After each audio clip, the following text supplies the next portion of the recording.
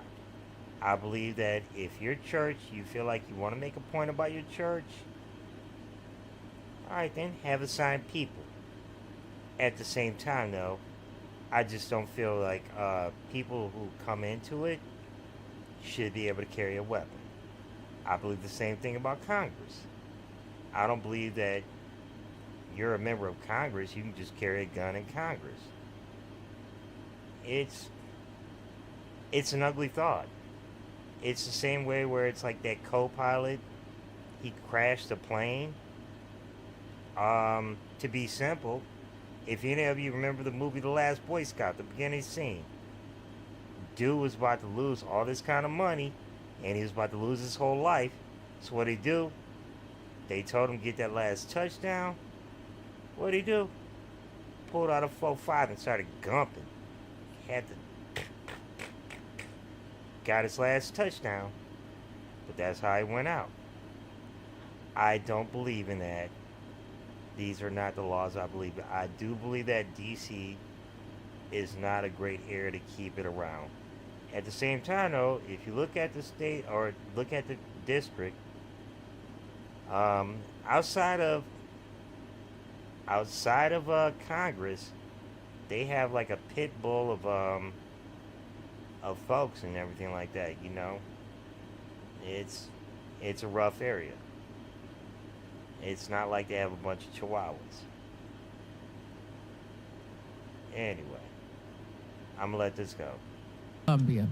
The Secret Service is responsible for protecting a large number of people and for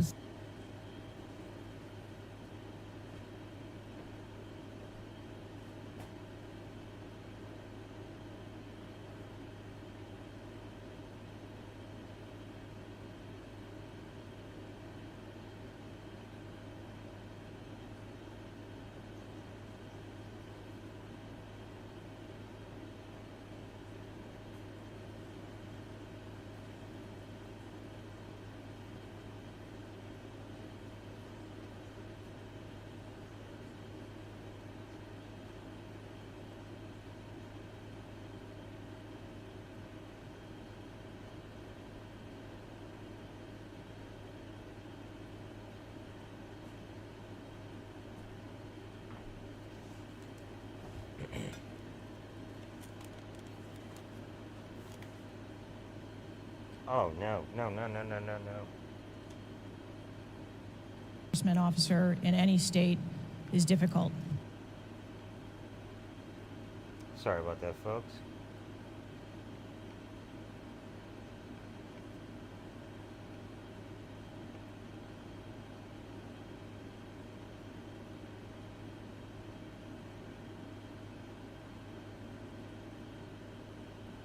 magazines.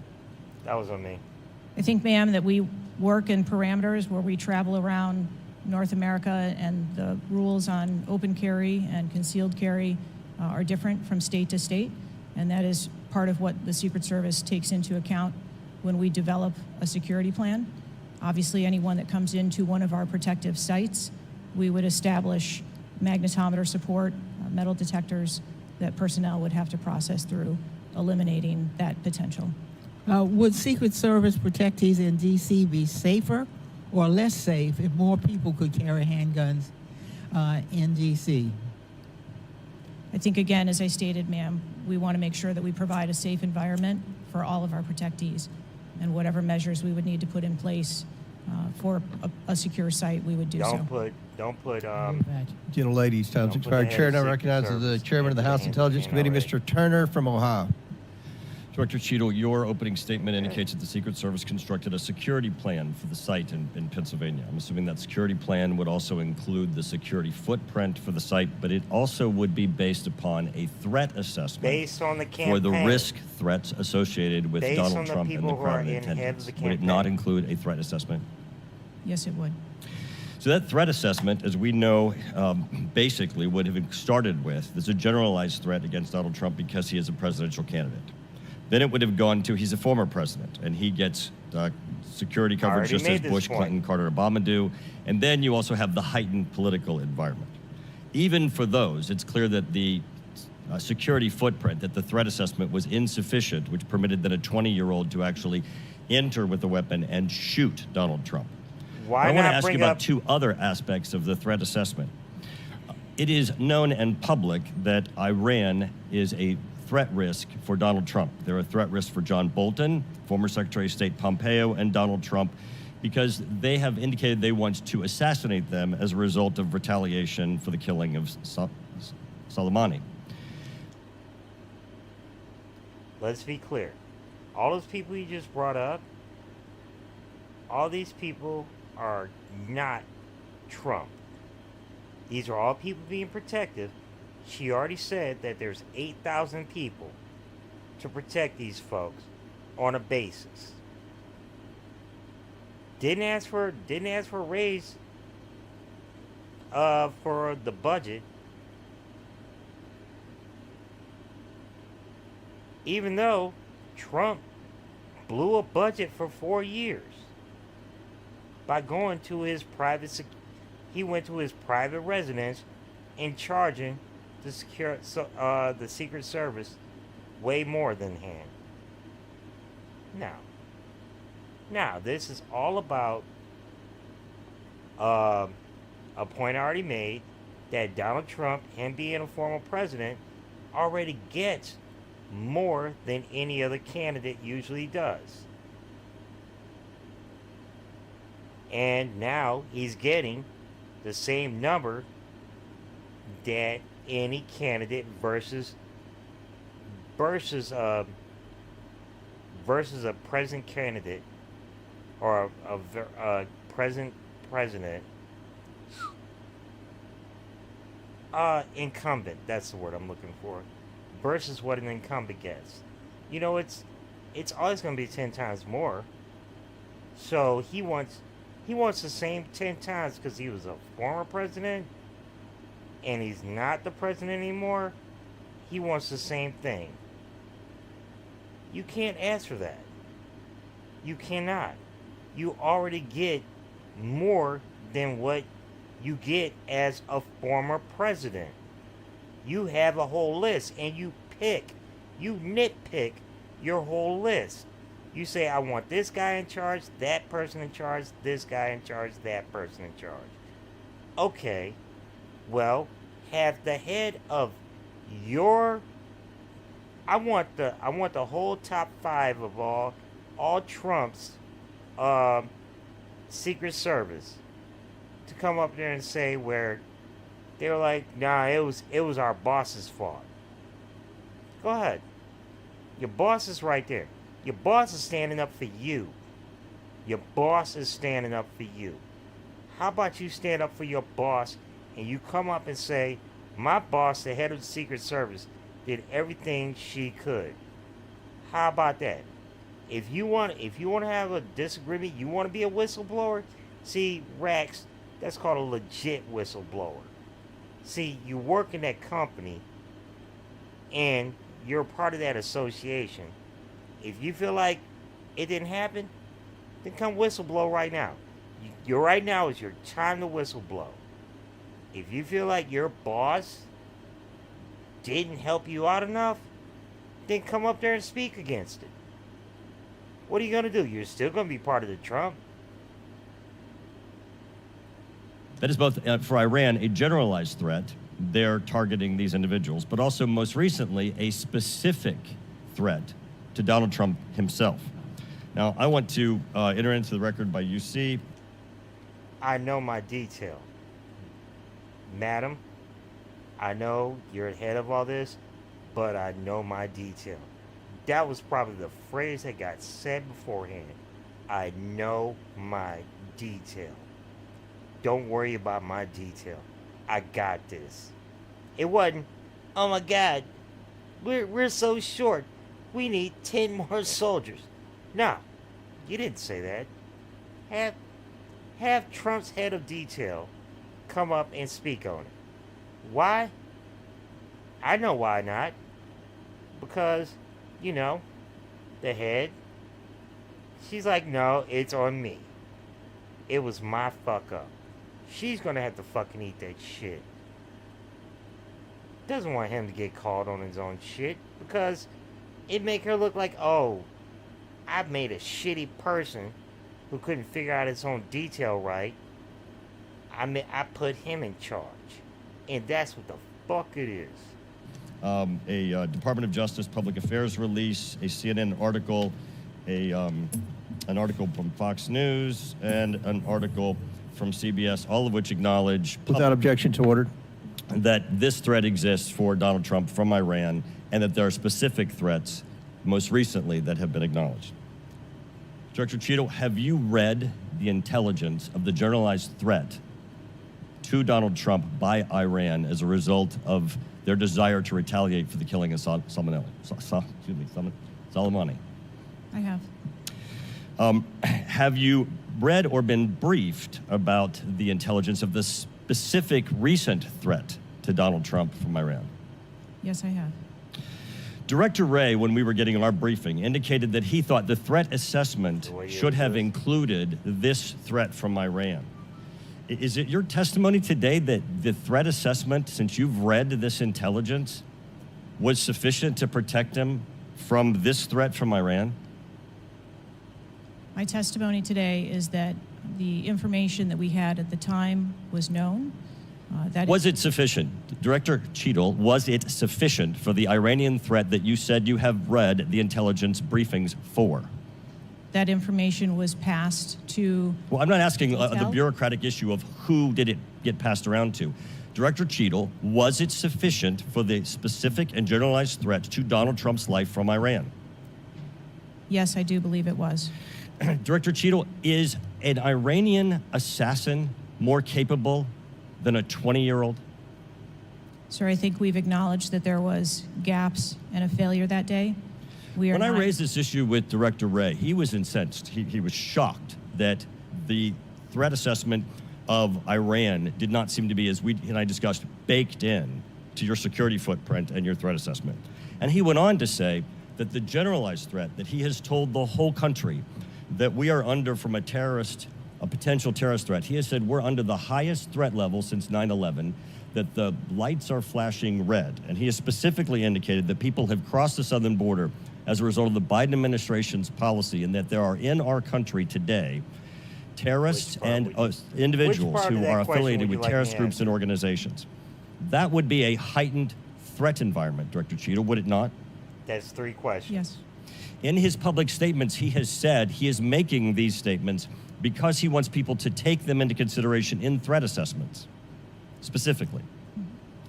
Now, that would be a threat not just to Donald Trump, but it would also be a threat to the crowd there, wouldn't it?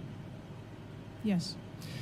Are ISIS terrorists and Al-Qaeda terrorists and international groups and terrorists more capable than a 20-year-old in pulling off their mass shooting or an assassination of Donald Trump? Sir, again, there was clearly a breakdown and a failure that day. Have you read the intelligence of the terrorists that are currently in the United States that Director Wray speaks, and those individuals that are here that are affiliated with terrorist groups and organizations that are in the process, as Director Wray said, of representing a significant threat of a terrorist attack occurring in the United States? I have read reports that apply specifically to the Secret Service's mission. Facts. Director Cheadle, because Donald Trump is alive, and thank God he is, you look incompetent. If Donald Trump had been killed, you would have looked culpable. There is no aspect of this that indicates that there has been any protection to Donald Trump.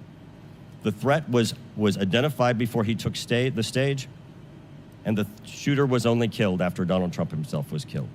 Not only should you resign, if you refuse to do so, President Biden needs to fire you, because his life, Donald Trump's life, and all the other people which you protect are at risk because you have no concept of the aspect that the security footprint needs to be correlated to the threat. I yield back. Chair now recognizes Mr. Lynch from Massachusetts. Thank you, Mr. Chairman. Director Cheadle, there were multiple security failures at the former president's rally in Butler, Pennsylvania. First of all, there was a failure to isolate the podium from exposure to direct fire.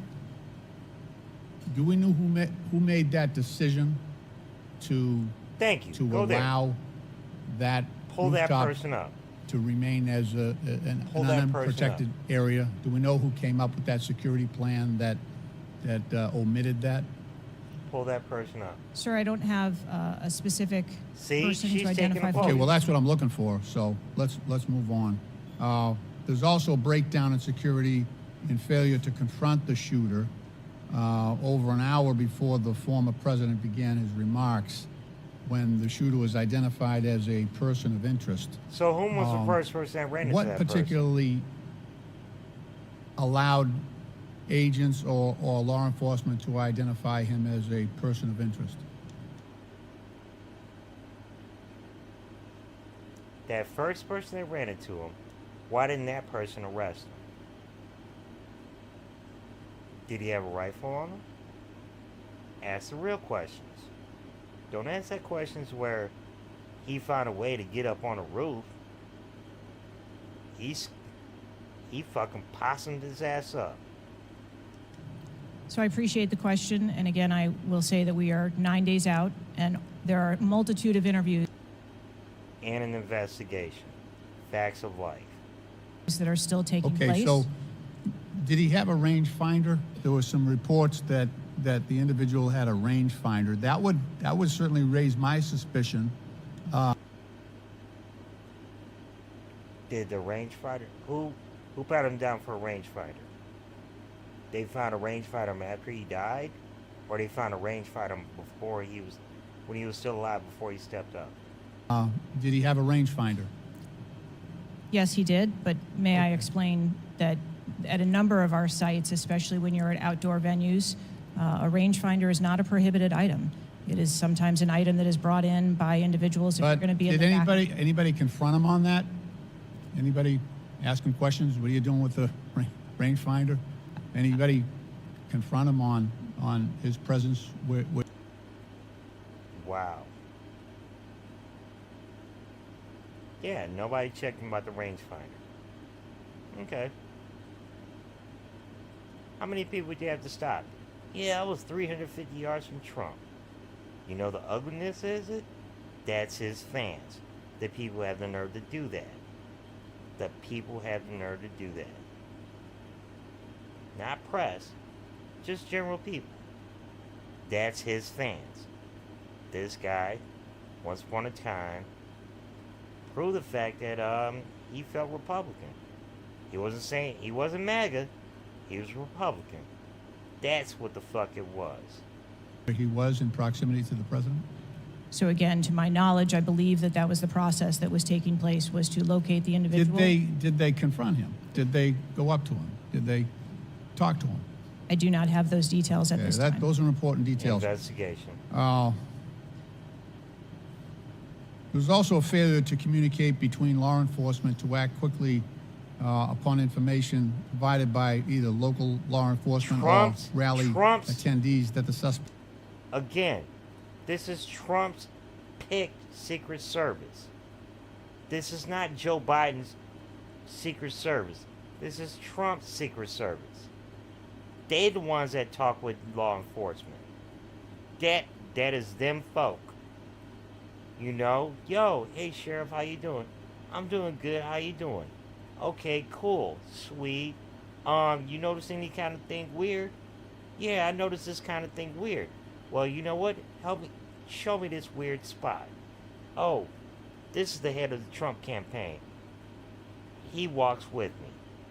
Cool. Okay, where do we do it? Okay, what are those weird spots? No. Everybody was just so happy that Trump was there. They were like, oh no, we're awesome. It's 4th of July.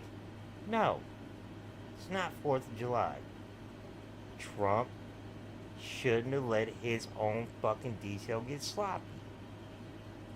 Was positioned on the roof. There were minutes of delay before any meaningful action was taken, even though he was several hundred feet from the podium And this was obviously minutes before Well, you see how the close shooting. it got with an AR-14. Let me ask you, there was considerable delay in removing the president from the podium after the shooting began. He was shot in the air. It was still over a minute before he was removed from the stage. Meanwhile, this shooter had multiple clips, several clips. He got off 8 shots.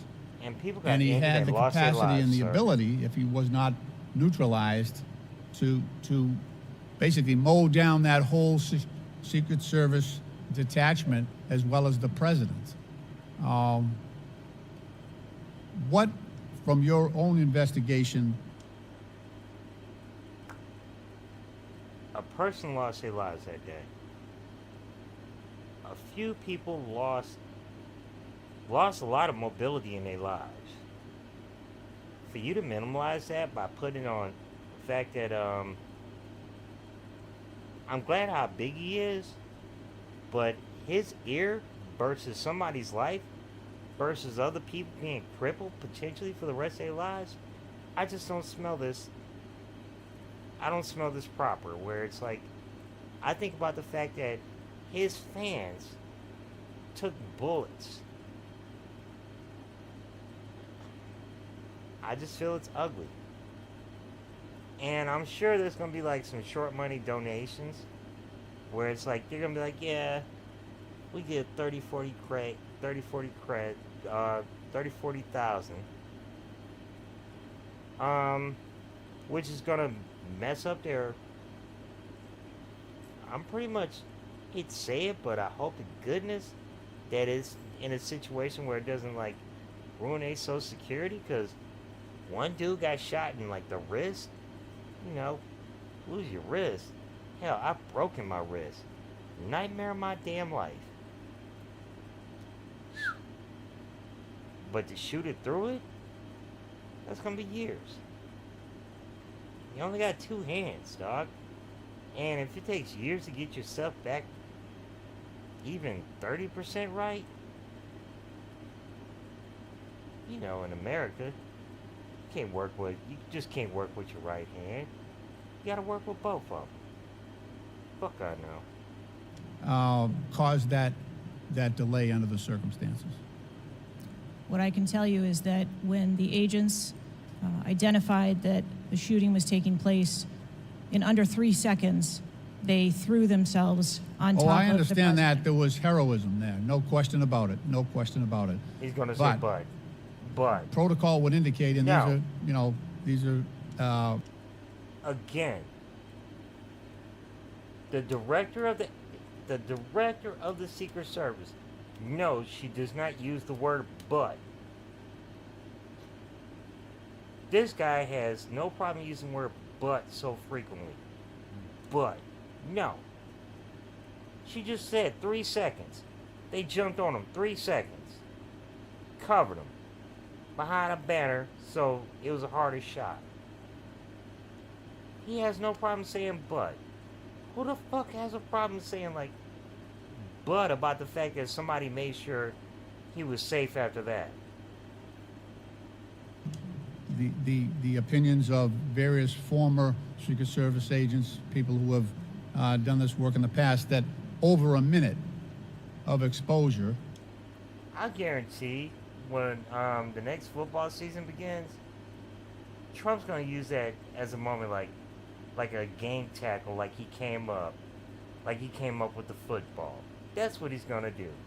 I put my money right there. I'm gonna say this right now. When Trump sees the football season happen, it's gonna look like they're gonna do something that looks like a fumble, and he's gonna pick up the ball, and then after everybody, all the rest take off the pile off, he's gonna come up with that guy with the ball up in his air like that. I put money on that shit right now, and this is before football season. You hear me? I'm calling it right now. On that podium with a shooter with a high capacity weapon who had already wounded the president and could have got off, we don't know how many more rounds, and yet the president remained exposed, even though he was joined in that exposure by the Secret Service in their heroic acts. It just, I don't know if there's a good explanation for that. Our personnel created a body bunker on top of the president, I get that. shielding him. Yeah, this was an AR-15 style but. weapon that No but. would have made pretty That's what quick they work did. if They did a if he bunker. was determined and able to do so. This is not the first investigation that we've had of the Secret Service during my time here on this committee, and the last one we had, our previous investigation determined that the Secret Service was experiencing a staffing crisis that poses perhaps the greatest threat to the agency, and that's a quote. Is that staffing crisis still in place? Is that still something that you deal with on a daily basis? As of today, the Secret Service has just over 8,000 employees. We continue to hire, Facts.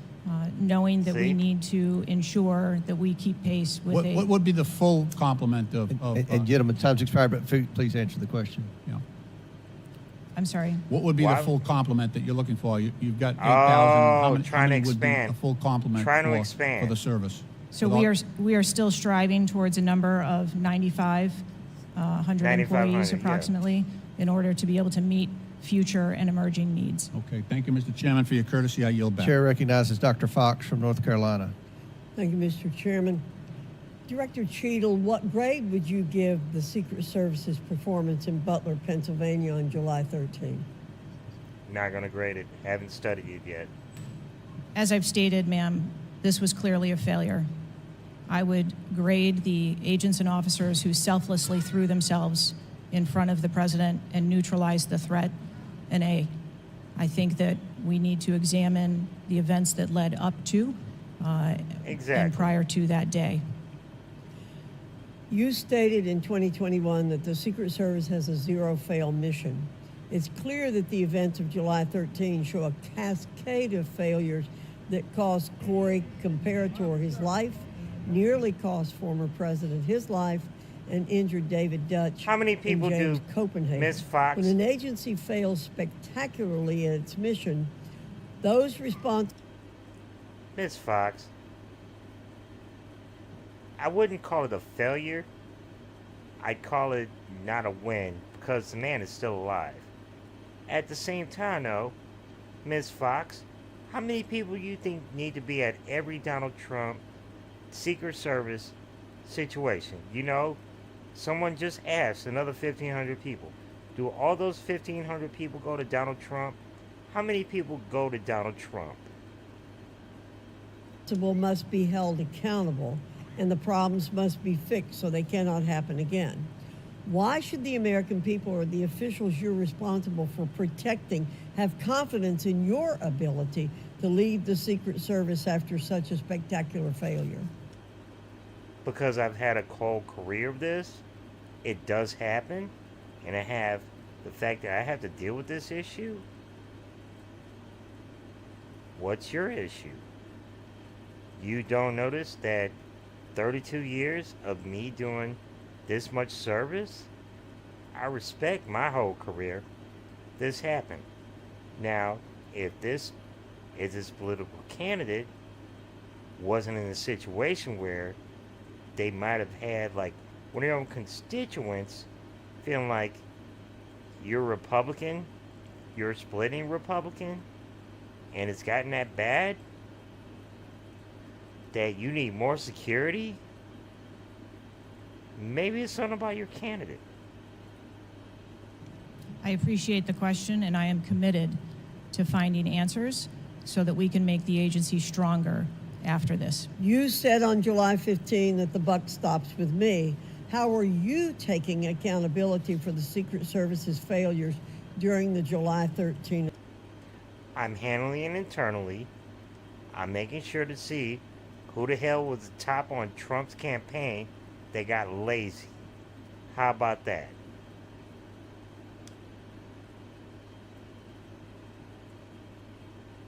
Assassination attempt on President Trump.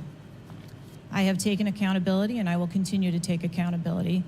I am responsible for leading the agency, and I am responsible for finding the answers to how this event occurred and making sure that it doesn't happen again. Again, see the way she takes it? She does not use the word but. She does not put that shit in her vocabulary. That's what I fucking respect. Ain't no but. No. Taking it like a mug. Man. Like I said, I want Secret Service about this. Man. So I would like to explore how you got the job as director of the United States Secret Service. Whoa. 32 years solid. Went top security of PepsiCo. And then came into another service and like, I will head this? Yeah. I'm putting it there. Didn't notice George Herbert. Didn't notice Barack. Didn't notice half of Bill Clinton. None of that shit got popped up. Nah, it happened now. Don't put that shit against me. Fuck wrong with you? I've done everything right my whole career. Is it typical for the director of the Secret Service to be recommended for the role at the behest of a president's family and senior staff, perhaps at the request of Jill Biden or Anthony Bernal? I got the job as a director of the Secret Service because I spent 27 years in an agency with a mission that I absolutely love. I started my career in Detroit. I worked my way up Bless through Detroit. investigations and protection. Blessed D. Was there competition for the position? You would have to ask those who were involved in the interview process. But you think you are the best person in the country to head the Secret Service? Yup. I think that I am the best person to lead the Secret Service at this time. Yup. The Secret Service receives billions in funding each year, as has been explained by my colleagues here. In fact, you've had an increase in real terms of 55%. As you're no doubt aware. Why is there an increase in budget? Because somebody who springs like a candidate who comes with like some really dirty ass ideas that make the budget have to go up? Yeah. Drop it. I'm glad she dropped Detroit's finest, dog. I'm sorry. Detroit's finest over here.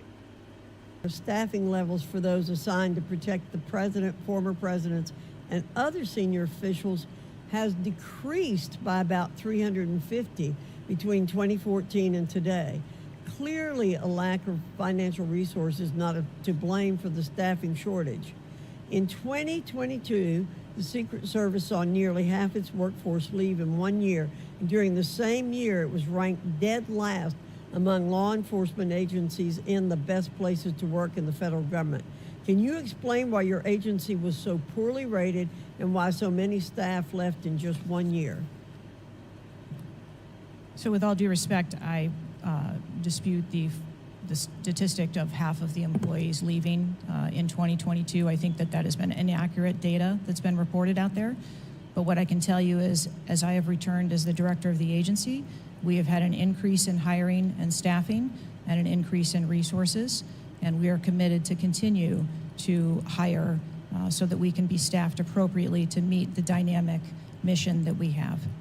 Don't be mad, UPS is hiring. You may want to dispute it, but it's out there. My understanding, given the high-profile failures and rotten culture at the Secret Service during your nearly two-year I would use the word high profile. why should the American people have any confidence in your ability to lead the Secret Service to perform its zero-fail mission to protect our senior leaders? I've worked my job for 30 years. The Secret Service has an incredible culture. Our men and women place service over self. They come in every day willing to risk their lives for our protective mission, and they work investigations that thwart people who would do harm to children, child exploiters. We have an incredible mission, and our culture is we will get the job done no matter what. Well, those on the front line certainly have a great culture, and they were willing to risk their lives for President Trump. But I'm not sure the leadership at the agency has this right kind of culture. I yield back, Mr. Chairman. Chair now recognizes Mr. Conley from Virginia. Thank you, Mr. Chairman. Well, I hope the American people do appreciate the incredible daily risks Secret Service agents take on our behalf. You mentioned there are 36 regular clients you've got that you protect constantly, but I was participating in the NATO summit just 2 weeks ago. We had 32 heads of government and heads of state, plus visiting heads of state and heads of government. Presumably, you provided protection for all of them. As well as your own. Correct. Just saying. Help us understand, however, I will stipulate that there's an ongoing investigation. You don't want to go into too much detail on that until you've been able to ascertain all the facts and analyze what they mean. You can understand, however, the anxiety we and the American public have about how could this happen, and how can we ensure it can't recur. Now, there are some things my friends on one particular side of the aisle don't really want to talk about, like AR-15s and access to them by a 20-year-old, or anybody for that matter. Presumably, Director Cheadle, the ubiquity of weapons, guns in America, especially assault weapons or semi-automatic weapons, that's helped your job and the mission of your agencies, right? It's made it less complicated. Isn't that true?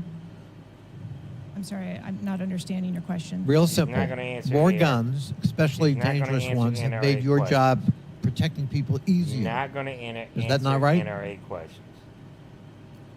I think from every Director Cheatham, this is simple English. More guns, do they make your job more complicated or less complicated Don't in ask that protecting question. these 36 clients and visiting heads of state and heads of government that come to Washington? I think the Secret Service needs to take into account I didn't ask that. that they're in. I'm sorry. I asked a simple question, which deserves a simple answer.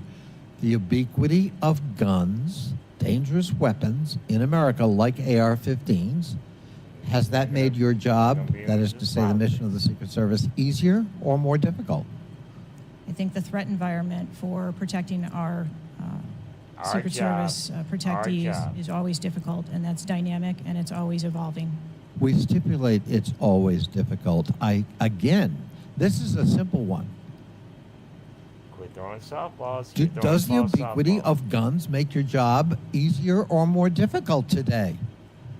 I understand the Second Amendment rights of individuals. I didn't ask that question. I'm not questioning the Second Amendment. I'm asking a simple analysis, Director Cheadle. And I can tell you, you're not making my job easier in terms of assessing your qualification for continuing on as director. Please answer the question. You're the head of the Secret Service. You're speaking on behalf of 8,000 members who put their lives on the line. We just had a failure by your own admission.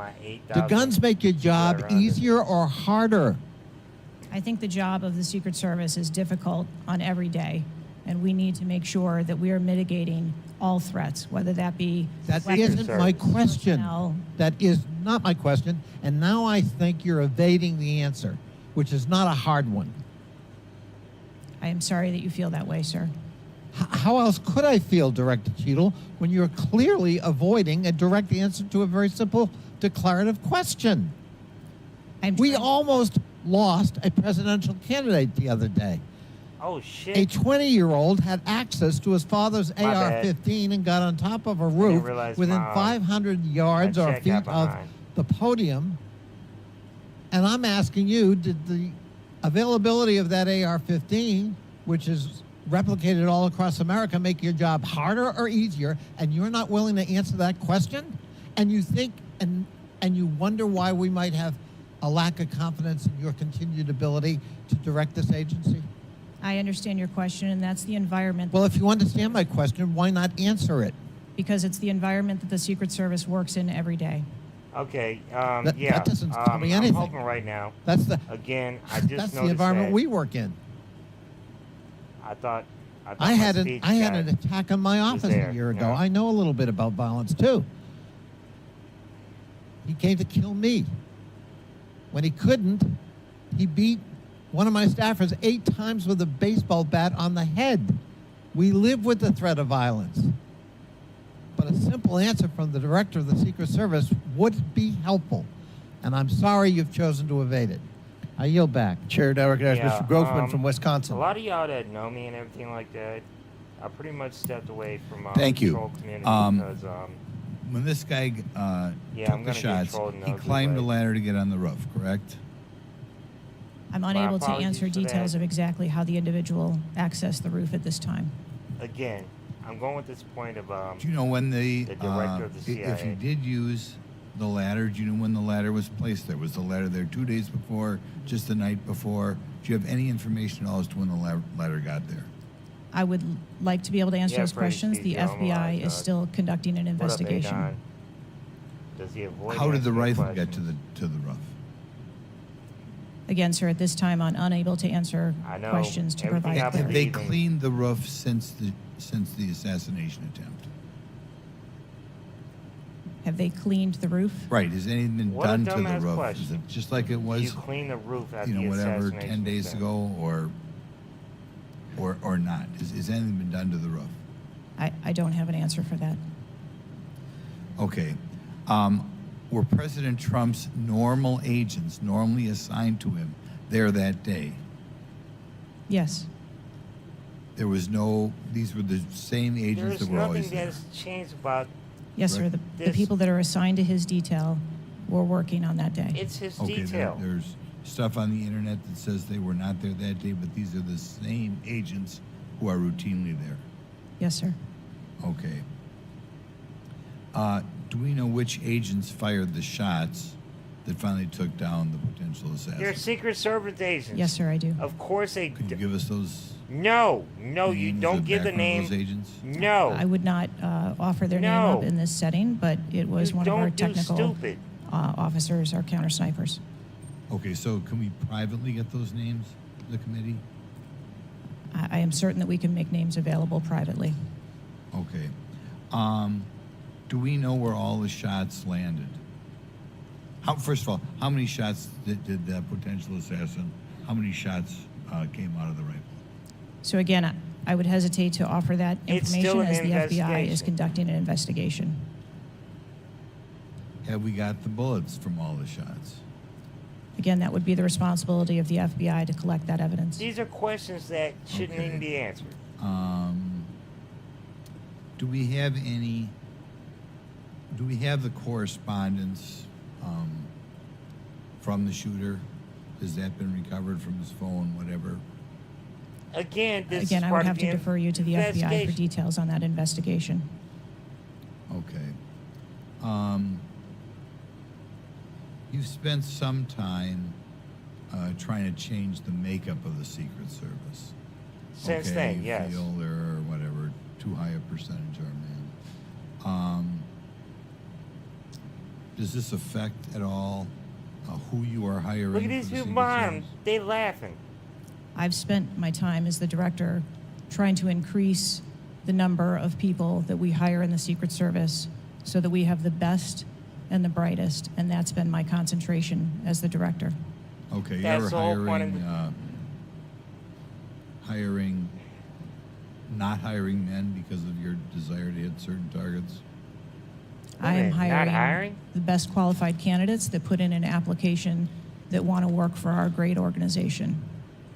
And that's it. Okay. Next question. The shooter obtained a direct sight of President Trump from the position on the rooftop.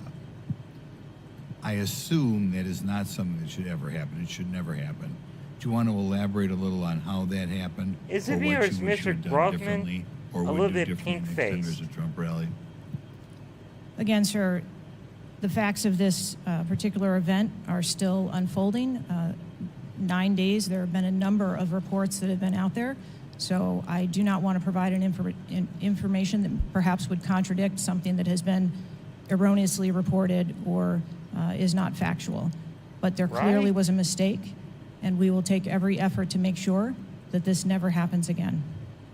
Could you elaborate why you want 1/3 of the Secret Service to be women? Wait a minute. No. Whoa. I've never wait. stated that I want 1/3 of the No, Secret that Service never- to be women. That 30% never sounds happened. good, some target, no? Okay. Would gentlemen yield? Yeah. I yield. What was, Gentlemen. Director, what was erroneously reported? You said, to Mr. Grothman's question, you said something was erroneously reported. What are you referring to? I'm referring to their... His question was in the context of the shooter using a ladder to get on the building. What was erroneously reported? Because you won't tell us anything, but you'll tell us something that wasn't reported accurately? I'm saying, sir, that there have been a number of reports that are out there that have been speculation, and until we have the actual facts, I Jim don't Jordan want to about to start report using anything his, that would contradict his Barker speculation talk. that has been out there. It's going to be 5 seconds, 3 seconds. Okay, Chair he recognizes stepped away. Mr. Krishnamurti from Illinois. Thank you, Mr. Chair. Thank you, Mr. Ranking Member, for bringing us together this morning. One question I get asked a lot from my constituents is, what can Congress actually do to stop this from happening again? Now, I'd like to share a graphic from a very recent Can't study conducted by politicize the Professor Secret Robert Service. Pape, a world-renowned expert in combating political violence. The graphic shows that 74% of Americans want this Congress to come together to denounce political violence of all stripes, and you can tell it's across party lines. I commend the chair and ranking member for putting out the statement the other day condemning political violence, and to further this effort, I'd like to ask all my colleagues to join Please do Dr. not Brad say blood. Wenstrup and me in introducing a resolution that we think can secure unanimous House passage in deploring and condemning political violence, and we will be circulating that resolution shortly. Explain the resolution. Director Cheadle, as you know, the shooter began shooting at 6:11 p.m. Eastern on July 13th. NBC reported that at 5:51 p.m., 20 minutes before the shooting began, the state police informed the Secret Service of their concern. Now, the rally was not paused at that point, correct? No. And according to NBC, just 2 minutes later, at 5:53 p.m., the Secret Service notified its snipers about the gunman. The rally wasn't paused at that point either, correct? No. Let me show you some video footage by rally goers. If you could play the video on the screen up here. This was taken 2 minutes before the shooting started. If you could turn up the volume. Criminals. We have criminals. We have drug dealers. We have people that should not be here. Right on the roof. It's much tougher Up than now. it happens. You went right on the roof, big guy. Up here. Ma'am, that doesn't look like suspicious behavior. That looks like threatening behavior to me. And the rally wasn't paused at that point either, correct? I can tell you, as I stated earlier, sir, that the moment that the shift surrounding the president were aware of an actual threat. That's a threat right there. The guy's on the roof and everybody's yelling at him. Yes. And directing the officer's attention to him. The rally was not paused at that point, correct? We are currently still combing through communications and when communications were passed. Well, I can point you to this communication. It's 2 minutes before the shots started ringing out. Director Cheadle, yes or no? Was there ever a moment where the Secret Service actually considered pausing the rally? The Secret Service would have paused the rally had they known or been So the told answer is there no. was an actual threat. The answer is no. Correct? I can speak to you in generalities. No, I don't want I don't generalities. I know want all of the specifics. communications The that were- answer is no. You did not consider pausing the rally, correct? The people. I'm going to say right there, if there was anybody close enough to that building, why don't y'all just go hit that building, kind of rattle them? Like, you know, you weren't in his gun range. You know, if anybody ever wants to be a hero, like the person that recorded it, that's a hero. Please, have somebody go fucking bang on the goddamn building. You might have rattled his shot even more where he couldn't even shot. This stuff goes right there. I mean, man, this is an ugly ass moment in history. At the same time, everybody's got like a blame. Okay. that are in charge of protecting the president on the Let's be clear. The local sheriff department does not have connection with the Secret Service sniper to be like, oh, yeah, north, south, or northeast, 40 degrees. Yeah, it's not going to happen there. The communication failed. And that's what this person is saying. The communication failed. that day would never bring the former president out if there was a threat that had been identified. Well, they did, because we've now identified 3 points in the 20 minutes before the shooting that the threat emerged. Let me point you to something else, which is the building that the shooter was perched on, seen here. This building is called the AGR building. I'm sure that you're familiar with it. It's no more than 150 yards from the stage where Donald Trump stood, yet the security perimeter was drawn such that the AGR building was placed outside of it. Director Cheadle, according to the Washington Post, the AR-15 styled rifle used in the shooting had a range.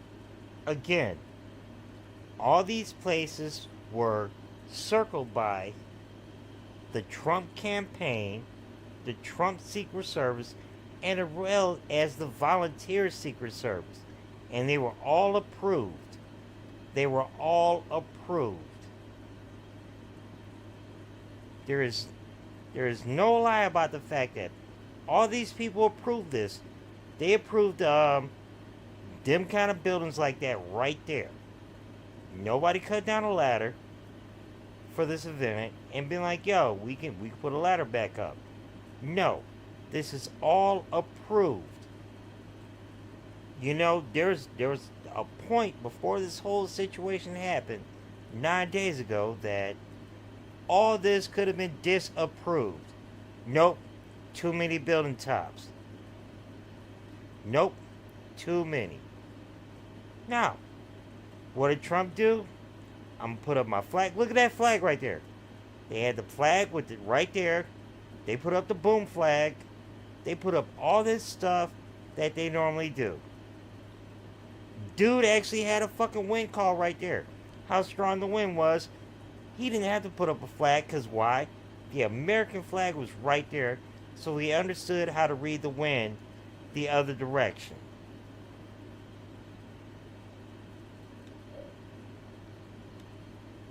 Range of 400 to 600 yards, and therefore the AGR building was clearly within rifle range of the stage, correct? Yes. NBC News has reported that in the days before the rally, the Secret Service had identified the building as a vulnerability that required special attention, correct?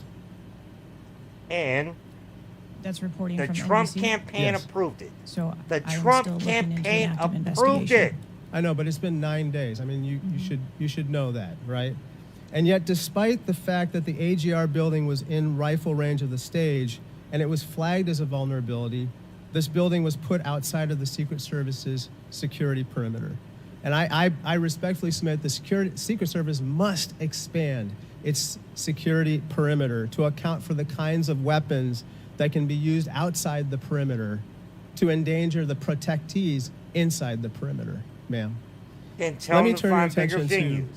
some conspiracy theories that have been circulating and ask you to comment on them. First, you have not found evidence that the incident was a staged shooting, right? Correct. And you haven't found evidence that this was a result of a conspiracy of high-ranking government officials, correct? Correct. And you have not found evidence that this incident was in fact directed or perpetrated by a foreign state or entity, right? And that's the last question, but I'll let the director answer that, please. Not at this time. Thank you. I yield back. Gentleman's time's expired. Chair now recognize Mr. Cloud from Texas. Thank you. I just wanted to confirm there was only one counter sniper who took one shot. Is that We Right. had multiple counter sniper teams available yeah, on the that day. premises, but is only one took one shot? Is that correct, or only one? Correct. Okay. How many spent shell casings were found on the roof?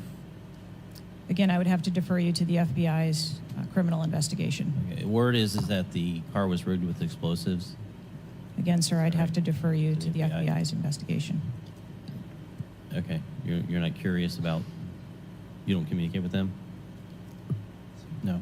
Okay. CNN reported that the Secret Service did not sweep the building the shooter was used to shoot President Trump and other attendees. Is that true or false? So we are conducting a mission insurance investigation and will depend on the information that we obtain from our investigations. Okay. The Secret Service knew there was a suspicious person anywhere from 8 minutes before President walked on stage to 30 to 60 minutes. We have different reports. Was President Trump or his team notified of the threat? I think there's a difference and a distinction between suspicious person and threat. Yeah.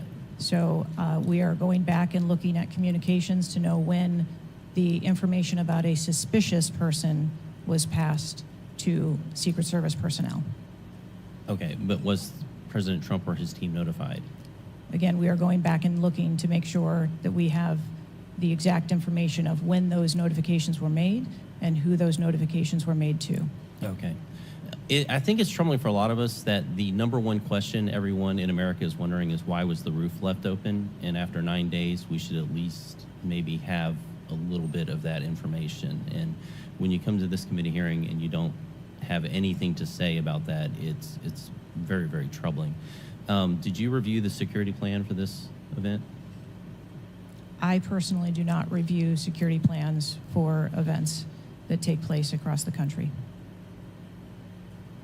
Any of them? No. We have a number of events that Who's take the place. top level official who reviews the security plans? There's a number of people that review security plans. Who's as they ultimately unfold. responsible for signing off on a security plan? It's a conjunction of personnel. There are people on the ground, there are supervisors on the detail, there are people at headquarters. So there's not one People person who must be says, kidding okay, me. this is good, it's copacetic, we're going for it? I think much in the way that we build our security plans, where they are No multi-layered. doubt there's teams working different aspects of it, but ultimately, isn't there an individual who signs off on the plan? Much like how we design our security plans, they're multi-layered. There are multiple layers. So there's of no people. accountability. Nope. There is Is- accountability, sir. There's this is whether it's the FBI or Fauci or anything, it's time after time after time. Fauci. These multiple layers Fauci. of accountability turn into layers of plausible deniability in agency after agency after agency. That's got to be fixed, because you keep coming here and expecting, yes, you're saying I'm responsible, but and you're accountable for it, but then there's nothing. What do you mean by that? I mean, you're saying you're going to keep your job, right? I assure you, sir, that if we determine through the course of our investigation that someone or people need to be held accountable, we will do so. What level of, if President Biden, God forbid, had been shot and killed, would you think that was worthy of resignation? I would do the same thing that I'm doing here, where I would want to make sure that we are conducting an investigation, that there is continuity in that investigation, and that we could find the You answers do not to think what the happened. assassination of somebody under your details is worthy of resignation? I think that this event was tragic and deserves answers. The thing that you've said so far is that you want to make sure that this never happens again. The thing is, everyone in America knows that's not the job description that you're tasked with. The job description you're tasked with is to make sure it never happens, period. One of your goals in the strategic plan is to champion diversity, equity, inclusion, and accessibility. You've accomplished the accessibility part. Isn't your job the legislature to make sure that you don't break the country in really divided ways, so that people don't feel like they need to make them little nickel and dime situations where they make stuff like this happen? You're the legislature. They're the defense. They're not the offense. You as a legislature, you are the offense. The Congress and the Senate are the offense right there.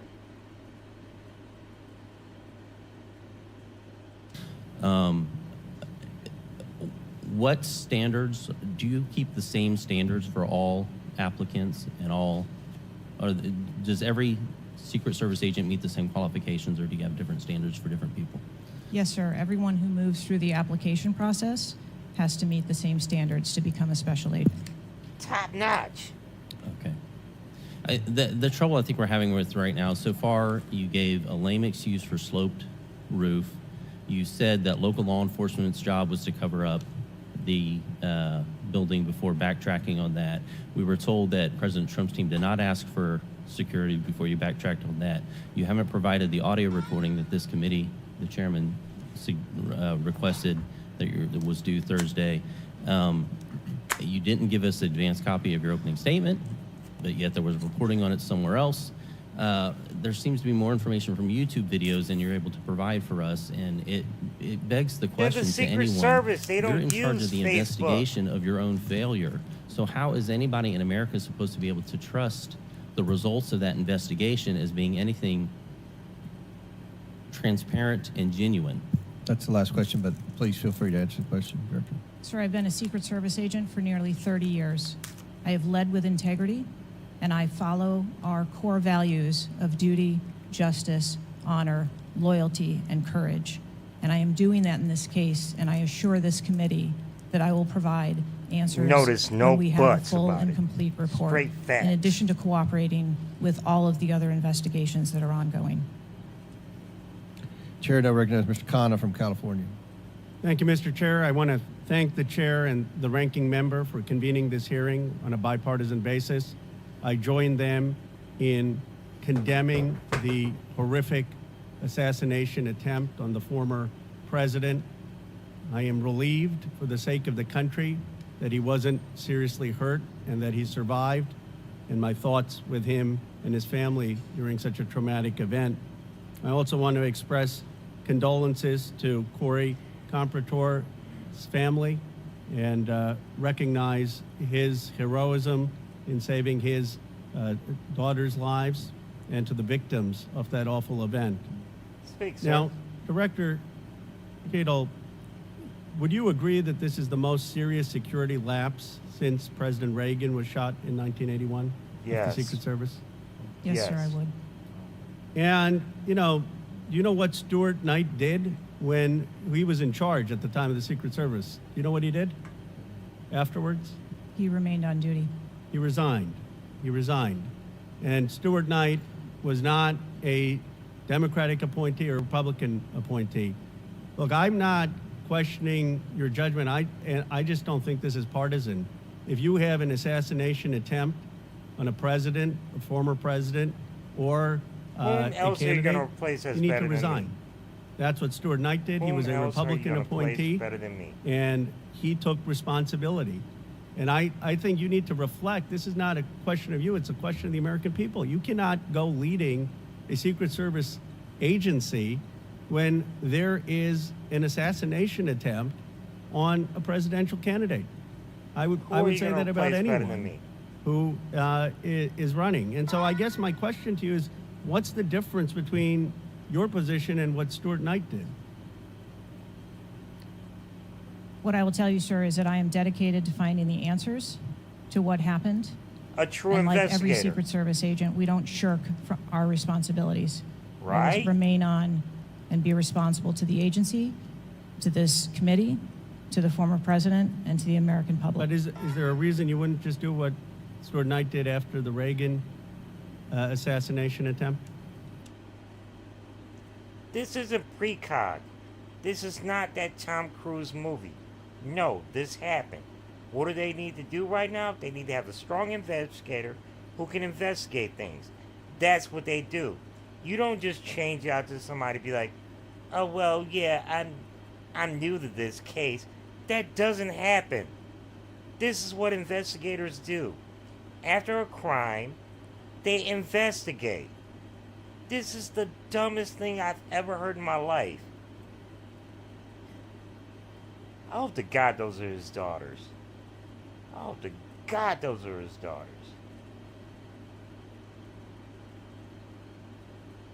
I believe that I provided an answer. There's nothing more that you have to say? I mean, do you really believe at this moment, given how divided the country is and the questions asked, that your service in this role is the best for the nation? I mean, I'm not saying you can't do public service again, you can't do something else again. Do you really genuinely in your heart believe that you being in this role is what's right for America at this moment? I mean, do you think there are people who are Trump? It really does look like two of them women got the same nose job. Please tell me those are his daughters.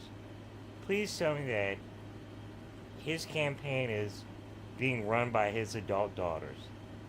Because if not, I'm going to be tripping. No, you don't do this. You investigate. You don't cut somebody off the top of the head. You don't cut it off. It doesn't work that way. You let somebody investigate. It's been 9 days. You look like the kind of guy who you probably know all the lyrics of 1 week. Tell me I'm sorry. Supporters who have confidence in you. The one thing that we've got to have agencies in this country that are transcend politics, that have the confidence of independents, Democrats, Republicans, progressives, conservatives. Do you really believe that the majority of this country has confidence in you right now? Yes. I believe that the country deserves answers, and I am committed to finding those answers. Yes. And providing those answers. Well, look, I believe, Director Schittle, that you should resign. I think there are colleagues on both sides of the aisle who believe that, and I hope you'll consider it. No. You let somebody do an investigation. Who the hell shuts down an investigation? Recognizes Mr. Palmer from Alabama for 5 minutes. Director Cheadle, did local law enforcement ESU teams have compromise authority to engage a perceived threat? Yes. Why do you think they didn't use it? I believe that they follow the same use of force that our agency. You don't, when you have compromise authority, you don't have to get permission if you perceive a threat. And there were not just the ESU units, but there were local law enforcement that had line of sight on the shooter before the shots were taken. So one of my questions is there was supposed to be a briefing with the Secret Service sniper units, your counter assault team members, with the contract team, with the local ESU teams. That didn't take place. Why was that? So I have been told that there has been a briefing. There was a briefing that took place. I've been told that there wasn't one. And again, we are still looking into the facts of the investigation. So Let me It's ask you called an this. investigation. When were you informed that there was a credible threat against President Trump, former President Trump? When did you learn of that? Sir, the former president has a number of threats. I didn't ask you that. There was a credible threat from Iran. When were you informed of that? What? This guy was not from Iran. We have been monitoring the threats. You for knew the former before. president. You knew before the rally, okay? Right. The site security plan is generally drafted by the site supervisor and the site agent, probably out of the Pittsburgh district office. Did they take into account the credible threat against President Trump? Our personnel take into account the threats that are Then out why there. would they leave a building? And I will correct the distance that's been quoted. It was about 140 yards with clear line of sight to the president. Yeah. Why was that building not occupied on the roof? I mean, you could have put Barney Because Fife on the roof and kept somebody from getting up there. So why? Because she made the point at the beginning that it was the Trump campaign, her top agent on Trump's Secret Service activity. Those were the people that judged this. You can't say that his people, she's at fault because the people she trusts with this man didn't scope it properly. Did not. You cannot use that. Who you think the person that's in charge of Trump's Secret Service is a Biden guy? No. It's a Trump guy. And you think the person that's in charge of Trump's campaign, and they say, well, do a sweep. What did dude do? He did nothing. Not in the state of nothing. He didn't do enough. Now, she's jumping on the grenade. You know, that's her job to jump on the grenade. At the same time, though, you need to have Trump's head of campaign and Trump's head of security. You need to have them up there right after her. It's just a fact of life. Why wasn't that done? The plan that was developed that day encompassed a number ma'am. of security mitigations. The issue is the site supervisor, the site agent, and the special agent in charge, who I think signed off on the plan, did not include that in the inner perimeter, and they didn't have a plan to secure the building. As I understand it, the Butler County ESU unit was situated on the second floor of a building next to that, but they didn't have a clear line of sight of the roof. The angle was too severe. The photo. Why wasn't that notified by, again, the Trump campaign and the Trump Secret Service? You can't put this on somebody that wasn't there. You have to put this on the top agent that was there. The difference is that this being head of the Secret Service, again, has to take the blowback for what her agents did wrong. She trusted the wrong agent. Photograph that was taken of the young man, of the shooter, when he had. And by the way, why is the head of Trump's campaign not popping up to even speak on this? That's what this needs to be right there. Had the rangefinder was taken at 5:15. It wasn't until 5:38 that photograph was transmitted to the Secret Service sniper units.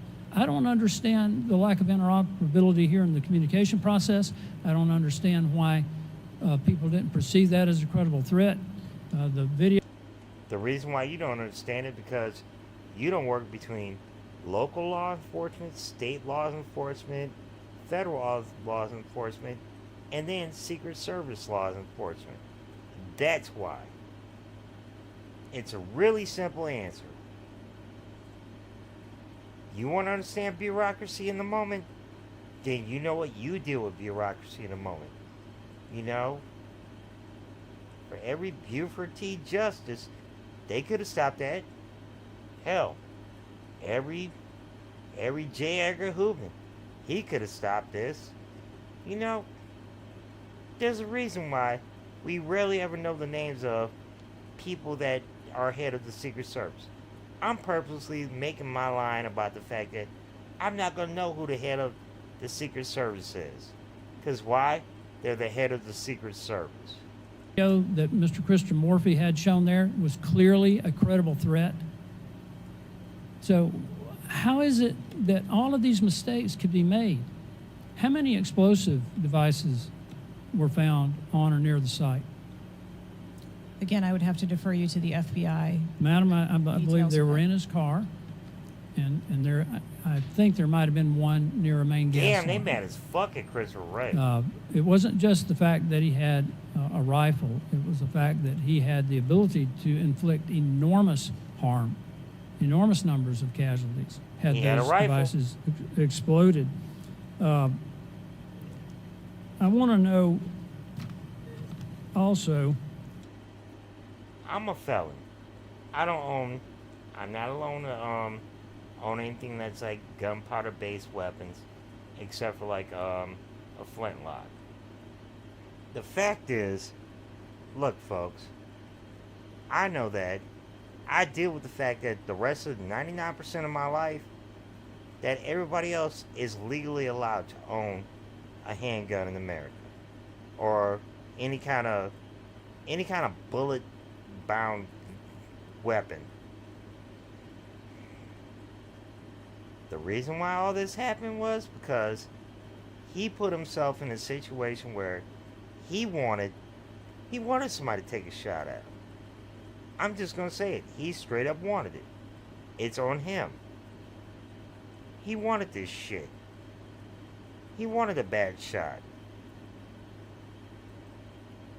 At the same time though, them sheriffs, you know, they could have climbed up that ladder, been that hero. No. They could have just knocked on the damn walls of the building like, shook them. Nope. What'd they do? Nothing. These are all Trump people.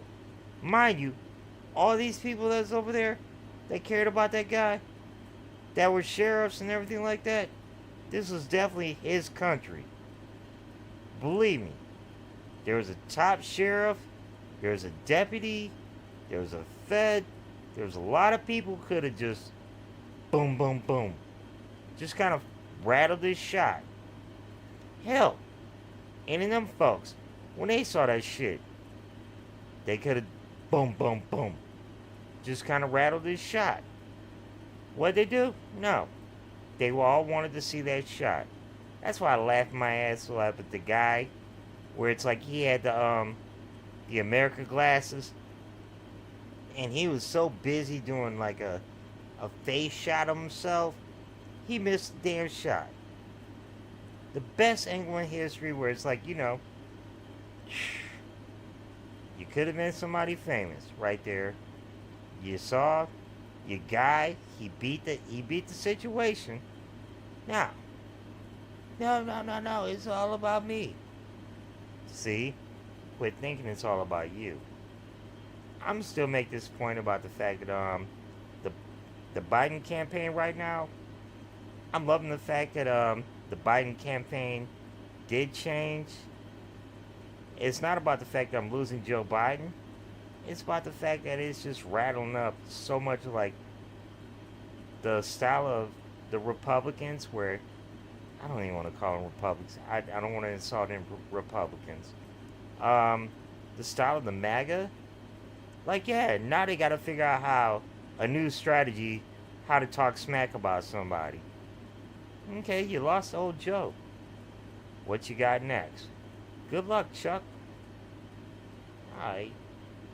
Again, I know there's a lot of people that follow the same shit I like to follow, that definitely don't follow my politics. Honestly, for democracy, I'm enjoying this moment right here, because anything on the Republican side, I keep saying Republican. I'm actually going to consider MAGA the Whig party. They're split. I know the difference between a Republican and a Whig. I'm sorry, or a MAGA. Yeah. No. I've watched tons of stuff about the Lincoln Project. I know they're Republicans. They know I don't agree with them at the same time. At the same time, that they do know that MAGA is not good for a Republican Party.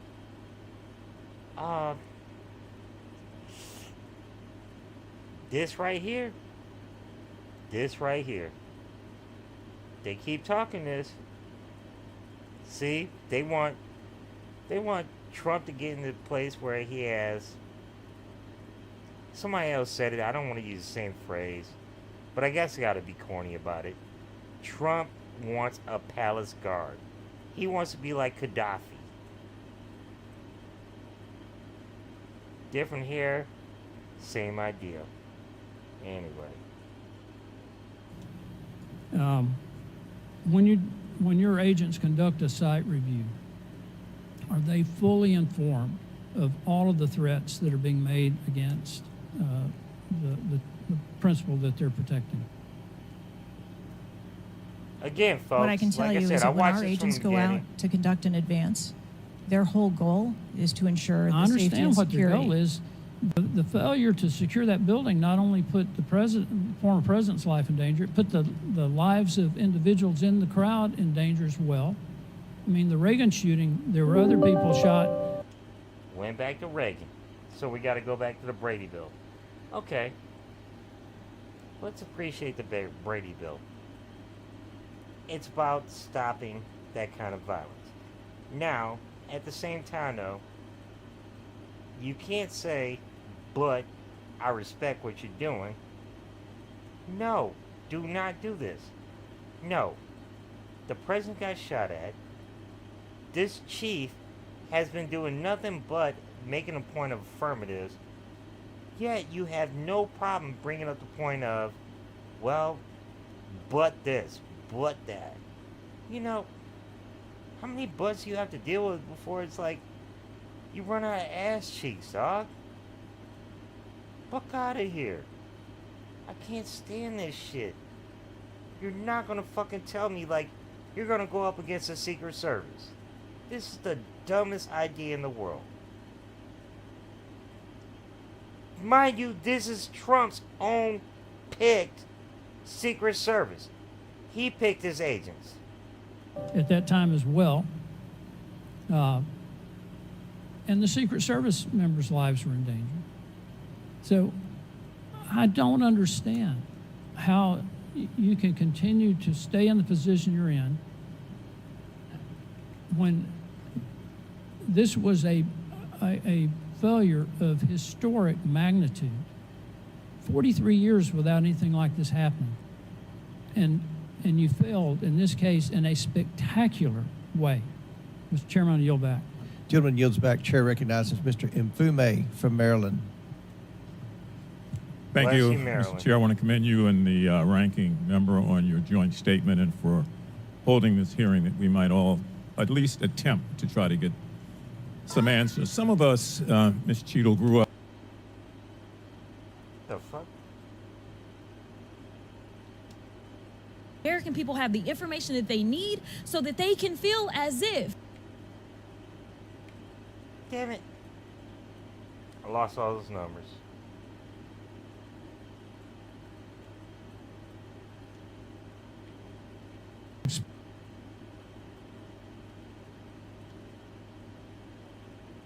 Is not factual. But there clearly was a mistake, and we will take every effort to make sure that this never happens again. Could you elaborate why you want 1/3 of the Secret Service to be women? I've never stated that I want 1/3 of the Secret Service. No. Raskin, yep. Come on.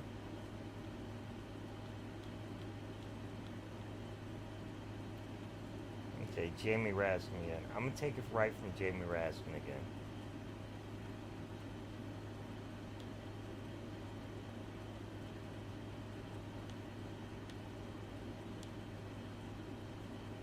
Get permission if you perceive a threat. There we go. And there Mr. were Palmer. not just the ESU units, but there were local law enforcement that had line of sight on the shooter before the shots were taken. So one of my questions is there was supposed to be a briefing with the Secret Service sniper units, your counter assault team members, with the contract team, with the local ESU teams. That didn't take place. Why was that? So I have been told that there has been a briefing. There was a briefing that took place. I've been told that there wasn't one. And again, we are still looking into the facts of the investigation. So Let me ask you this. When were you informed that there was a credible threat against President? Nope, I'm not going through that again. Sorry, Congressman. Gonna let that go.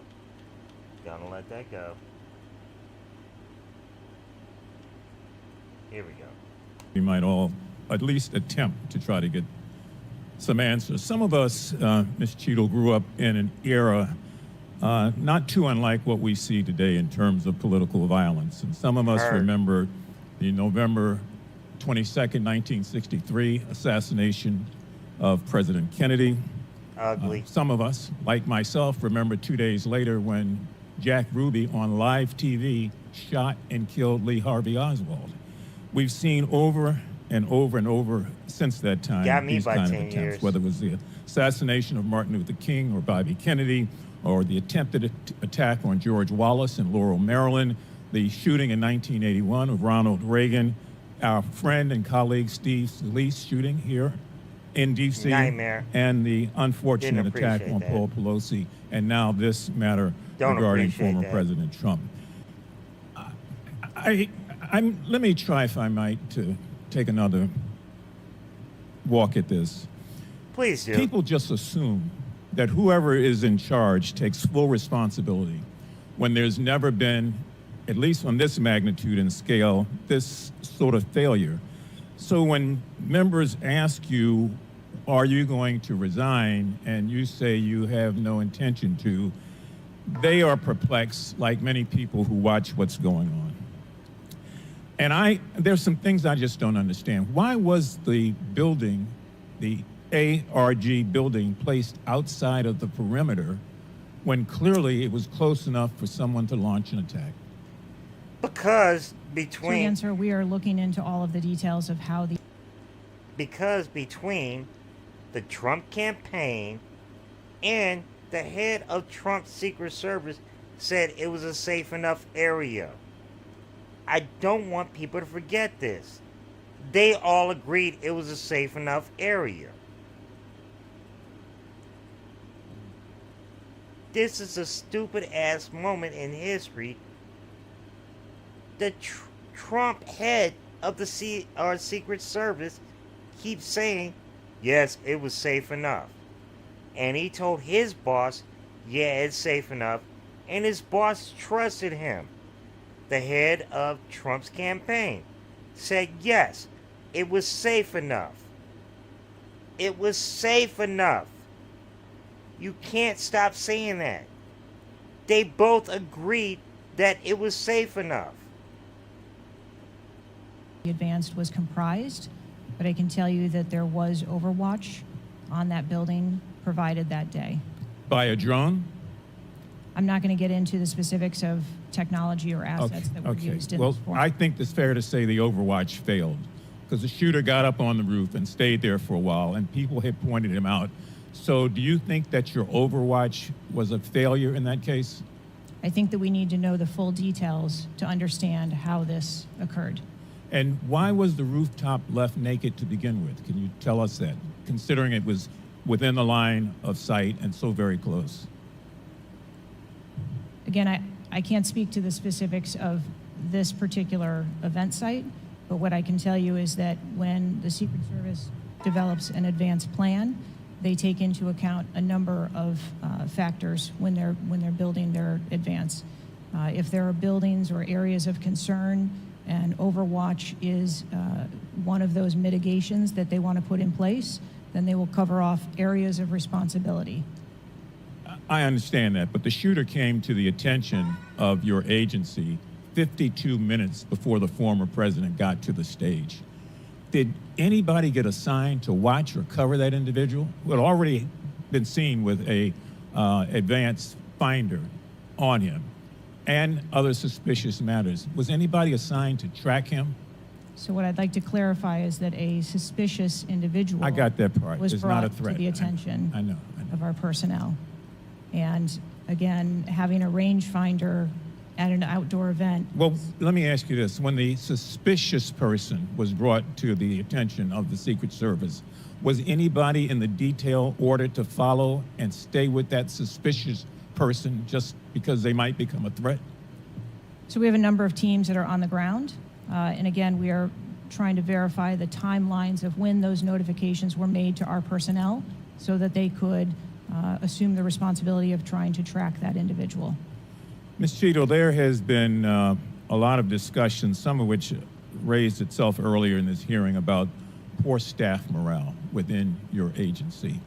And I have the July 17th report of Government Executive, which is a credible reporting service for the federal government, for employees.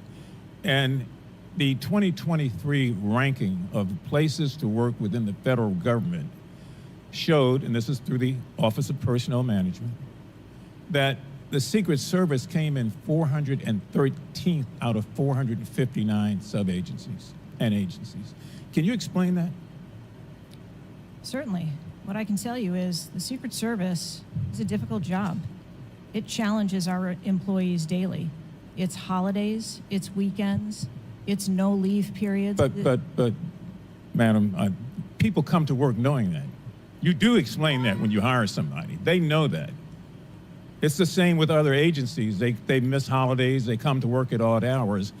But to be one of the worst places to work within the federal government, what is it, the worst? 413 out of 459?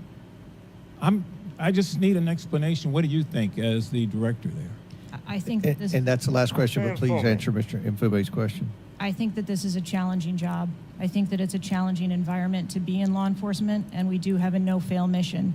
And our folks are tasked with that every day, 365 days of the year. But I can tell you I've also taken a number of measures since I've been the director to recruit and retain and stem the tide of attrition in our agency, which will hopefully alleviate some of that. Thank you, Mr. Chairman. I'm going to say it like this. She's taking the umbrella. I do appreciate it. That's a huge ass move. Have the person that's in charge of Trump's Secret Service, in charge of Trump's campaign movement, where it's like they judge the threat, like they said, they walk around it, they check it, you know it's serious. Have them come up. Don't just leave her. Don't just leave it on her. Chair now recognizes Mr. Sessions from Texas. Mr. Chairman, thank you very much. I join in the calls of all of our members to say thank you for doing this hearing on a bipartisan basis.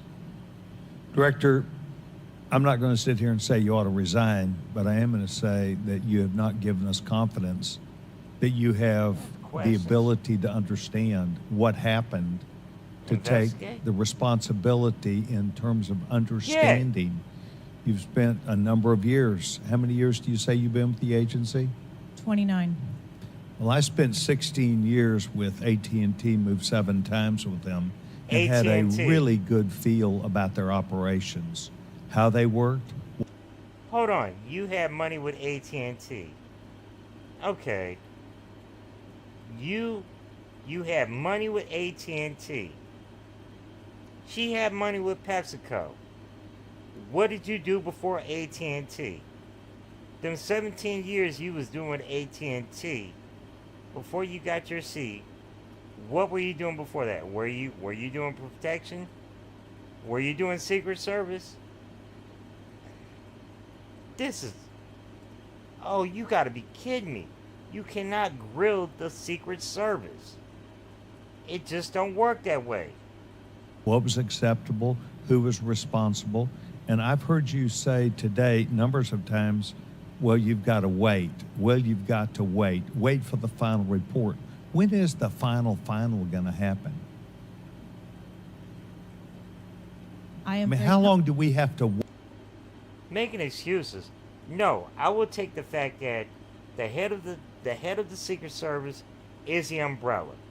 At the same time, though, you know what? If you want to get into an investigation as Congress, you go from bottom up. You don't start from top bottom. You say, okay then, well, where do we fail at in this moment where this man got shot at?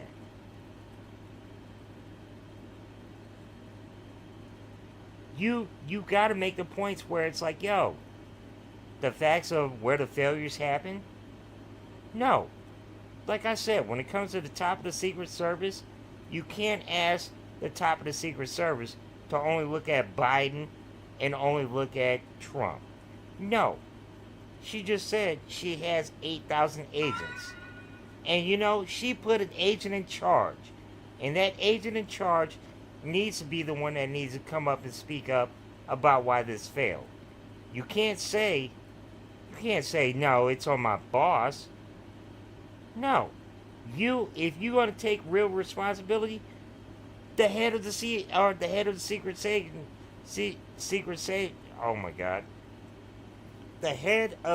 Service is right now taking responsibility. She's eating all the doo-doo for everybody that went under that didn't mess up and ask the right questions. She's doing the real talk. She's actually eating this shit. At the same time, though, you need to ask some people that was in charge in Pennsylvania. You need to. Am I wrong? If I'm wrong about the fact it's like the head service, the person that was in charge of Trump's Secret Service in Pennsylvania, does he not need to come up and speak up on this? No, his boss said, you know what? I'm going to take the flack for this.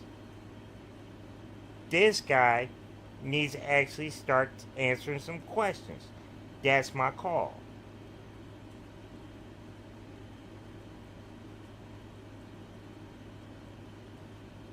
My bias is easily reflecting. As I said, I've made the point. Their boss is actually taking the shot for this. You know, she's taking all the bullets. She's the one that's looking like Sonny. At the same time, though, you still got to deal with the fact that the head of Trump's campaign, she made that point at the beginning of the whole issue of the people I trusted in this situation was Trump's campaign as well as Trump's head of security. You know, you don't put like day one guy in head of Trump's security. No, Trump picked him. So have Trump's guy come up there to his head of security and make a point about how this failed. Again, this is a situation of asking every district manager to be like, why did this restaurant fail? I wasn't there for the daily life.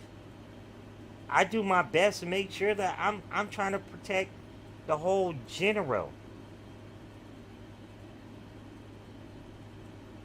I may disagree with you, but I do appreciate you streaming for this. I appreciate that, man. You know, I'm not kidding. Like I said, I'm doing this from the beginning to the end. I'm taking my time with this. I'm gonna have my opinions. You're gonna disagree with me. I'm not gonna disrespect you. I may disagree. I'm not gonna disrespect you. That's the difference. You know, this is Medusa being Medusa. Wait before you can give us credible answers. You've been there 28 years. You've had a few days to be able to draw your own analysis of this. You should understand the entire process. You talked about being on the team, perhaps in Georgia. You have talked about your experience in this. You've talked about the professional nature of the agency. That I don't doubt. But the director, just like it was when I ran my operations at AT&T, was responsible for making sure they worked. Again, a private company. She already made the point that part of her tenure was she worked for PepsiCo. So, you know, she worked with just as big as company you did. I mean, AT&T, one time you worked at AT&T, you said the last 17 years, I'd actually be kind of challenging like whether or not PepsiCo is bigger. You know, I feel it though. And in business, it either works or it doesn't work. There's no in between. It either works or it does not work. And your job as the, in essence, administrator, the director, is to make sure it looks right and works. And I've not heard you say one thing about my analysis is, I have asked these questions. It's always, I've got to sit back and wait for someone else to decide that. So it's called an investigation. The person who rushes an investigation reaches into like a torch-filled pitchfork, a Frankenstein moment. No, it's called investigations. That's the beauty of democracy. I'm going to ask you a question that maybe you can answer. Have any employees been disciplined for their role in Butler, PA incident? Not yet, because the No, sir, not at investigation this hasn't been time. done. I am asking those questions. So no employee has been disciplined? It's and still no under an employee investigation. has been placed in any position that would place their job in jeopardy, nor their standing in the agency? We are still in the process of That's not interviewing what I people. asked. You're the person that runs the place. You're the person that knows right from wrong, good from bad. You've had a number of days, and now you come before this committee. Now, you could have done this 2 days after that, starting last Monday, right at the beginning of the Republican National Convention. No, you waited till the convention was over. You didn't want questions popping up. Now you get it on your time. You've got time ahead. where, you know, you want to kind of rub this in as some kind of thing. Do not, you know, an investigation, be it 2 days, be it 9 days. 9 days. When's the last time you heard of a situation like this? Like, everything's been solved in 9 days. It took, how many months did it take before they figured out how long did Hinckley lose it before he took a shot at Reagan? You know, you see Kamala Harris, sweet, hold up, let me read that right. You see Kamala Harris say, Secret Service preferred, is that sterilized output?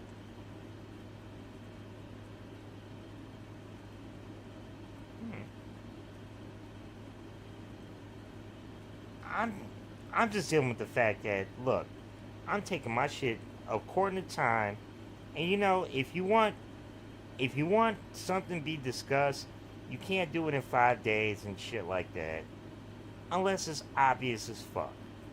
Okay, what's obvious as fuck?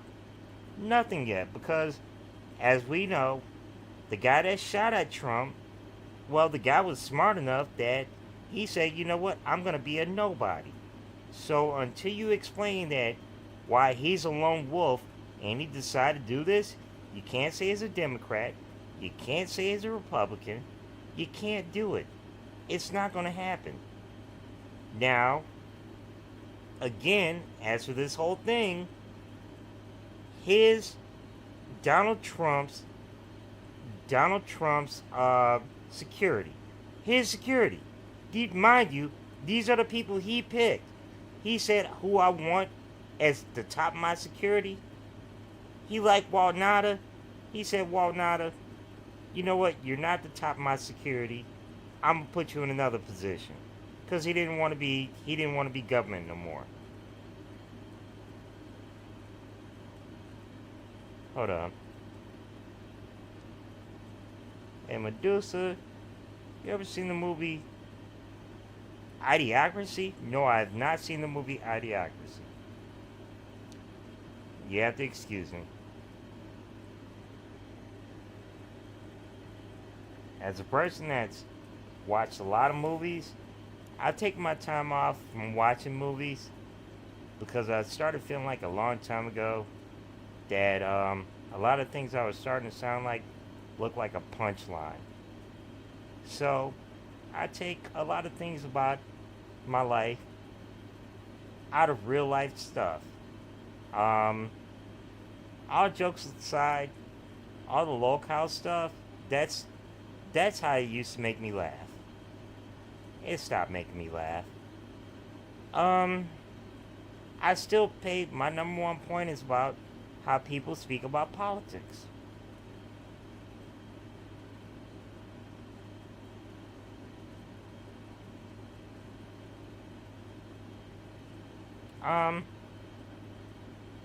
Okay, I'm gonna let this go back because I hate to keep holding this up. I'm talking too much. My apologies, folks. Knowing you're going to be before us and you've got to slough it off to someone else, do you see where there was something that went wrong as a professional at an agency with 28 years, or do you have to count on someone else to give you the final report? As the top of Secret Service, your job is to topple any other Secret Service agent. That's where it should say it. She's not going to be able to say it that way, but that's what the fuck she's going to do. She's not going to shit on top of the head agent and the Trump security. It's not going to happen.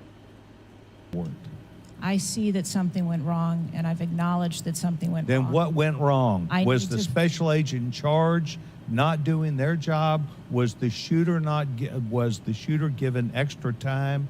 Was the sniper doing their job? I mean, these are things that people who've been around for 28 years can analyze quickly. I watched it live on TV, and then within minutes saw a number of facts and factors that would have and should have been known by people who were there. You've got 28 years. You're showing up here telling us and the American public, well, I've got to wait for the final answer. What is your evaluation? I'm asking those same questions. Well, no, you're before the committee. Tell us what went wrong. A special agent in charge, the person who was there. Tell us, and don't try and play a shell. The security, I'm sorry, let me answer this back. Mark Withers. The security will improve. In a sense, it will improve that it will stop being outdoor events.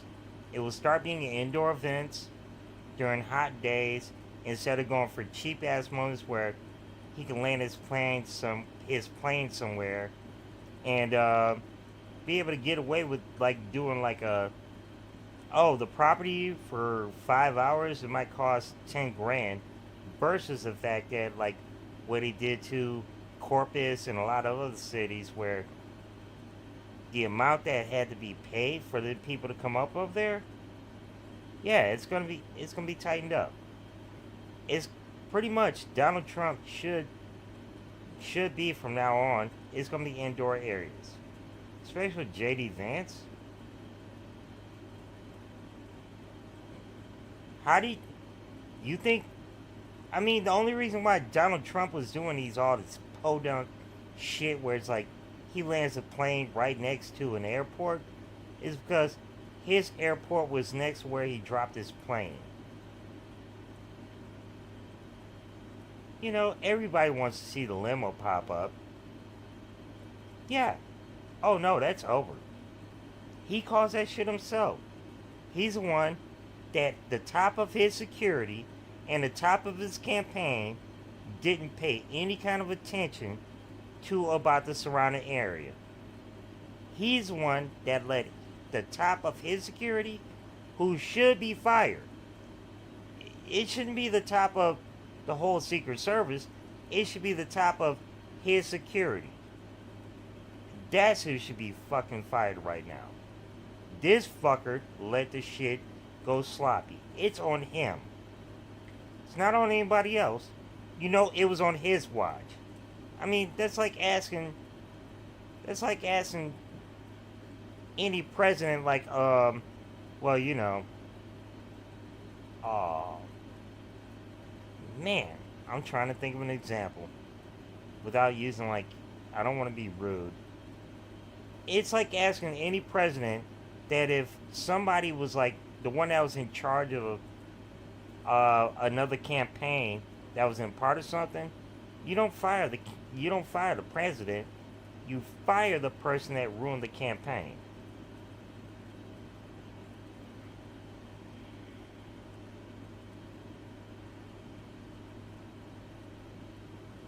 The top of his security is, yeah, that's the one that's supposed to be fired.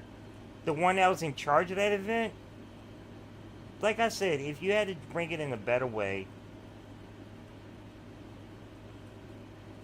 Miss Cleedle is head of a franchise. Her franchise is security. You don't fire Miss Cleedle because the guy who didn't do the right thing in Pennsylvania didn't do the right thing in Pennsylvania. You fire the guy who fucked up in Pennsylvania.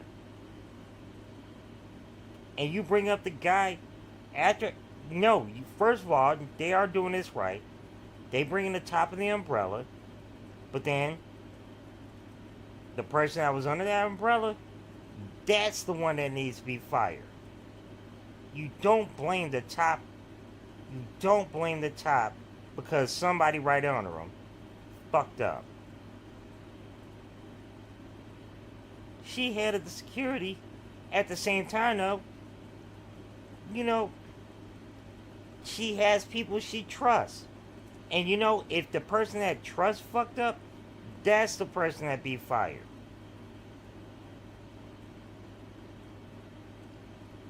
She trusted him. And Donald Trump's campaign trusted him. They all trusted. Okay. You disagree. So, what competency would you put on the person that was in charge of Donald Trump's safety? You're not going to ask the top of the Secret Service to be looking at Donald Trump 24/7, right? You're gonna you hire somebody that does that 24/7, and Donald Trump is the person that he's the one. Remember, Donald Trump is in charge of his own Secret Service.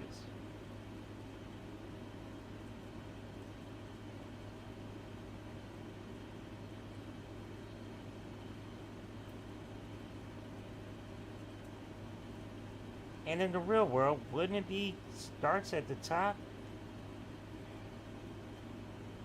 I disagree. I think that the top of Donald Trump's security is a person that's supposed to be held accountable.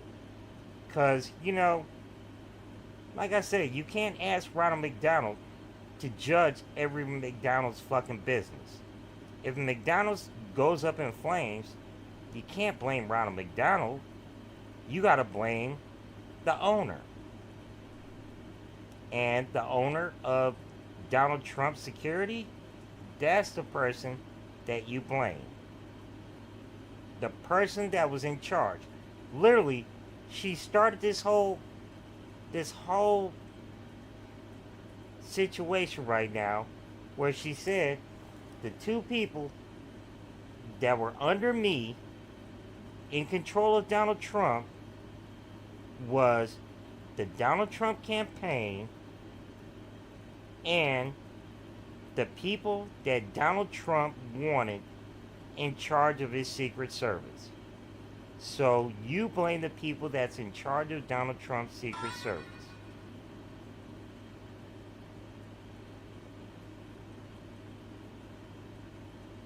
She's in charge, and she's talking about being in charge.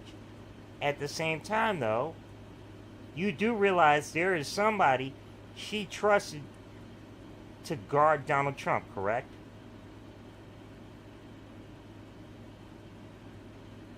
If you're going to say that she needs to be fired because the person that she agreed with by Donald Trump, by the way, again, Donald Trump. Okay, so should the guy that's in charge of Donald Trump, the #1 agent, should he be fired as well?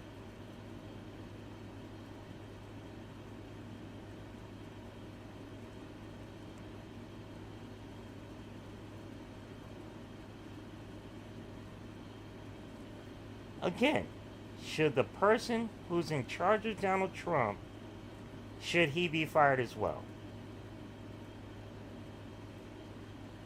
I've heard your argument about the fact that she should be fired. Okay, fair enough. I'd like an answer to that question.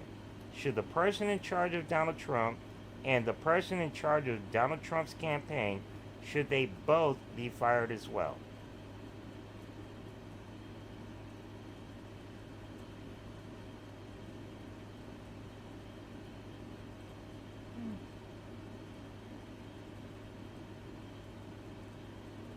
Okay, well, he was the one that was in charge when it happened, so he was negligent. The person in charge of Trump's campaign. Those are the two people. The person that's in head of Donald Trump's service as well as his campaign. Both of them people should be fired as well.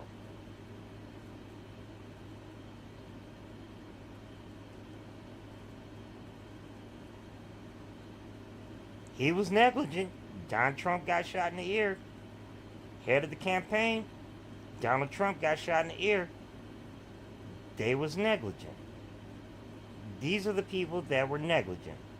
And you know, if you want to keep going up there, then fine. Then boom. Go ahead.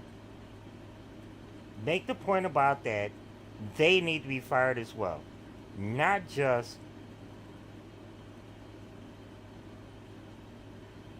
you're a painter. Yeah, it works, and they screw up on a job. Yeah. You had to fire the painters, correct? You had to fire the painters, though. because they fucked up.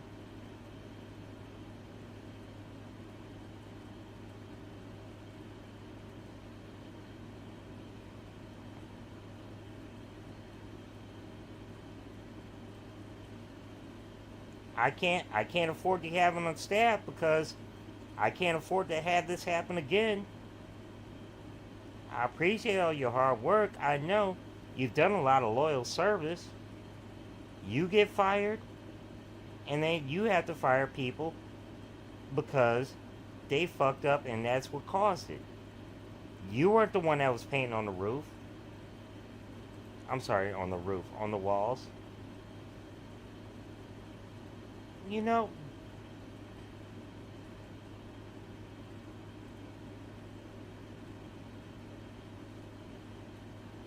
okay, and you know, what's the first step when the buck stops with you? You have to stop keeping your employees that messed up that bad. Because, you know, you don't want to see this happen again. You do not want to see this happen again, correct? So that means you have to hire new employees, correct? If you want to keep your business afloat, you have to fire incompetent employees.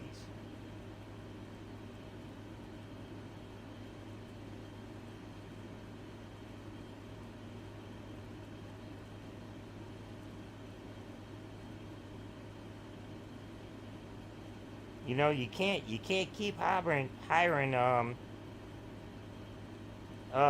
your wife's your stepbrother. You know, if your stepbrother keeps screwing up, you can't keep hiring him. Well, he screwed up. Hired your stepsister too, she screwed up.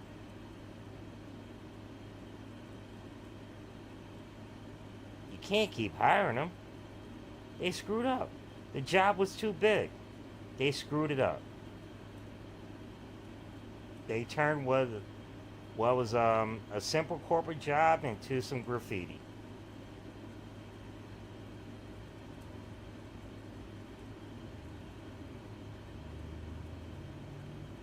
So would you keep those same employees after they screwed up, even though you got fired from the job?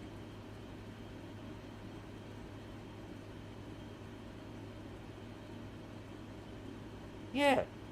And again, okay, he said, you're right. That's why I don't just hire anyone. Fair enough. I'm going to believe that Trump did not just hire anyone. He gets to hire his own private, he gets a nitpick.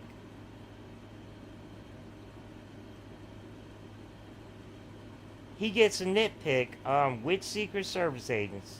That's why Walt Nauta, he didn't make Walt Nauta one of his head of Secret Service. He wanted him to be private Secret Service. Now, no, Trump definitely got to pick everyone that was top of his service. So, my point is, these were his picks.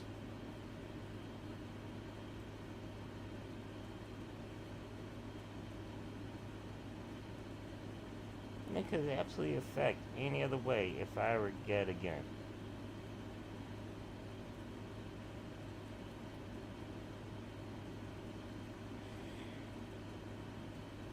My point is that Trump, I'm walking with you on this other tangent. The point is that Trump, he picked his Secret Service agents. He picked them. And if she got lazy, where it turned to this, it's on him. I mean, obviously it's on top of the ladder. At the same time, though, he needs to come up and speak on why this happened. And again, the top of Trump's campaign needs to come up and speak to Congress on why this happened. because, again, as the head of the Secret Service said, they made the point that, look, we sweep the area. It's not like you're going to have the head of the Secret Service going to every Trump meeting. It's not going to happen.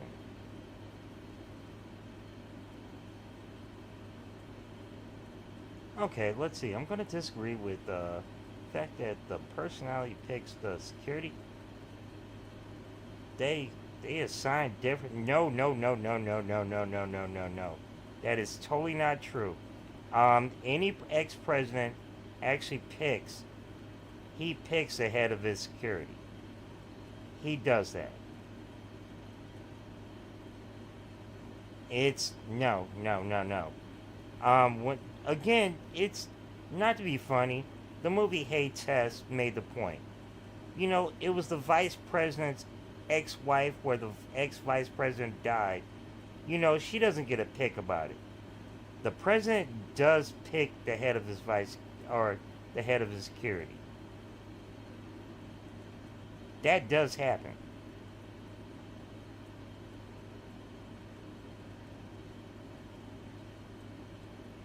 He doesn't always have the same security in general. At the same time, though, the head of his security is always his head of his security.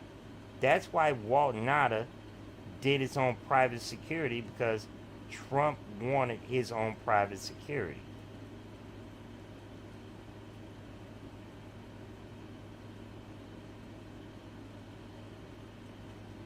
Hey, look, I'm trying to do my best here to be sure I read everything that you say. He doesn't always have the same security. Okay, I'll take your word for it.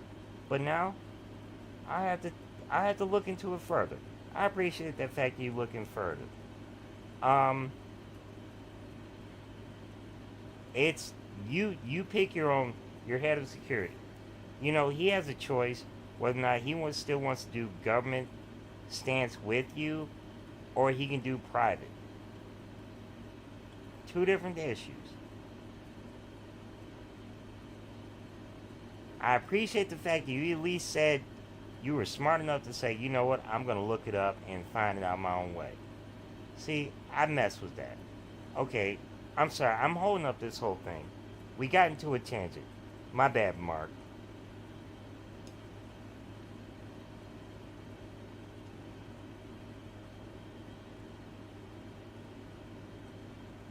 Difference is, I'm good enough to debate with you and talk with you about this.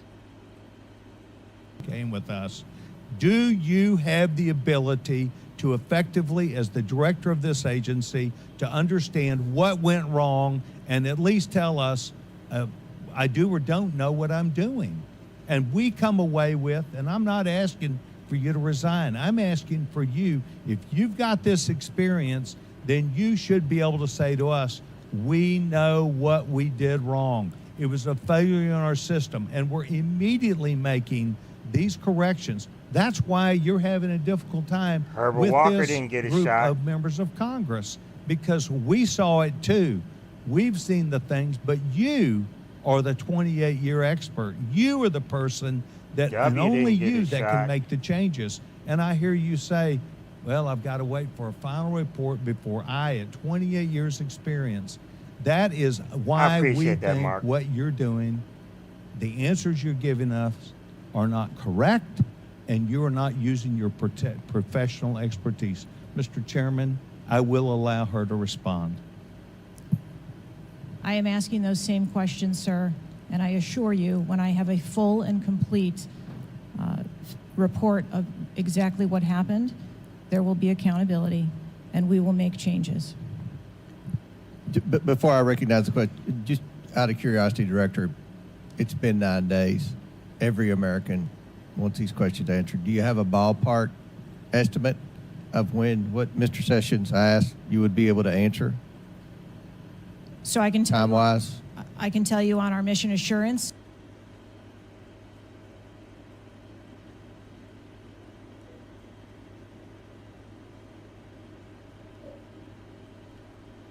There are a number of Office of Inspector General investigations as well, and we are working in concert And then, of course, there is the Department of Justice, FBI, criminal investigation. Chair recognizes Ms. Ocasio-Cortez from New York. Thank Bless you, you, Mr. Ms. Chairman. Ocasio-Cortez. Director Cheadle, respectfully, what you had just laid out about 60 days.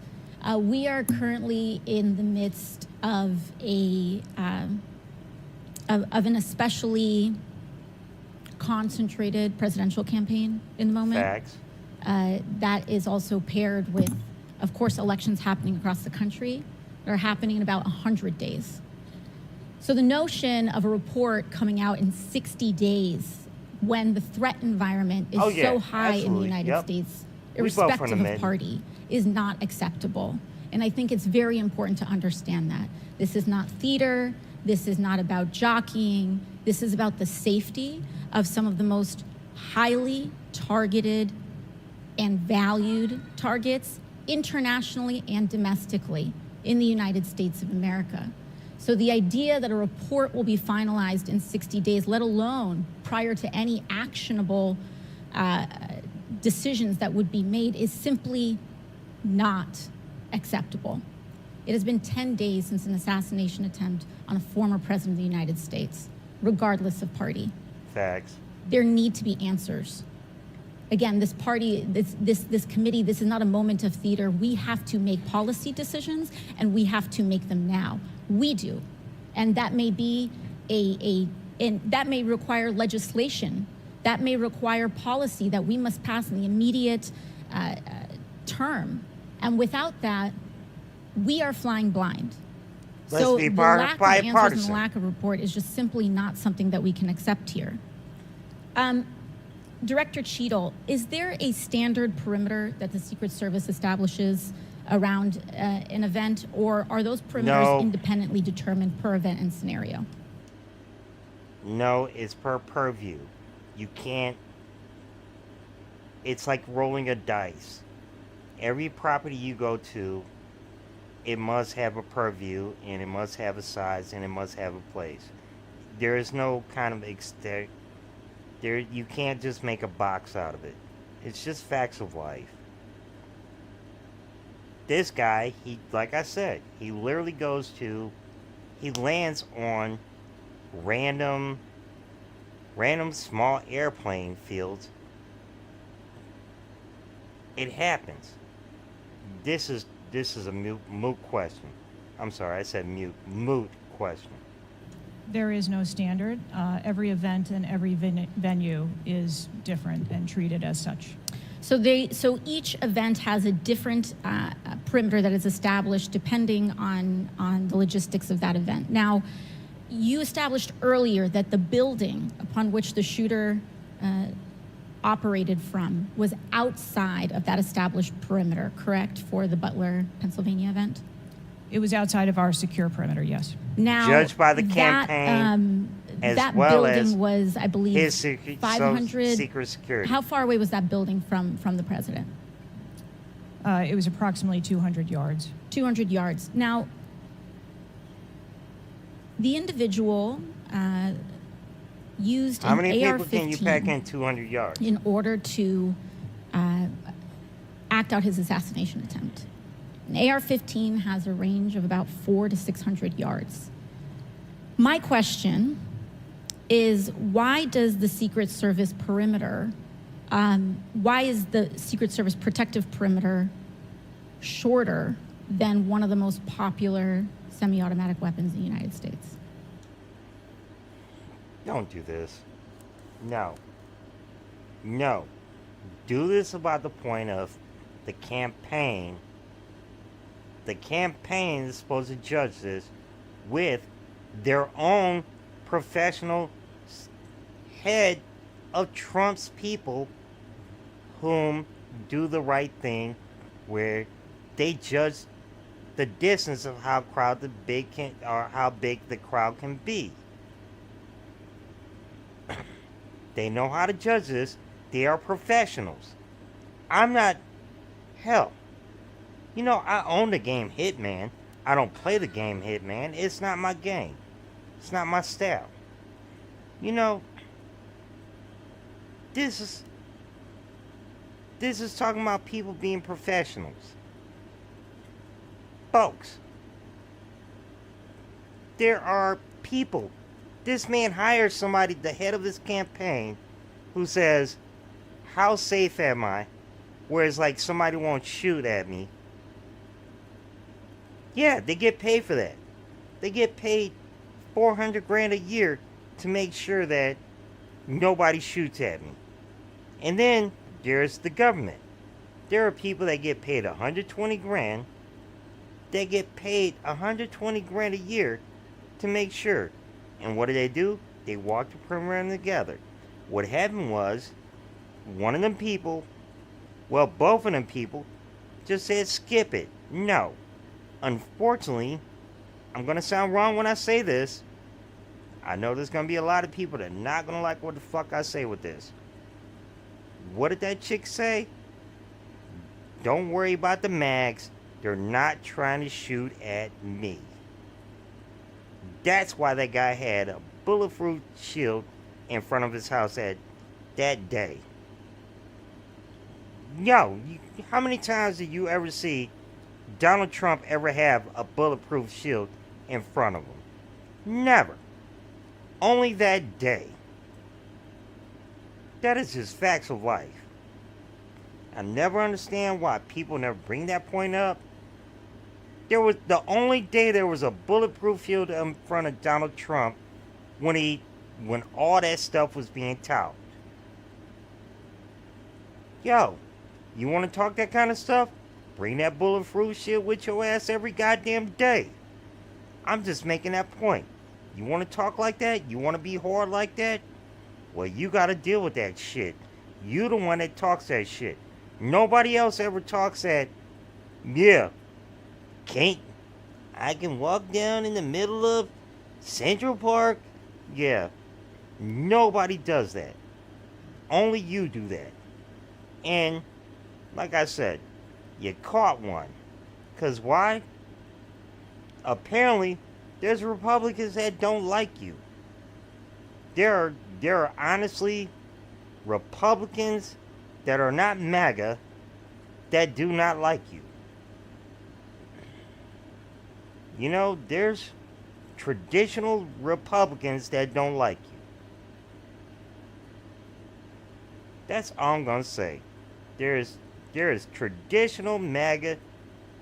MAGA is boo to these folks, and you know, they straight up they want to bring conservatives back.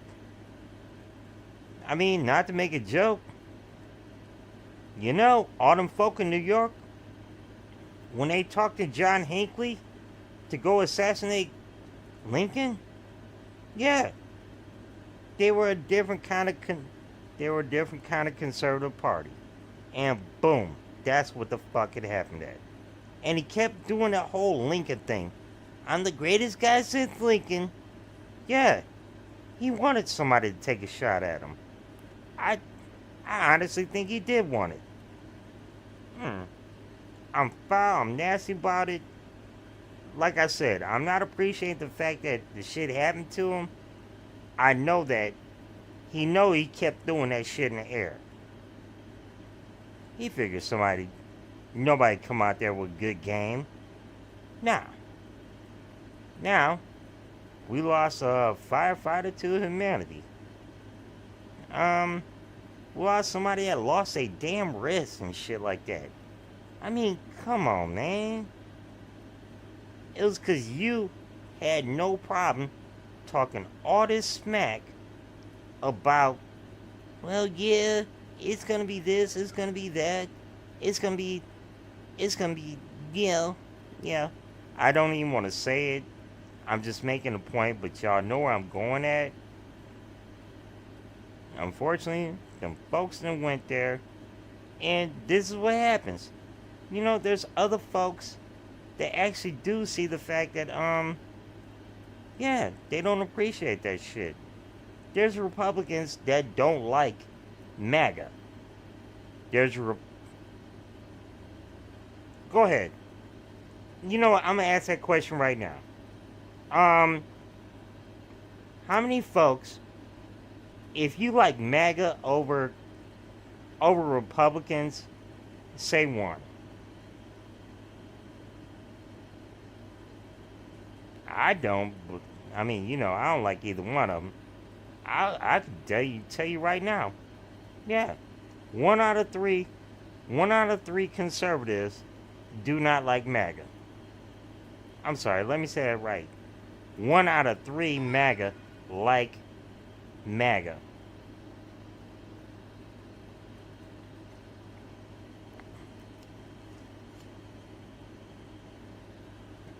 Y'all the people that like watch the first scene of American History X.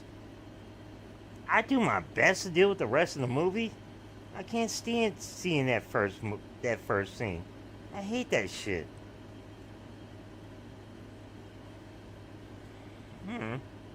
You just want slaughter. You want slaughter. It's ugly. It's my call. Anyway, let me get back to this. There are a number of weapons out there with a number of ranges. Again, an advance was completed. The determination of the perimeter, I'm not going to speak to specifics, but there are a number of factors that are taken into account when we determine our perimeter. Some of it has to do with terrain, some of it has to do with buildings, some of it has to do with assets and resources that are available. And so what I'm hearing is that a perimeter was not established outdoors in an outdoor venue that would prevent an AR-15, which is one of the most common weapons used in mass shootings, from being able to be within the range of Secret Service protection. Why doesn't nobody admit the fact that it's like, as sloppy as Ronnie Jackson was with the pills, that hit the head of his security, got sloppy. The guy got sloppy. The guy could have done it. No, he got sloppy. The head of his security. Nobody's talking about the head of his security. Man. A perimeter was established, and even though there were buildings that were outside of that perimeter, it wasn't just that building. There were a number of buildings in the area, and there was overwatch that was created to help mitigate some of those buildings. Respectfully, Dr. Cheadle, as well, as a person who has experienced an enormous amount of threat incidents, including incidents that have never been reported publicly, there is a common pattern that happens here.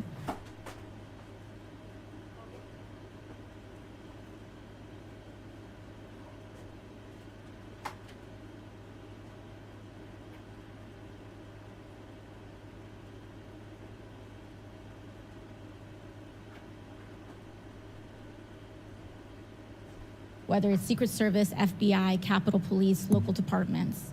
After a critical security failure, we often hear there will be an independent investigation. That independent investigation gets set up.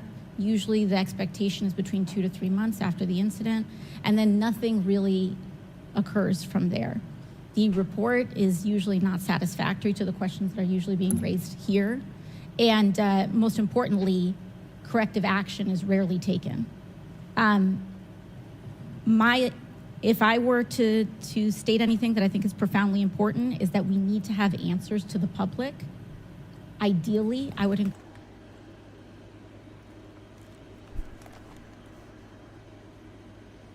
The fuck? Yeah. Public deserves to have full confidence, and the stakes are too high. The violence that could break out in this political moment, regardless of party, in the event of someone getting hurt, constitutes a national security threat to the entire country. Thank you, and I yield back. Could I go back to something you Yes, said? please, feel free, Director. Ma'am, if I could just speak to something you said at the outset when you started your questioning. I want to assure you and everyone on this committee that I'm not waiting for a report to take action. We have been conducting analysis all along, but and we have been you were strong enough, adding like, additional features to our security details since this incident occurred. Have a fantastic day. And I'd hope you can highlight and illuminate what some of those are in the event of other members questioning as well. Very good. Chair recognizes the gentleman from Arizona, Mr. Biggs. Thank you, Mr. Chairman. I request Andy unanimous consent for that photo to go into the official record. Without objection, so ordered. Thank you, Director. Your agency has a no-fail mission, and on Saturday, July 13th, your agency spectacularly failed. The failure resulted in the death of Corey Comparator and serious injury to two other rally attendees, David Dutch and James Copenhaver, besides the injuries to President Trump. It is unfathomable that a 20-year-old on the radar of Secret Service and local law enforcement before President Trump went on stage was able to climb onto the roof of a building with a rifle and fire off multiple rounds before he was neutralized. Was Mr. Crooks acting alone? Again, I would have to refer you to the FBI's investigation. Was he just a lone gunman? Investigation. I would have to refer you to the FBI's investigation for motive. What did the Technical Services Division determine was going to be the event perimeter? Those are questions that we are asking, and we are you're sitting here today. Come on, Director. Everybody said this. You knew you were going to be asked that question because it's been asked multiple times. So this is an... What the fuck? No. He has a written statement.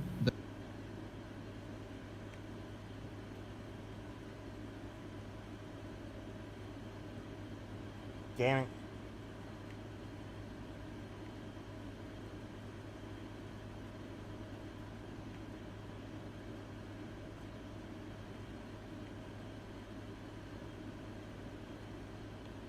There we are. That we are asking, and we are. You're sitting here today. Come on, Director. Everybody said this. You knew you were going to be asked that question. No, that's not where we're at. No, we're past that.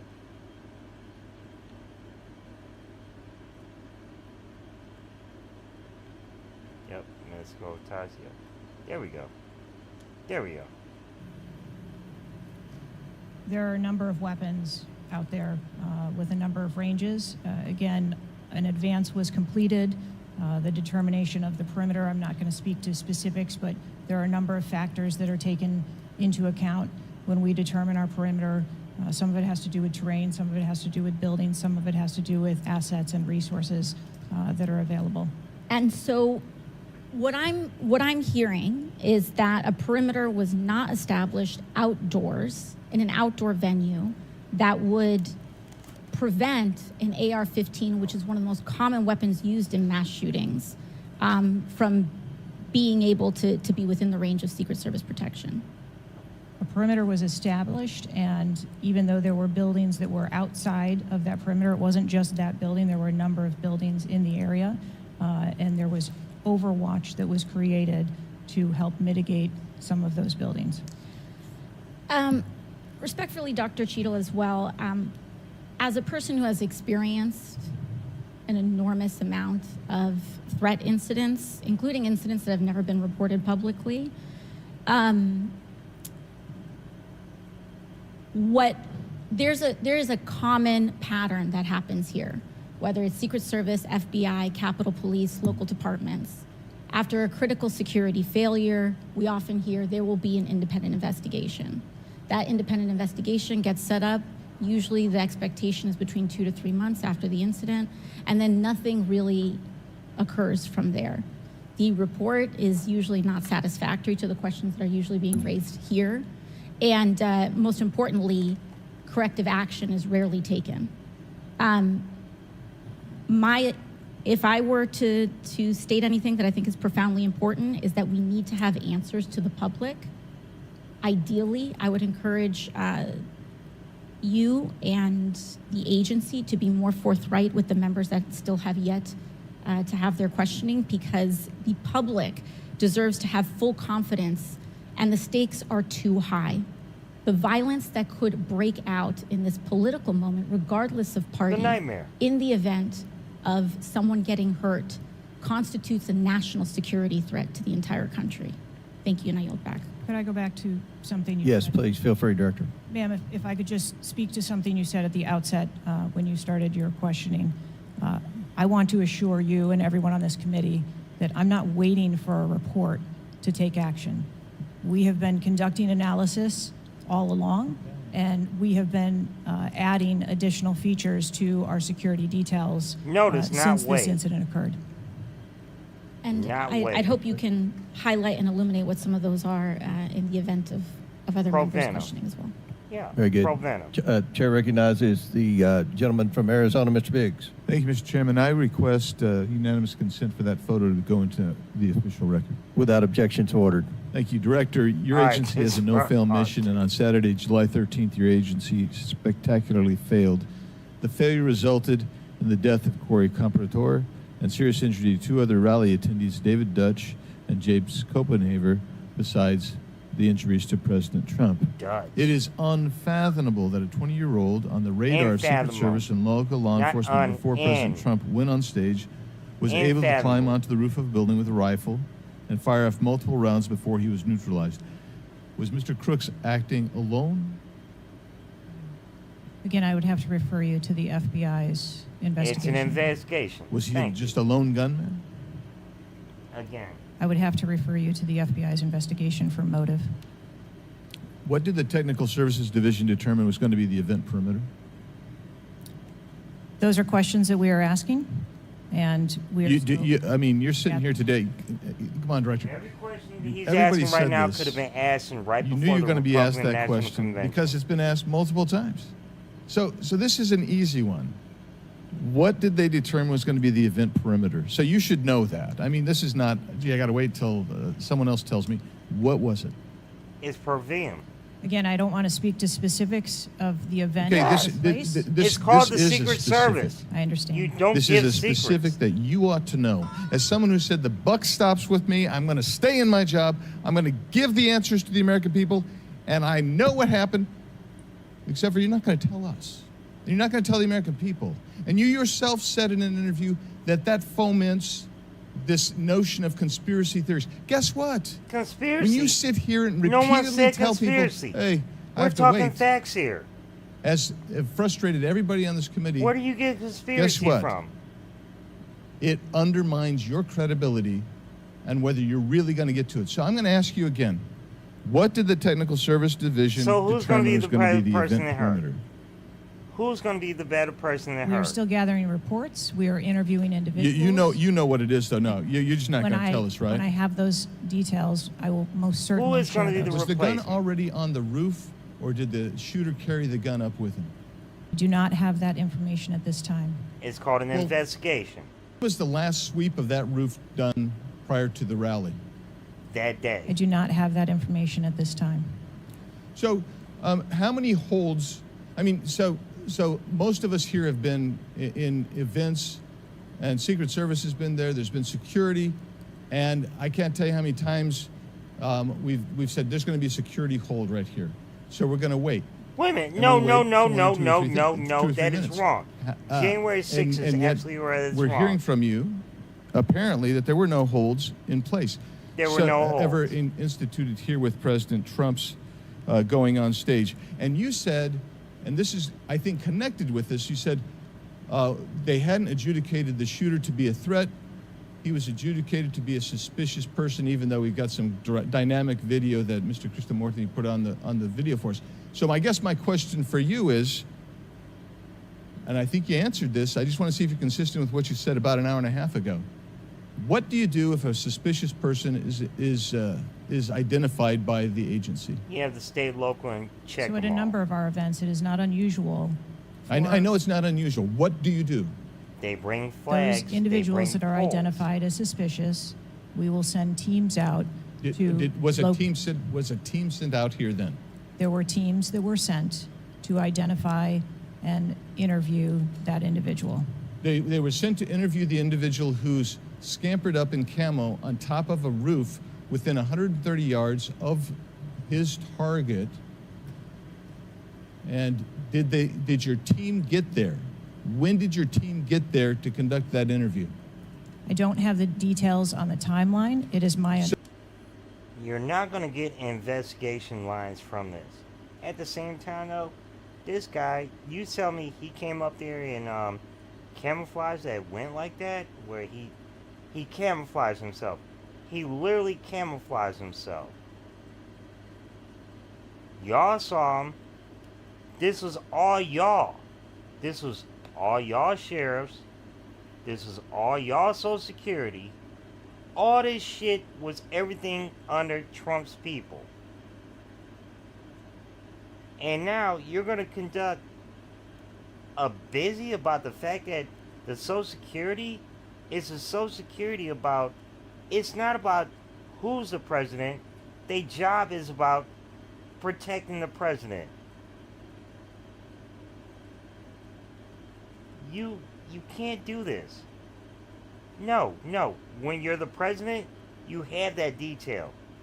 And when you stop being the president, you give people opportunities like, wow, you've been like the greatest Secret Service agent ever for my presidency. I want to give you the opportunity to be under my presidency, or the rest of my life. You know, you're going to get a paycheck. There is nothing new about this. And everybody in Trump's... Why is nobody blaming Trump's head of Secret Service? Why? I'm losing my damn mind about this.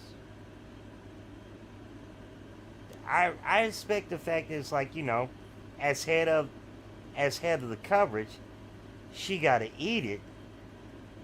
I'm still saying, why is the guy that's below her not coming up saying yeah, that was my fault? I mean, real talk. Look, I bless my boss for being my boss. At the same time, though, it was me that messed up. It was me that messed up. If you're going to sit here and tell me that the guy that was below him or below her is going to sit there and be like, nah, it was her fault. Nah, she messed all this up. Instead of actually taking responsibility on your watch, like there's no other way to say it. It was your watch. You know, again, she made the point at the beginning of this whole thing about the fact that it was who was in charge? The people that were in charge of Trump's campaign and Trump's Secret Service, his Secret Service, to scour the area and evaluate it and make sure to see what's wrong. None of them said nothing was wrong until he got shot. Not a one of them. All of them said this whole time, oh no, it was all good. It was all good. Sloppy ass people. Sloppy ass people. So if they did send a team and they're going to interview him, and you described that earlier as an investigation, why didn't they put a security hold on President Trump going on stage at that rally? At a number of our protective sites, there are suspicious individuals that are identified all the time. It doesn't necessarily... Not a single person in the situation is saying about the fact that, look, she's head of the Secret Service. She's got to eat that. Fair enough.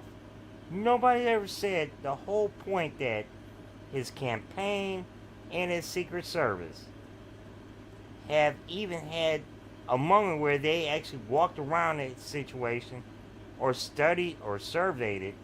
No. Have them folks come speak up. Tell where it's like they said, look, head of the Secret CIA or Secret Service,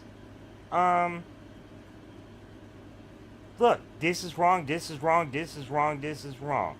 None of them said that. None of them said that. Not a one of them said that. You know,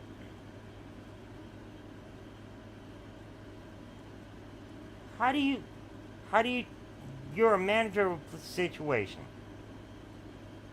You don't own the situation, you're a manager. And your assistant manager doesn't come up and tell you about the stupid stuff going wrong that you didn't see?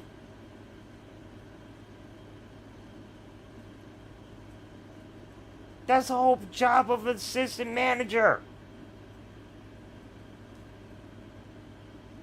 Necessarily mean that they constitute a threat. Of course not. But here you got a guy scampering up the side of a building on top of a roof.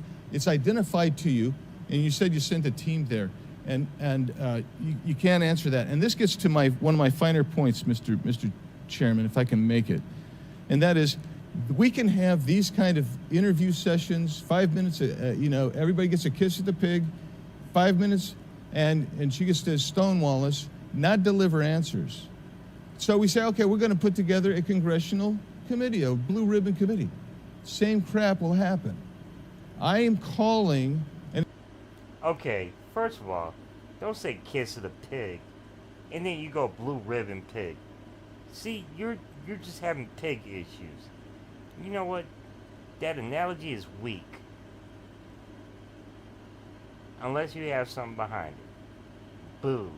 And I'll support that, but I will tell you this, I am calling on the Speaker to give us and put together a truly independent commission of qualified former Secret Service agencies, presidential and VIP protective services people who can actually conduct this kind of investigation and give us real answers, because I don't think you're going to give us those answers. You should have come today ready to give us answers. I call upon you to resign today.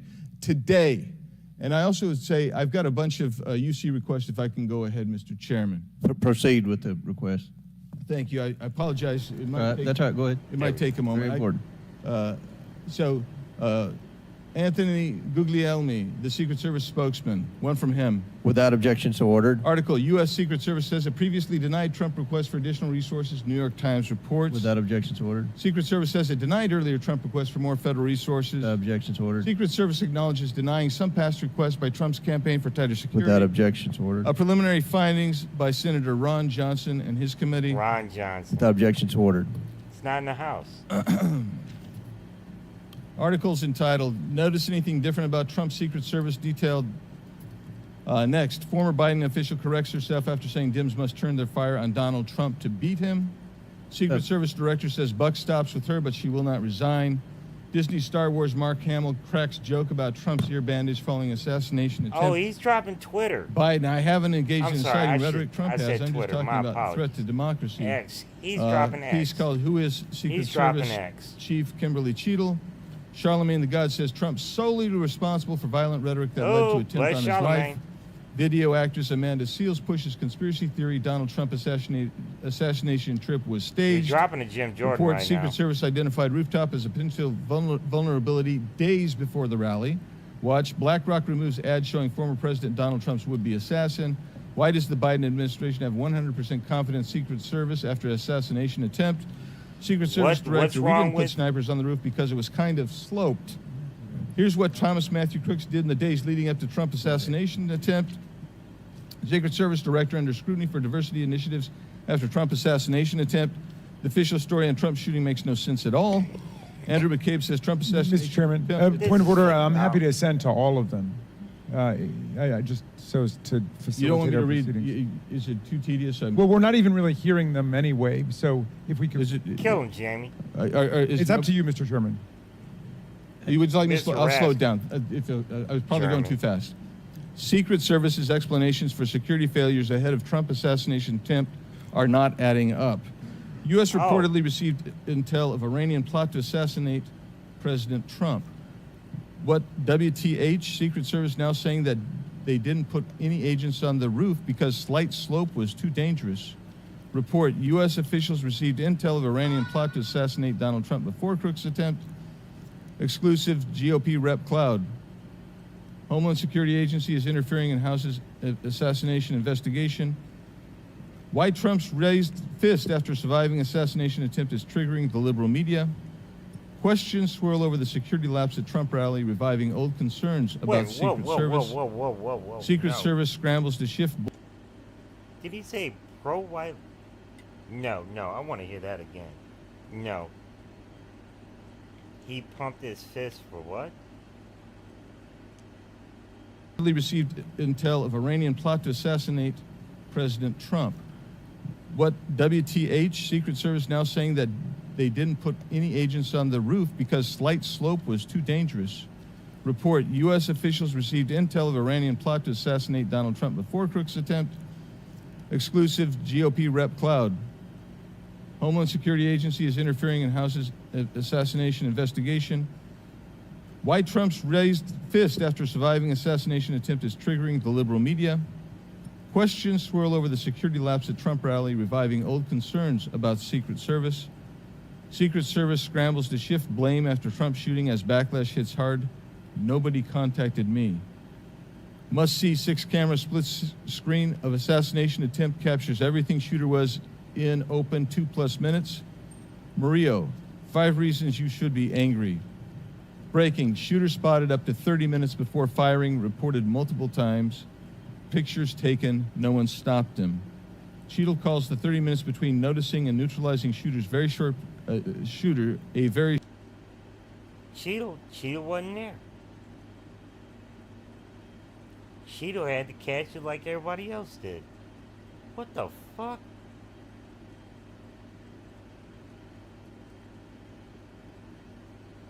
Are you fucking kidding me? You're gonna shit on the Secret Service. Short period of time. Secret Service director says buck stops with me on Trump assassination attempt, but won't resign. Mr. Biggs, we'll stop right there. We can retake them on the next one. I know there are more, but without objection, we'll enter into the record all of those, and we'll take up the others after the next speaker. Chair now recognizes Ms. Brown from Ohio for 5 minutes. Thank you, Mr. Chairman. I first want to highlight certain comments from Ranking Member Raskin, my colleagues on both sides of the aisle, President Biden and Vice President Harris, and that is political violence is completely unacceptable in this country, full stop. It is an assault on our democracy itself, and I am devastated by this attack on a candidate for the president, for the office of the highest office in the land, and continue to pray for the victims of this shooting and their families. As someone who has known gun violence firsthand, no one should have to experience the pain of losing a loved one to weapons of war. It is deeply unfortunate political violence has become far too common. Whether it is the deadly attack on the Capitol on January 6th, the assault on Speaker Pelosi's husband, or the threats of violence against election workers, we all must work to condemn political violence and tone down the rhetoric. So, Director Cheadle, on behalf of the hardworking men and women of the Secret Service, can you give us some perspective as into what goes into securing an event like the rally? Like, how much time do you have to prepare? No, she cannot. No, she cannot. Generally, when we receive notification that there's going to be an event taking place at a venue, the advance team assignments are made, and there is a 5-day process to conduct walkthroughs, coordinate with staff, local staff, and campaign staff, the protectees staff, and then with local law enforcement on where the perimeter is going to be, the size and the scope of the event, how many attendees there are going to be, if it's an indoor rally, outdoor and what rally, happens after the staff? What sort of assets are available locally, The security comes what sort of assets the Secret Service can bring to bear, and what the scope of the event that the staff is trying to accomplish. So to that point, how many agents were recommended or requested as opposed to how many were assigned? So I'm not going to get into specifics of how many were assigned, but those numbers that were requested your Secret were provided. Service. And how many local agents were involved in the preparation, if you will, that you talked about, that 5-day preparation? Can't talk about that. So there were a number of local agents from the local office, as well as agents from the former Trump detail that were involved in that advanced process. Do we have a number? I do have a number. I'm not going to release that number in this setting. My lady. You're not making this easy for us. It's defense. This It's is called a defense. shocking incident on the former president's life and an appalling instance of political violence and a threat to our democratic values. I'm thankful that the former president is on the mend. And again, I'm grieving for the family and friends of Corey Comparator, who lost a loved one in this shooting and now know the unbearable pain of gun violence.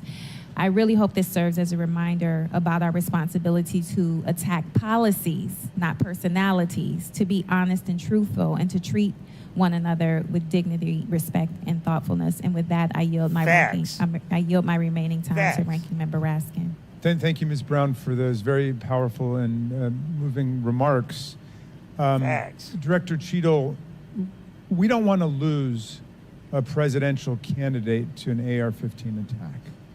We cannot lose a presidential candidate to an AR-15 attack, and we can't lose any more citizens to AR-15 mass violence, mass shootings. And we certainly don't want an attempted AR-15 assassination or assassination attempt to set off political violence or riots in America. So this is deadly serious business. The vice ranking member pointed out that a report in 60 days won't do it for us because we have a responsibility. Members of Congress have a responsibility to take action now if there's anything we can do to prevent this. So my question for you is, what is informing your operational? What the fit up? The fit up? Oh man. Damn it.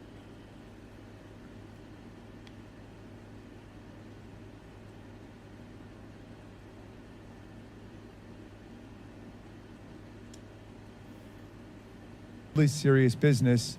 The vice ranking member pointed out that a report in 60 days won't do it for us because we have a responsibility. Members of Congress have a responsibility to take action now if there's anything we can do to prevent this. So my question for you is, what is informing your operational decisions right now that you've invoked?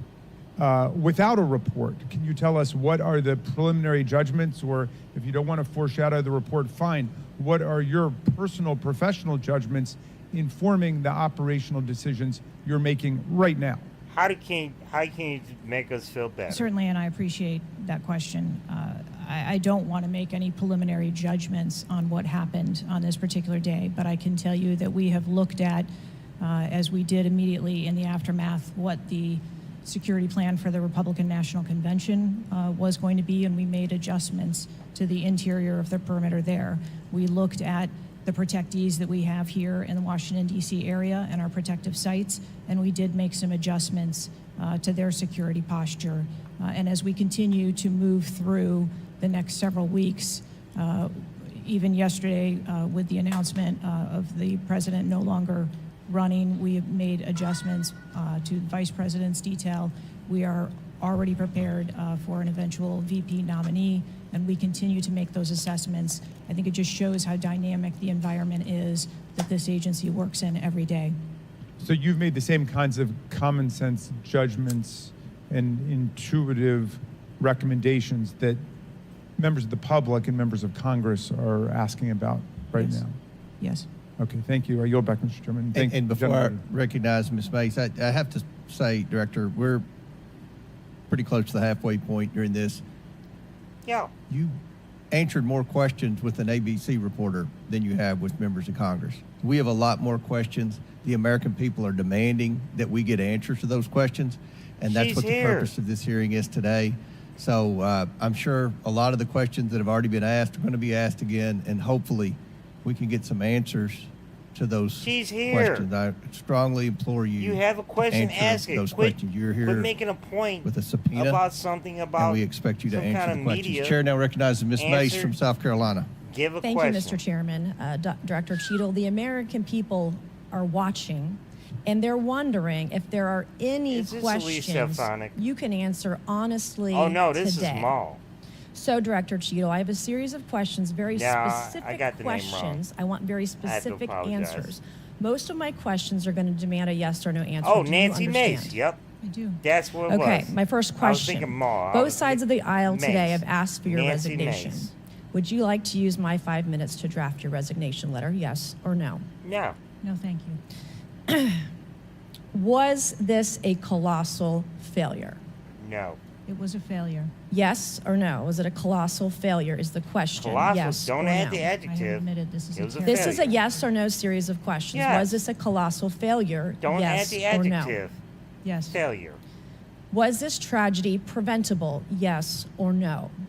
Quit Yes. using adjectives. Has the Secret Service been transparent with this committee?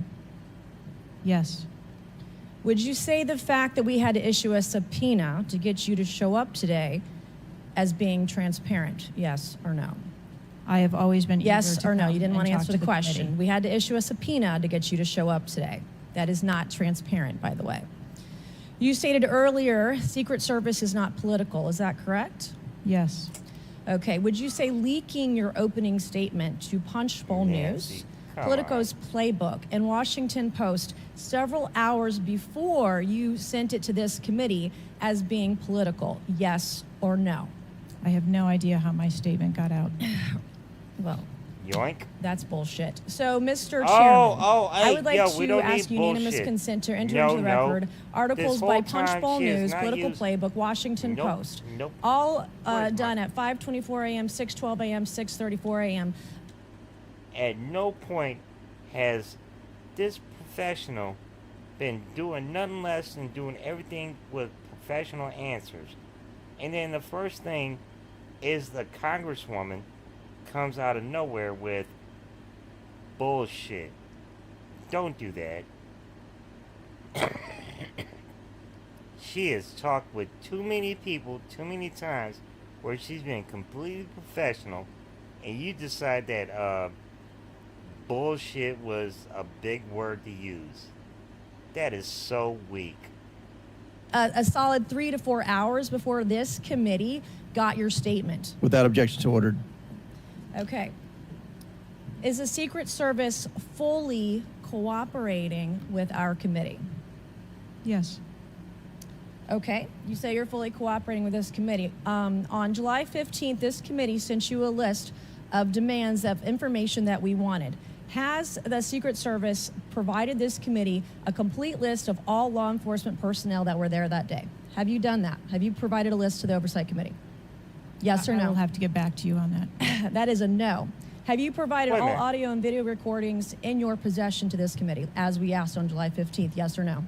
I would have to get back to you. That on is a no. You're full of shit. Wow, you're full of shit. I'm gonna knock that back. Is a no. Have you provided all audio and video recordings in your possession to this committee, as we asked on July 15th? Yes or no? I would have to get back to you. That on is a no. You're full of shit today. You're just being completely dishonest. Mr. Chairman, Completely dishonest. Mr. Chairman. Chairman, I want to. I'm Come gonna on. We have to continue. maintain. This woman is just literally saying, yeah, your shit is shit. She's shitting on people. This is our Congress. We're down to your shit.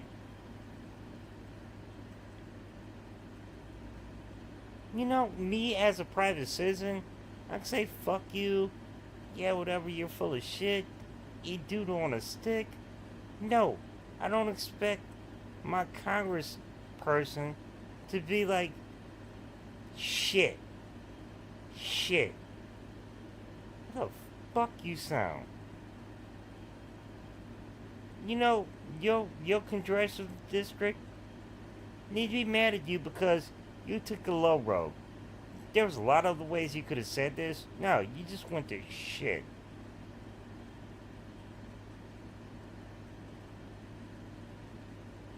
You know, there's a lot of things I want to say right now I'm not going to use. At the same time, though, that's ugly. Yeah. Miss Nance, you better than this. Decorum in this committee, Any, no matter how have you provided upset we any get. and all memos to this committee that we've asked you on July 15th? Have you provided all memorandums within the Secret Service? I would have to get back to you on that. That is a no. You are being dishonest or lying. Like you're being dishonest here with this committee. These are important questions that the American people want answers to, and you're just dodging and talking around it in generalities. And we had to subpoena you to be here, and you won't even answer the questions. We have asked you repeatedly to answer our questions. This isn't hard. These are not. She has answered the questions. She's answered the questions that it's an investigation. You can't have we've had investigations where it's like you've had investigations about Jim Jordan. No, it's never happened. Investigations. Not hard questions. Have you provided us all communications from the Secret Service related to that day and that rally? Have you provided this committee? We've asked for this information on July 15th. Have you provided any of this information that this committee has asked of the Secret Service? Any of it? I'll have to get back to you. Have you even read this letter that we sent you? Did you even read this? Yes. Okay. And you have said you don't know, you have no idea. The answer is no. We haven't gotten a single document or piece of information or data from you or your agency in related to the rally that we have asked you for.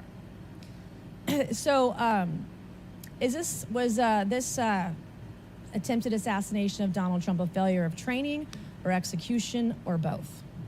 I think that those are answers that we need to Training, examine. execution, or both? Which one? I think those are answers. All right. we How need to many determine. how many Secret Service personnel have lost their jobs due to this colossal failure? At this time, none. How many Secret Service personnel have been required to take a refresher course on how not to let people shoot Donald Trump? Our personnel are currently operational. We are examining the facts of this investigation. Okay, these are the dumbest questions in the world.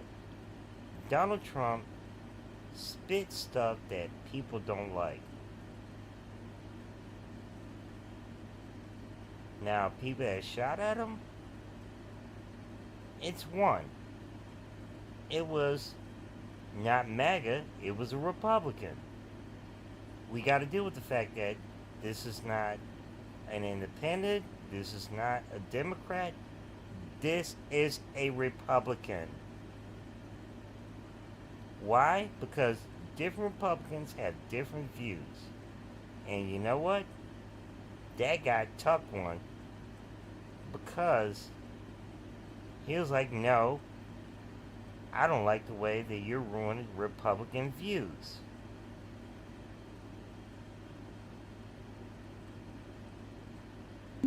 And we will make the changes necessary. What time did law enforcement become aware that there was an individual on the roof with a clear line of sight to President Trump?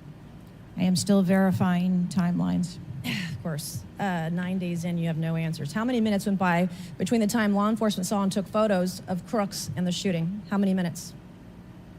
I am still verifying timelines. 57 minutes. Thank you, Mr. Chairman, and I yield back. Gentlelady yields back. Before I recognize Mr. Stansberry, I believe I want to recognize Mr. Mfume for a unanimous consent. Yeah, thank you, Mr. Chairman. I beg your indulgence. I meant to do this earlier. I'd like to have unanimous consent that it be submitted for the record. The 2023 ranking of best and worst workplaces in the federal government, compiled by the Office of Personnel Management, which shows the United States Secret Service coming in, again, as I said earlier, 413th out of 459 sub-agencies, and this appears in the July 17th edition of Government Examiner. Without objections ordered. Chair now recognizes Ms. Stansberry from New Mexico. Thank you, Mr. Chairman.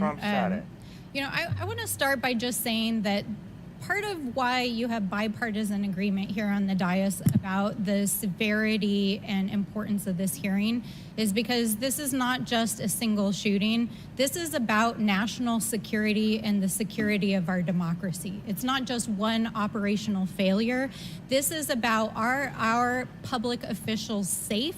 And what does that signal to our country and to the world about American security and the ability of our officials to do their jobs safely? So I want to start by saying thank gotta you be to all of our stopping. brave men and women who No. are in the uniform, No, whether no, it's no, the you Secret can't- Service or you can't local take law that back. enforcement You who said put their but. lives on the line.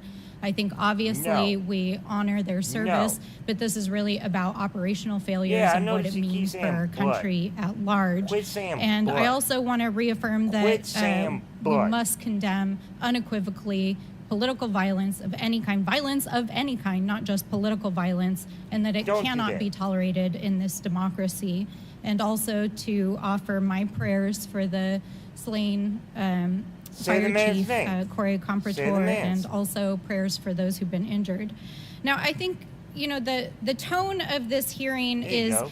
Got how his is name. it that a 20-year-old young man with a gun that was legally purchased by his father could, on the day of a rally, go to a gun shop, legally purchase ammunition, show up to a secured site, and then not only attempt an assassination of a political figure, but kill and injure 2 others? How could this happen? I'm not asking yet. I think we've had a lot of testimony. You're bringing here another today. issue. You're bringing apples to oranges. I want to talk a little You're bit bringing- about you're the bringing a timeline. gunshot Now, here's what we know, and I versus- know, Director, you were also on the call. You're bringing apples to guns. No, you cannot. You cannot talk about the fact that somebody who had a gun, that gave him the gun to let him use it freely, that he bought ammunition. No, he bought ammunition.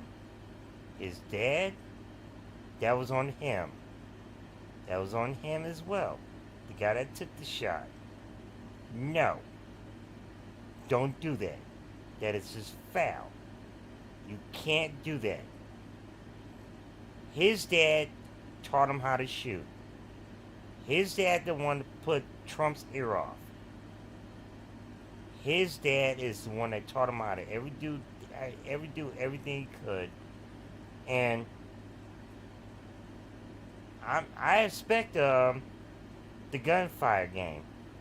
At the same time, though, he didn't understand the fact that his son should not have had a gun in his hand.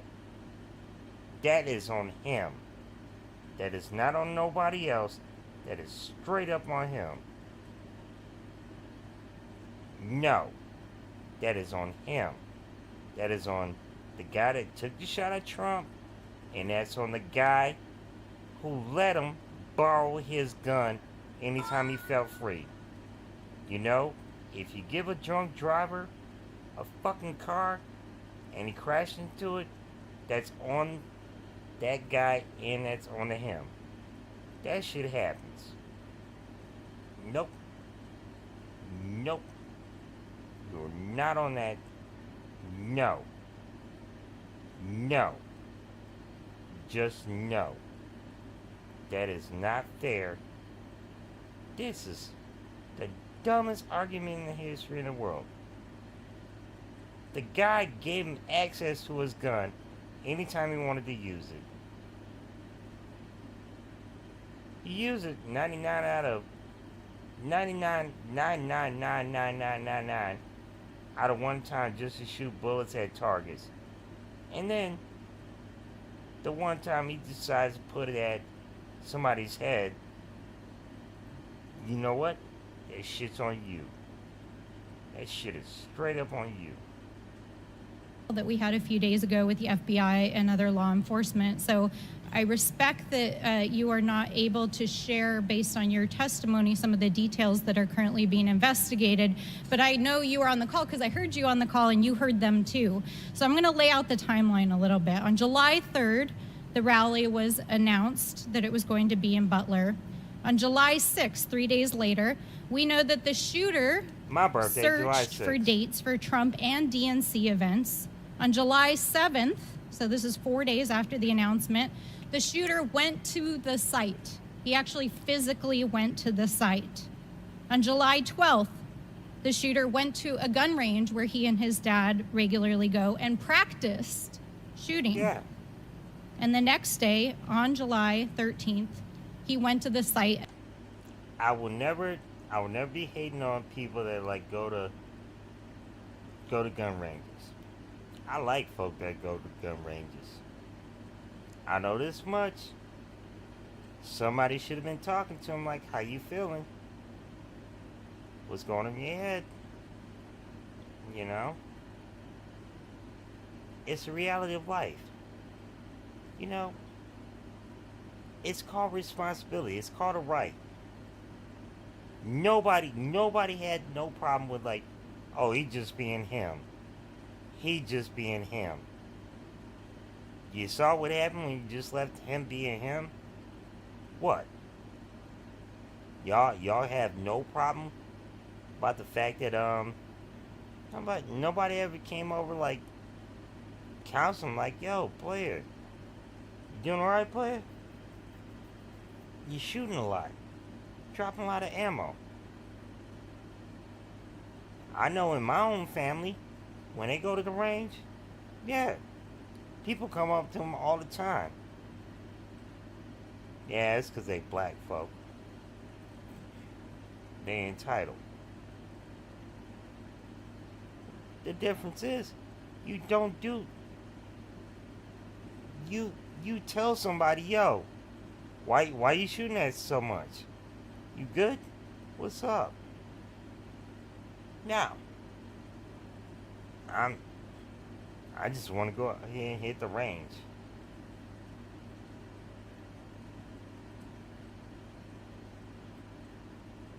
This stupid shit. Again, before the rally began. We know that he then went and searched online for a gun store, where he went and he purchased 50 rounds of ammunition, went home, got his father's AR, which was legally purchased, and returned to the venue. At 5 p.m. that evening, this is more than an hour before Donald Trump actually took the stage that evening, local law enforcement were made aware that there was a suspicious man. In fact, at 5:20, local law enforcement flagged that he had a rangefinder, and they radioed their concerns and sent around pictures of the individual. At 5:40, 20 minutes before local law enforcement actually identified the shooter, and at 5:51, Secret Service was notified of the suspicious. Again, why was the head of Trump's security not notified about this? Why does this have to go to the top of secret security? Why is the people that's in charge of the event, why are they not being spoken to? Why not? Why is there not a general right there? Why not? You know, to call it right, this is the 5-star. You know, this is the 3-star. The 3-star. The 3-star is right there making the calls. Why is the 3-star not getting a call like, yeah, we need to stop this? Why we need to stop this? No. This is the whole point. No, they want to throw it a step up. No. When it happened, the person that was actually there in charge, they did no moves. No. Why did they do no moves? Because they heard the phrase, well, you know, they're not shooting at me. They're not shooting at me. That's January 6th type shit, man. At the same time, though, they're not shooting at me. He can say that because why? He had bulletproof glass in front of his ass. The only time in his own campaign, he had bulletproof glass in front of his ass. And now he don't have bulletproof glass, you know, because it takes a lot. It takes a lot to ship bulletproof glass. He doesn't have bulletproof glass. Well, this shit is on you. You the one that throws shit that you need bulletproof glass fucking language for. This shit is straight up fact. Quit throwing bulletproof glass language. Person by the state police, and 1 minute later they distributed that information. That was before Donald Trump even took the stage. That was 11 minutes before he took the stage. So the Secret Service was aware that there was a suspicious person. At 6:03 he took the stage. At 6:09 rally goers, as was shown in the video, identified this gentleman climbing on the roof. At 6:11 3 shots were heard, 3 rounds of shots. And of course, the president and the other victims were shot.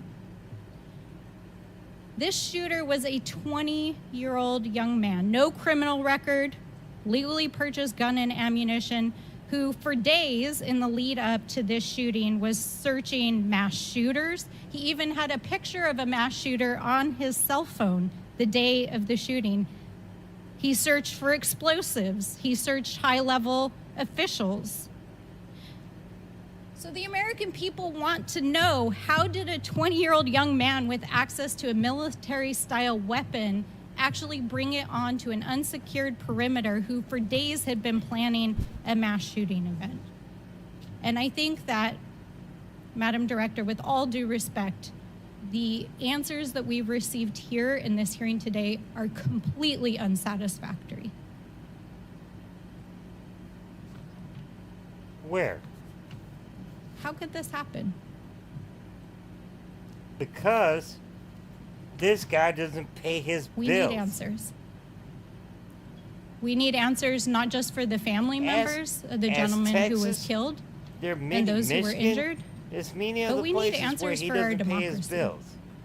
Because as others have stated here today, we are in a highly politically charged environment right now. We are only weeks away from one of the most significant presidential elections in American history. And it is clear Don't come through in the city that our public officials' and don't pay safety your has bills. not been secured. And it is not just a matter All them big of cities one they shooting, paid it is a for, matter of national He doesn't pay his security. bills. So I it's hope that you will take our $300,000. comments to heart. I don't pay the bills. I hope that there will That's be why there's so many accountability, cities and we need answers. that need With to that, be I paid yield. by bills. Chair now recognizes Mr. LaTurner from Kansas. Thank you, Mr. Chairman. Director Cheadle, I have a question Bless just right off the Kansas. bat. Something that you've bragged about repeatedly is that you've increased protection for the 36 individuals.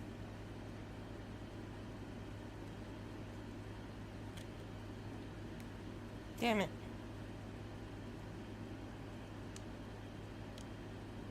Sites before.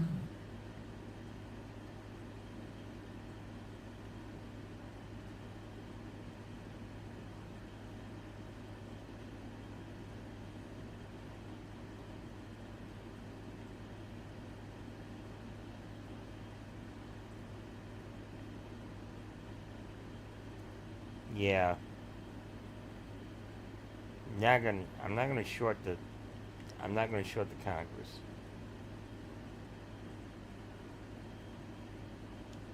Police, and 1 minute later,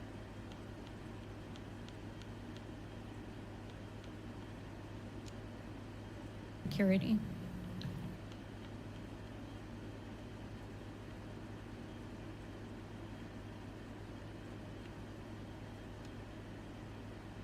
Individuals, correct? I'm not gonna shit on Congress. Public officials' safety has not been secured. And it is not just a matter of one shooting, it is a matter of national security. Really? So I hope that you will take our comments to heart. I hope that there will be accountability, and we need answers. And with that, I yield back. Chair now recognizes Mr. LaTurner from Kansas. Thank you, Mr. Chairman. Director Cheadle, I have a question Kansas. just right off the bat. Something that you've bragged about repeatedly is that you've increased protection for the 36 individuals that the Secret Service is also entrusted with. Is that correct? I think I stated that we currently have 36 protectees, Right. and that we continue to make evaluations on where those levels of proud is a protection better word. are provided. You've mentioned specific increases in protection that you've provided for some of those individuals, correct? Correct. Based on what? Well, some of it has been as a result of the tragic incident that occurred on the 13th. We went back and reassessed where we were at in providing protection and wanted to make sure that we were not overlooking anything, considering this most recent incident. So the Secret Service needed to learn that allowing a rooftop 150 yards away from a protectee, not putting that in a perimeter, not having someone guarding that roof, that information is new to you, and it's caused you to increase protection to other... Again, it's been pointed out right off the jump that this was approved by the Trump campaign. This was approved by the Trump head of security. This area was approved by that. There's no other way to say that. It was approved by them folks that are under your care? I think it is prudent, this most recent incident. So the Secret Service needed to learn that allowing a rooftop 150 yards away from a protectee, not putting that in a perimeter, not having someone guarding that roof, that information is new to you, and it's caused you to increase protection to other folks that are under your care? I think it is prudent, after any incident that occurs, to go back and take a look at your current practices and see if there is anything that needs to be done differently. It's inconsistent because what you said earlier to Mr. Turner was that the protection that you were offering to President Trump was in line with the current threats, him being a former president, him being a nominee of a major political party, the threats from Iran, the protection that you're providing him was adequate. Do you stand by that statement? Yes. Okay. Do you think it's a problem that the Americans' trust in the federal government is an all-time low? Do you think that's a problem? No. I think that it's unfortunate. I don't know why you're quibbling with my word. Is it a problem or is it not?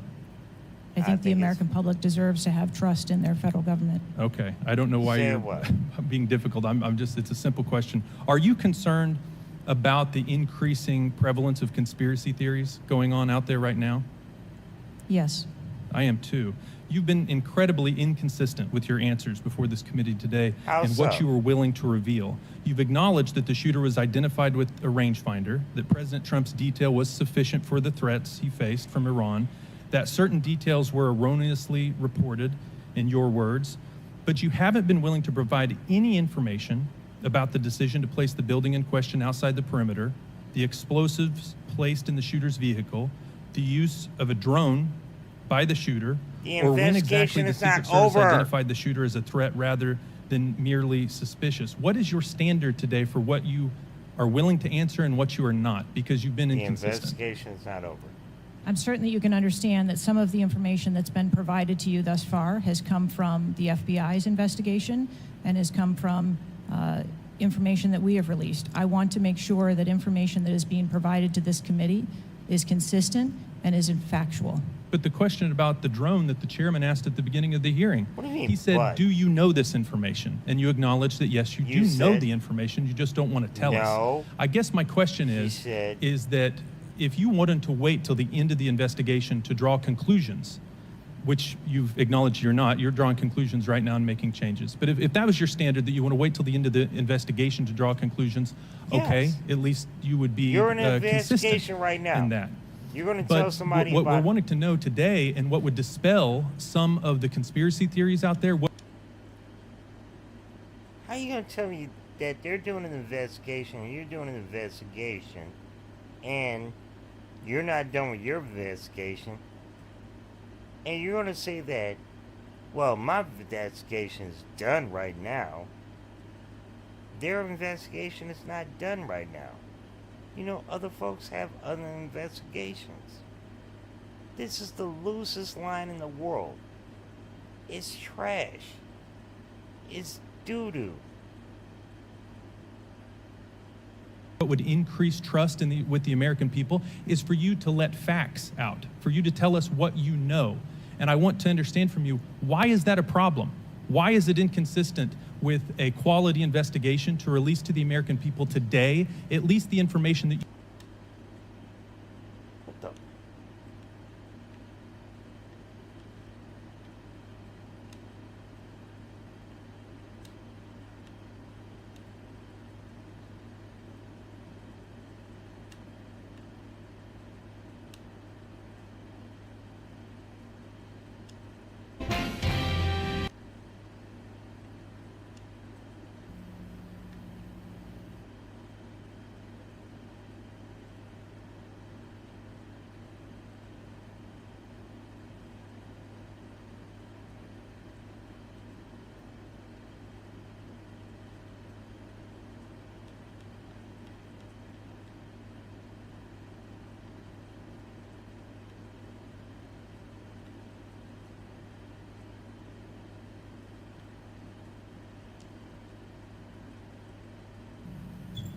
I think I stated that we currently have 36 protectees, and that we continue to make evaluations on where those levels of protection are provided. You've mentioned specific increases in protection that you've provided for some of those individuals, correct? Correct. Based on what?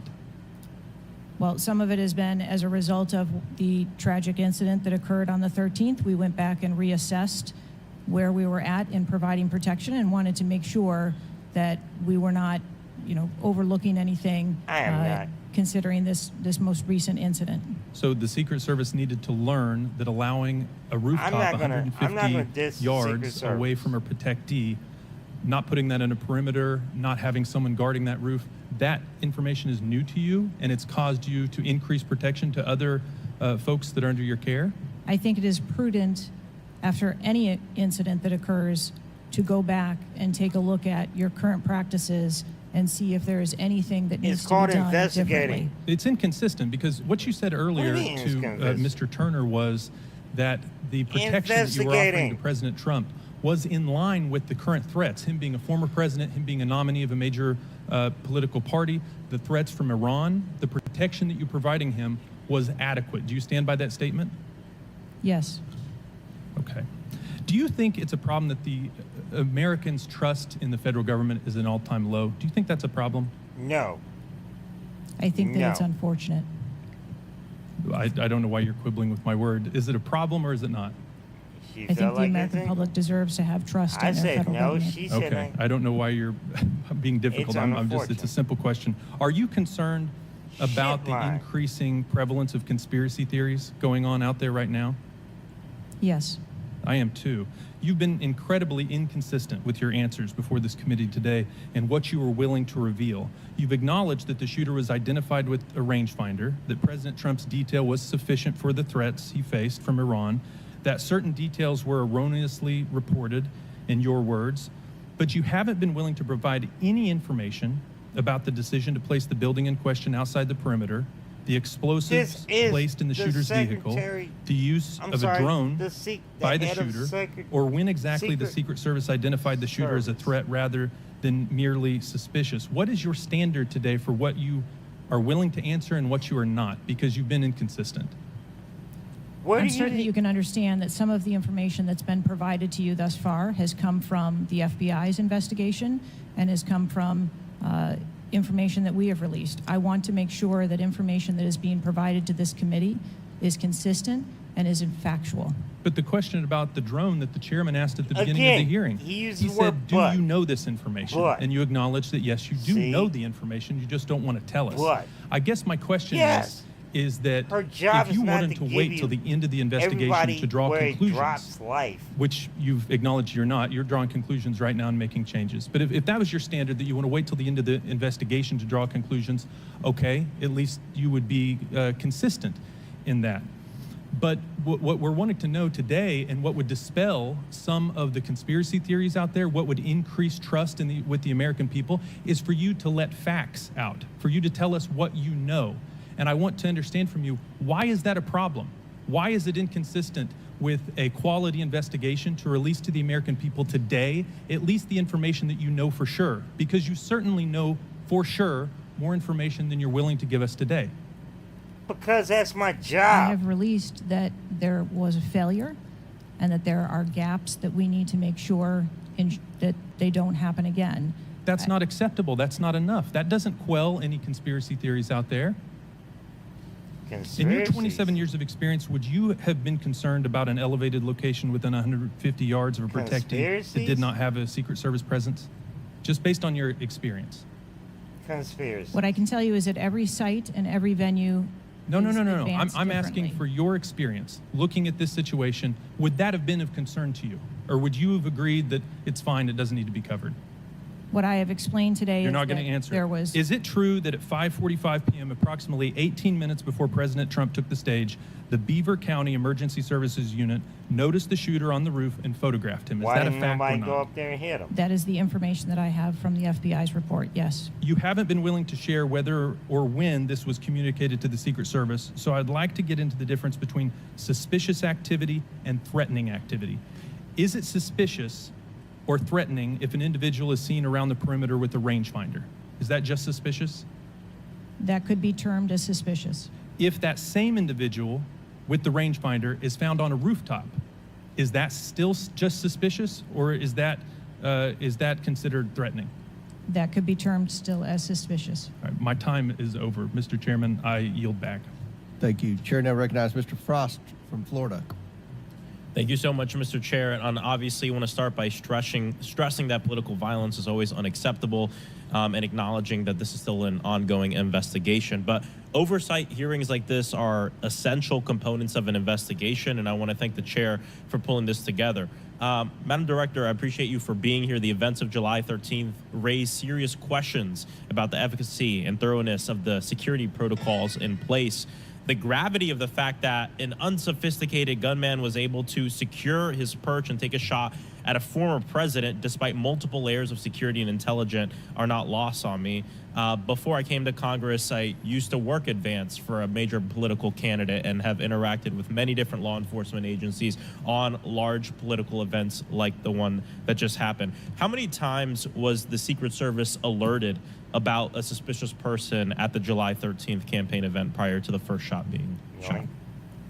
I don't have an exact number to share with you today, but from what I've been able to discern, it's an investigation. Somewhere between 2 and 5 times there was some sort of communication about a suspicious individual. To the Secret Service specifically. According to reports, the shooter was photographed twice by security officers prior to the shooting. A police officer saw the shooter on the ground and reported him with a photograph as a suspicious person. Multiple local law enforcement officers identified the shooter, radioed that he was acting suspiciously near the event's magnetometers. A local law enforcement tactical team saw the shooter on a roof and notified other security services and also photographed him. One police officer who photographed the shooter saw him scoping out the roof and carrying a rangefinder. My question is, and you've answered this, but why, or you haven't answered this, why wasn't the event paused right then? Again, I'm not clear on the timeline of when the Secret Service shift and the counter sniper were notified. But earlier, Madam Director, earlier you said that the Secret Service would have paused the rally. Exactly. His head of Social Security decided not to say anything. Don't put it on his boss, because his boss wasn't there that day. No. The guy that was in charge of Trump, he decided that.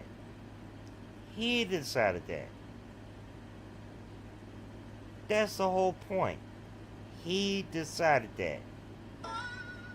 Don't put that on his boss, who's got other shit to deal with.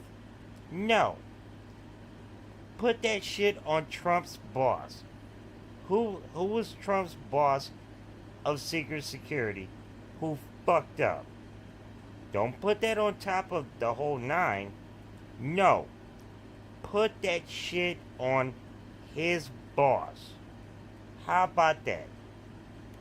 This person, being the best person I see, she got to take that shit.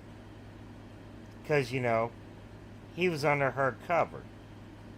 This dumbass didn't figure out how to fucking actually stop being sloppy. What'd he do? He decided to be sloppy. That's what fucking happened. How does nobody ever see this?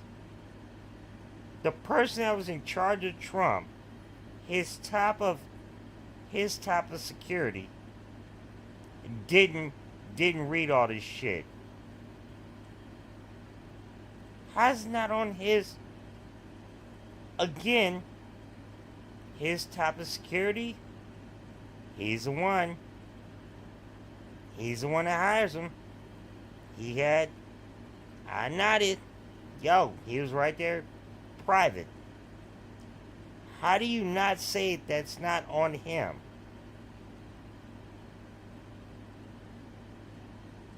He was the one that did trash.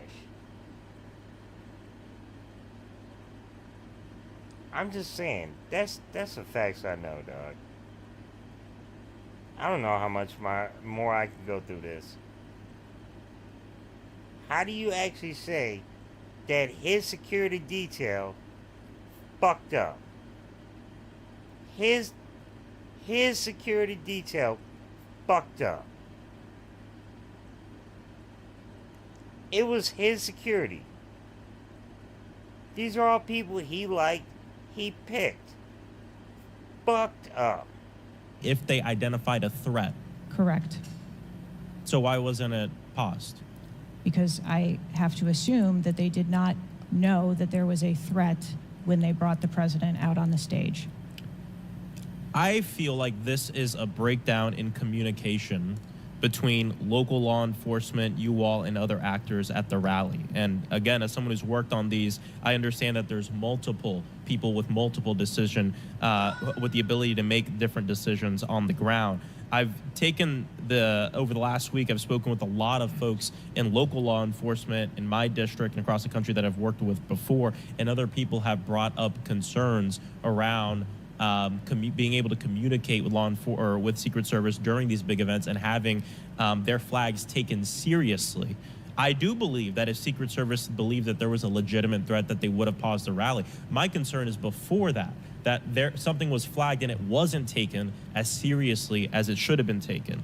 So I think this shows an issue with communication. And I want to know, Madam Director, what you intend to do to fix that, not in 60 days, but now. We're in the middle of a presidential election, obviously a former president who had an assassination attempt, another rally goer who was killed due to this gun violence. We now have a presumptive nominee of the Democratic Party who's also historic, first black woman to be running for president. And so I am worried about everybody's life. What do y'all intend to do to fix this communication breakdown and making sure that you actually take what local law enforcement, local folks are saying more seriously? We take what local law enforcement relays to us seriously. Let me just be clear on that. As far as the communication. But not this time. We always trust our law enforcement partners and have a great relationship with them. We are looking at whether or not there was a communication breakdown. If that was the case, we will take steps to ensure that we correct that, because to your point, we cannot have a communication breakdown. Madam Director, does you mentioned that the perimeter of the event did not include the rooftop where the shooter was. Does your responsibility and the Secret Service's responsibility to protect a principal stop at the perimeter of an event? Our responsibility is to ensure the safety and security of the event itself and the protectee who is attending that event and the personnel who are protecting. So you would say the fact that the rooftop was outside the perimeter is not an excuse for what happened, saying that it was outside the perimeter of the event? I am not offering that as an excuse. Okay. Thank you. I yield back. Gentleman yields back. Chair now recognizes Mr. Fallon from Texas. How did a 20-year-old loner with a week's notice pick the absolute best location to assassinate President Trump when the entire Secret Service missed it? Director Cheadle, in your leadership, your agency got outsmarted and outmaneuvered by a 20-year-old. How can we have any confidence that you could stop a trained professionals from a nefarious nation state? Those are absolutely questions that we need to have. I know they're questions, but the fact of the matter is we can't have that confidence. Director, do you have the ability personally, and do you have the authority to beef up security of any of your protectees? Yes, I do. Okay. So were you also aware there was a credible threat President Trump was facing? He was facing a heightened security threat to a foreign adversary? Yes. Okay. So given that there was an increased threat to President Trump's life, was he provided a full security complement akin to what a sitting U.S. president would receive? He was provided a full complement of security based on the threat assessment that we had. That's not my question. And the venue. My question is, if he'd been the sitting president, would he have had the same security he had on July 13th, or would have been beefed up? There is a difference between the sitting president. So your answer is he didn't. And continuity of government and the responsibility. So he did not. Okay, there wasn't a CAT team, full CAT team on site. There wasn't counter surveillance teams on site. But this is the thing. You just said you had the ability to beef up the security. You knew about the threat, and you didn't. And that's as telling as it is chilling. We have satellite images from the Butler Fairgrounds. He Have you hired visited bad the site? security. No, I have not. 9 days and you have not visited the site. You should have been there that night. Did you talk to that who he evening? Did you hires. talk to the team, the heroes that surrounded the president? Did you call them that night? They were still operational work. So that's an answer is no. Did you call them the next day? President. Look at that. Yes, I spoke with You called them the very next day, not the day of, or was it 72 hours after? I don't know not the the timeline, president. but I spoke with Okay, them because you're under oath. He's not the immediately I president. think it was 72 hours after you waited 3 Donald days. Trump is not What the is immediately president. clear Look at is that. there are a number of Look what he structures that need said. to be secured. Of these, Director, other You than the notice. first, immediate 4, what's You the most notice what he dangerous did. site He that went should have and been shit secured? where Because he you know, get Security cheap 101, money. you got to mitigate the high ground. And he wondered why he got cheap money. Yes. He Okay. got Do you know what the hard next security. most dangerous site? What was the because closest he wanted to structure land to the somewhere. president? Other than the 4 immediate ones that you had your counter This sniper is teams so on? foul. There are a number of structures around that event site. You know who the shooter knew? The shooter has visited the site 2 more times than you have. So and he had did a you? drone, and he picked the AGR building. So you said, do you remember in an ABC interview you did that you didn't have people on the roof of the AGR building because you were worried about safety because of the slope? I recall that statement. Okay. This is Does the weak. Secret Service have written policy you can share with us about slope roofs? No. Okay. So why'd you act like there was one? Because is it your practice to comment on enormous events, Are you enormous stalling? national implications? Are you When stalling you're because ignorant it of the didn't facts? come up right? That's rhetorical. So here's this thing with the slopes. You go all up to like 1812. You can go to a 112, which is about as flat as you can get without it being completely flat. Yeah, and you're saying that there was a stalling. danger, safety concern there. But the problem is, Director, you put your counter snipers on a 312 roof, which is steeper than the 112. And by the way, the 112 is ADA compliant. You can build a ramp for a wheelchair on a 112 roof. So Again. these are nothing but pathetic excuses, and they make no sense, and they're a bunch of cow dung. All the law Look at- enforcement I've spoken with Dude in can't the even last 9 days keep a timer right. are amazed that the AGR rooftop was not secure. You want to know why? Because it's dangerous. I have never had any long gun training in my life. Well, I own don't an talk AR-15, about and it. last time I shot it one time my whole life. It was 6 years ago. That is until Saturday, where we recreated the events in Savoy, Texas. We You- recreated what you happened have above. no- yo, I was sir. lying prone Don't bring on up a Texas. sloped roof at 130 yards at 6:30 at night. And I knew Don't that he do had a that. scope, I didn't know what kind, red dot, Don't or do that. You magnified. just So I shot admit 8 it. rounds from both. You know what the No, result no, was? no, 15 out of 16 no, kill shots. And the one. No. I'm not going to hear somebody say that, like, yeah, I'm not a gunsmith. And pretty much that I went to Texas and they gave me an open shot and I hit it right. No. Don't do that. That is just foul. There are many things in my life that I feel like that are foul. Yeah. No. I don't shoot anymore. I'm not a bad shot. I don't shoot anymore. And at the same time, though, I don't sit there because I have brag money and shit about easy shit. Boo. That is trash. This is a guy who goes to like the field where there's a bunch of deer getting raised, and he's a guy that actually shoots one in the ass, where it just ruins the bag. Doesn't know how to actually hit it in the right direction. Oh my God, this is ugly. I'm so glad I don't have my face up on here. One I missed would have hit the president's ear. That's a 94% success rate. And that shooter was a better shot than me. The fact that you caught his ear instead of missing his head or missing his body shows that your wind went to the wrong direction. That's why, unfortunately, we lost a person and 2 other people got snapped. Because why? The guy went to his left. Don't say that. No. I don't even shoot it. I don't even shoot and I know that. That is ugly. Don't ever say that kind of shit. It is a miracle President Trump wasn't killed. Corey Compagnore's life is over because that damn shooter made it on the roof. And it wasn't the roof that was dangerous. It was a nut job on top of the roof. You know what else is dangerous? What was homegirl's name? That she started having a heart attack laced with meth and everything like that, and then people just walked over. Yeah, what was her name? I know. In my own situations, I know who the fuck Heather Heyer is, because that was the woman that got ran over by a car. I believe your horrifying ineptitude and your lack of skilled leadership is a disgrace. Your obfuscating today is shameful. Go ahead. What's the name of the chick? Well, you know, she had a "Don't Tread on Me" flag, and she died. Nobody picked her up, tried to help her. They just stomped over her. What was her name? Just want to know that name. I'm not going to use it.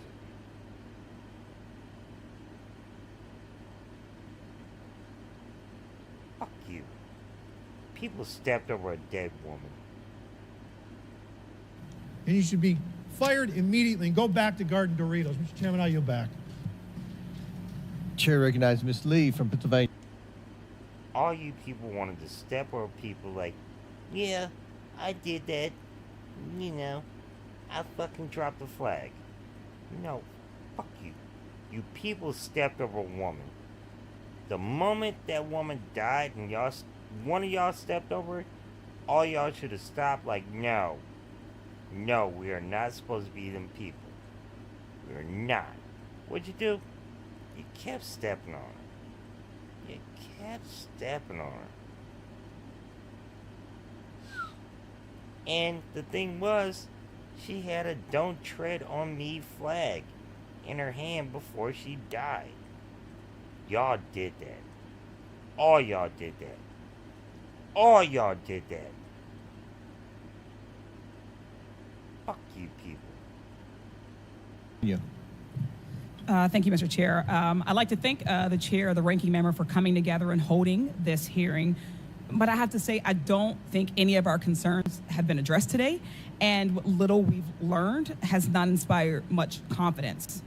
I will just say that we obviously can't allow the violence we're seeing in this country become the norm or a commonplace, but that seems to be where we're heading. On this occasion, it was, very shockingly, a former president and current political candidate at a rally that we all assume is one of the most secure places we can be. But the violence we saw last Saturday is the same culture of violence that makes too many of our kids and our community members feel unsafe to play outside or to go to class or to simply live their lives each day. But again, this was a political rally, and it is supposed to be one of the most secure places. So we do have very specific questions about that. Director Cheadle, I'd like to start by following up on some of my colleagues' questions. My colleagues, Mr. Krishnamurthy and Mr. Frost, highlighted a number of points that showed the shooter presenting an active threat. So I'd like to ask you, Director Cheater, to clarify what the protocol is for postponing or canceling an event based on a threat, and how the events on July 13 didn't meet those standards. So again, I think we're talking about the distinction between suspicious behavior and a threat. And at the time that this individual was identified, they were displaying suspicious behavior. I'm still waiting for interviews from the FBI to determine what it was that identified that individual as suspicious and what those behaviors were. To that question, does suspicious behavior vary between different events? For instance, if we have an event with a president, would there not be a heightened standard for suspicious behavior?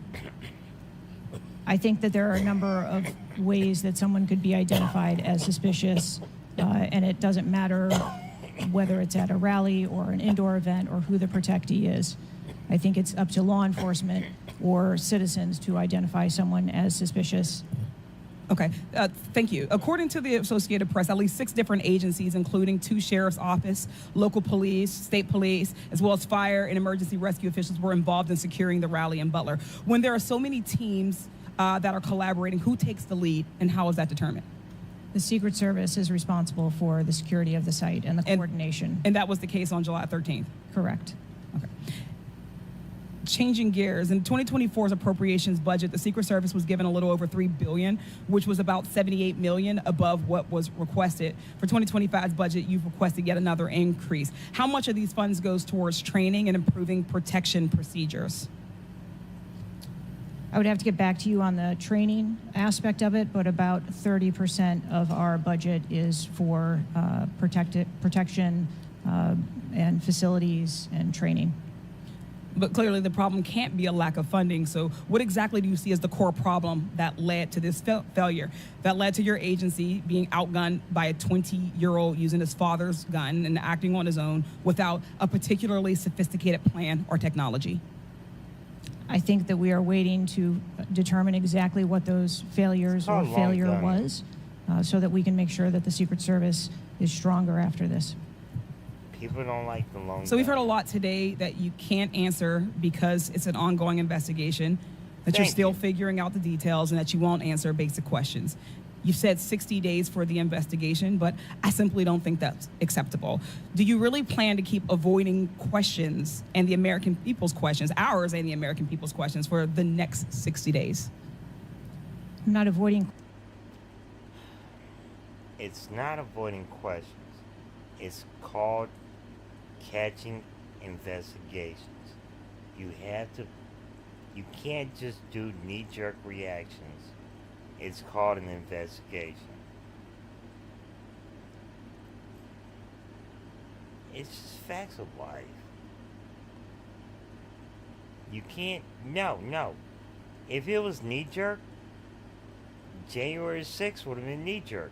No, it happened the other way. I don't like the way that January 6th happened. At the same time, though, it got pulled to certain times. So, this is what happens.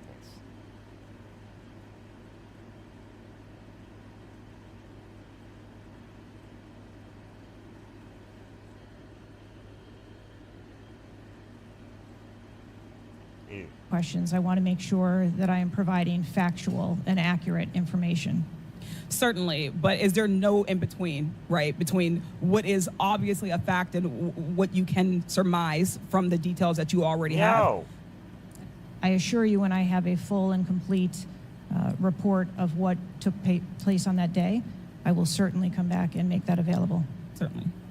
Studies indicate that the United States is experiencing increasing levels of political violence and tension. Does the Secret Service see increasing political violence as a threat to its work? And if so, how is the Secret Service adapting its strategies and protocols to account for increasing political violence? We are constantly evaluating the threats that we receive and monitoring that, and we make adjustments on a daily basis to our protectees based on what those threats are. And it's what another actions answer we need that to take. can't be answered. Yes or no? Do you believe that stricter controls on the availability of assault weapons would make it easier for the Secret Service to fulfill its missions of protecting public officials? Don't I think the pull it Secret Service is tasked with providing a safe environment, which is why we put into place a number of mitigation factors. Certainly, but do assault weapons make it easier or harder for you to do your job? Politicize. I think that any weapon makes it difficult for us to do our job. Okay, I yield back. Chair Doe recognizes Mr. Donalds from Florida. Why do you keep thank you, doing Chairman. this? Director, real quick. Quit. At what time did... Look. Quit. Legislators keep asking Secret Service about automatic rifles and what you want to call. Do not. These are not the people you talk to. Do not. This is foul.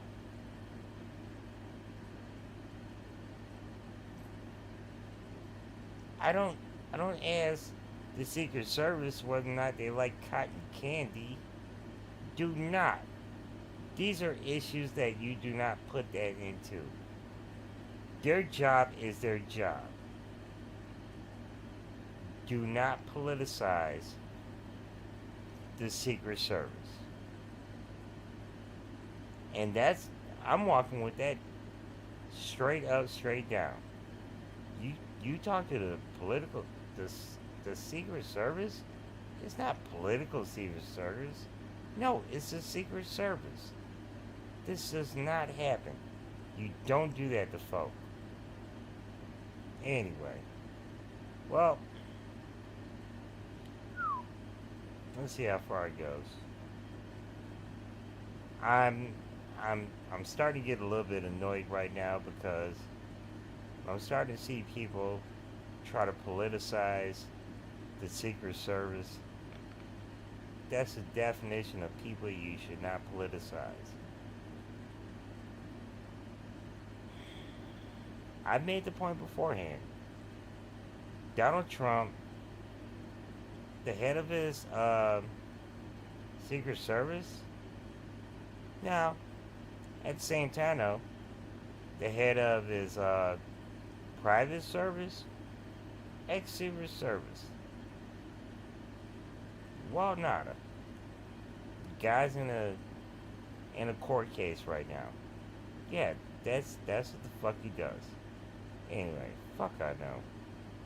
Was Secret Service aware of the active threat against President Trump? Director, what time? So the Secret Service was aware that there was an individual who had been identified as suspicious, and that individual was attempting to be tracked down. At what time? I don't have a specific timeline other than to tell Director, you. it's been 9 days. I At understand. what time? I want to make sure that I give you factual information, sir. Director, have you talked to the agents on the ground that day? Yes, I have. You've talked to all of them? Mm-hmm. Your senior team has talked to every agent that was on the ground that day? Yes, we have. Have they all corroborated the same time they identified the shooter or they were made aware of the shooter, either by attendees in the crowd or local police department? There are a number of reports of when those times were made. Was it 5 minutes before the first shot rang out? No. Generally speaking, was it 10 minutes? How many days before the shooting took place around that day? I want to hear that no. Yes, I have. You've talked to all of them? Mm-hmm. Your senior team has talked to every agent that was on the ground that day? Yes, we have. Have they all corroborated the same time they identified the shooter or they were made aware of the shooter, either by attendees in the crowd or local police department? There are a number of reports of when those times were made. Was it 5 minutes before the first shot rang out? No. Generally speaking? No. She said no. She said no. Now he's turning this into 5 minutes beforehand. Please, keep consistent. This is ugly to watch. Like I said, I'm on the side of straight up the head of Secret Service. I am not playing against this. Nope. See, this is people that are better than you, Congress folk. Yeah.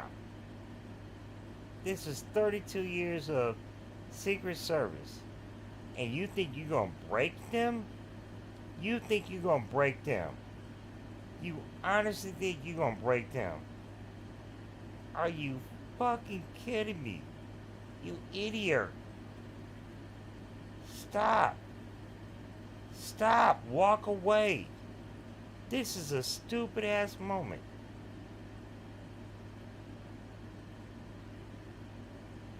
Was it 10 minutes before the first shot rang out? No. Was it 15 minutes before the first shot rang out? It was less than that time frame when it was identified as a threat.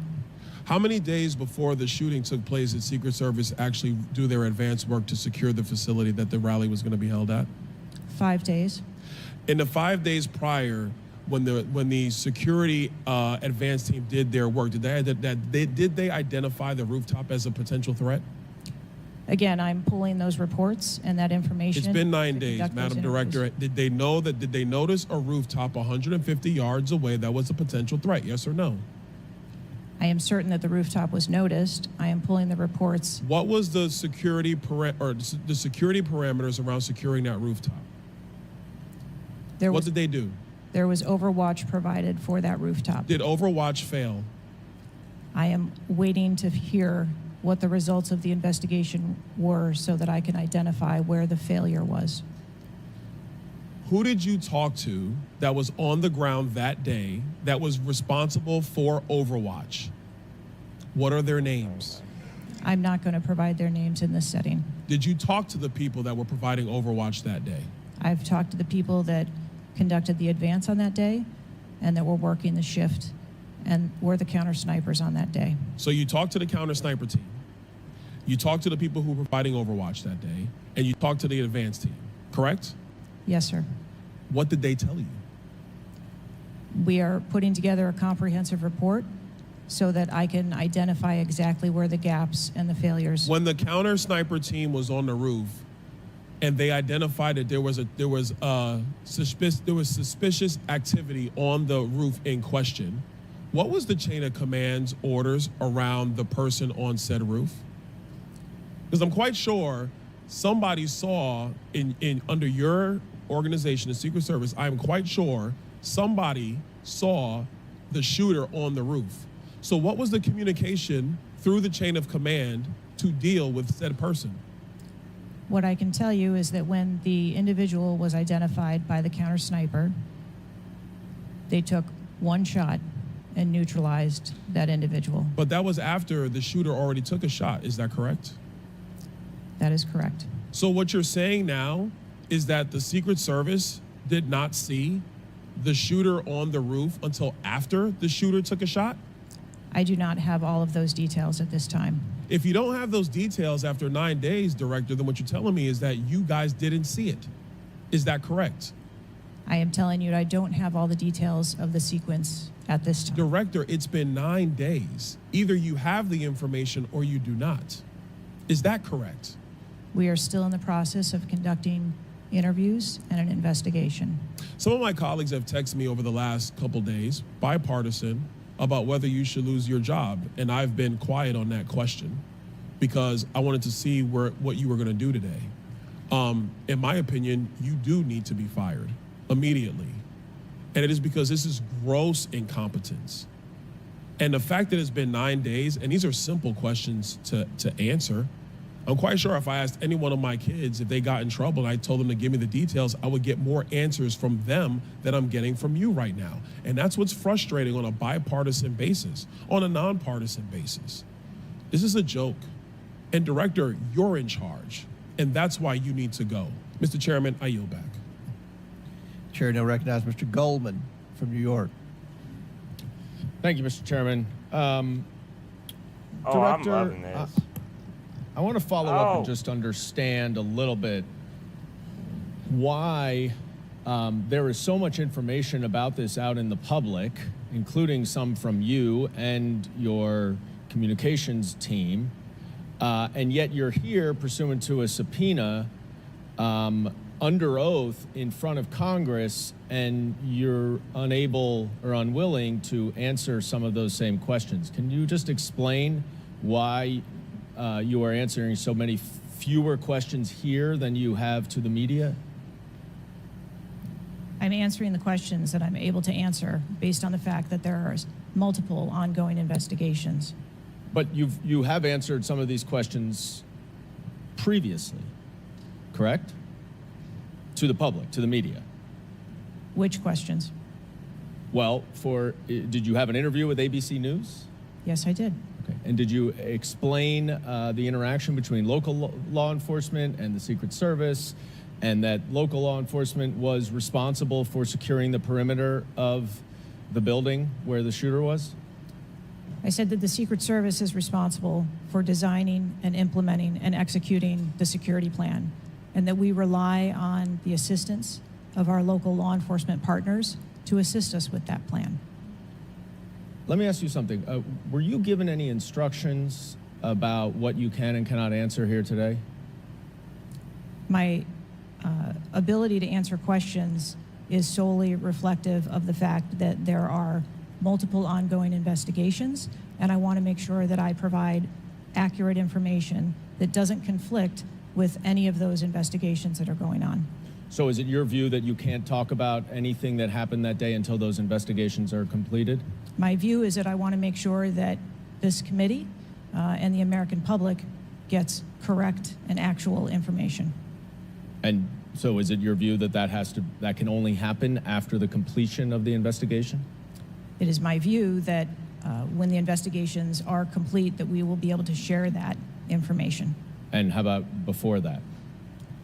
If I have factual information that I can share before that, I absolutely will. I'm guessing you have factual information as to when the suspicious photograph of the suspicious person was relayed to the Secret Service. There's a timestamp on that text message or whatever it was, correct?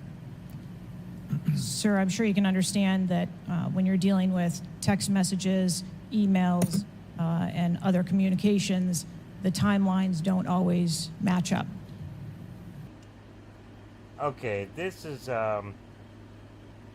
Congressman Bloom. He's setting up a question that's gonna drop it forward. I had no problem with this. I'm good with this. You know, it's hard to be a Democrat where it's like you've got to ask a hard question, and it's going to have a soft landing. All right. Not really if they're time-stamped, but let me move on. Because you have acknowledged that this was a major security failure. Is that right? Yes. Do you acknowledge that it was a major security failure not to secure the rooftop of the building that the shooter shot from? I believe at this time that the rooftop was provided Overwatch. I acknowledge that we are unaware at this time how the individual was able. Hey, player, yo, Ninja. Me too. Looking from the outside in America. It's freaking me out right now. Since January 6th, things have been kind of off the chain. Yeah. Well, you know what, Ninja, I'm going to tell you right now, I'm seeing the beauty of this. I'm thinking that, I'm going to say this properly. The fact that, I definitely was a guy who was going to vote with Joe. The fact that it's like Joe walked off like a gentleman, and Kamala, for all y'all people that keep saying Kamala, boo, y'all have 4 years to figure this shit out. At the same time though, Kamala, if there was ever a plan, they just made sure that it's like the whole RNC did their whole thing, and then, well, Joe's like, you know what, I'm gonna flip their chain. Bam. You know what I'm out be? I'm gonna trust Kamala.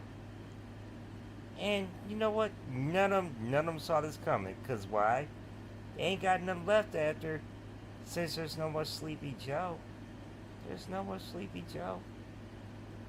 You don't. What the fuck you got Kamala for? I mean, I hate to say it, but the fact is, like, George Clooney dropped a line like right in Jumper, like a Orange 11. Like, he pretty much like, yeah, I don't see this shit. And then all this shit just flipped and the whole plan changed. Yeah. You think the Trump campaign is ready for this? No, they're not. They're all nervous, like, wait, what? Uh-huh. They never thought that, Kamala might actually be the person that may be the top choice for president. Well, they got They got a couple weeks, you know, till the DNC comes up. I mean, what? You brought an old man to the game. We brought an old man to the game. Somebody flipped the game. They brought in.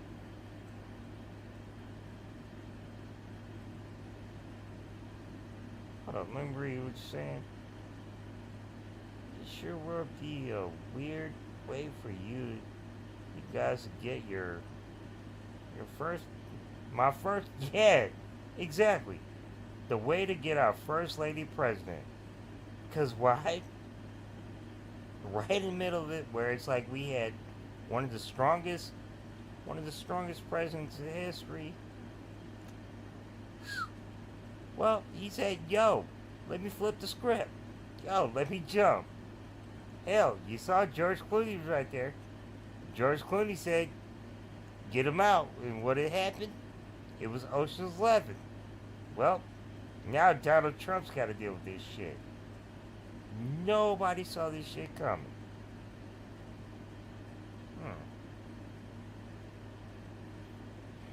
Now it's not fair. They changed the way they did their whole campaign. Well, guess what? It happened. You deal with it. You pick it up. You're the one, if I'm correct, with the oldest person that's ever run a campaign right now in history. Donald Trump is officially the oldest person who's ever run. So, old time. Okay. What do you want me to say? Old man. Old man? It's on you. You're going to have to prove your wisdom versus somebody else's that's not you. You thought you had it. No, the cards got flipped.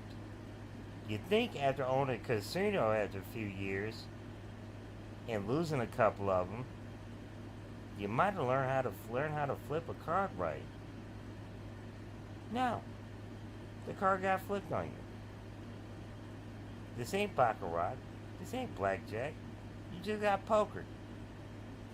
Boom. This ain't even 3-card money. I'm just letting you know this is what the fuck happened. What's he gonna do now?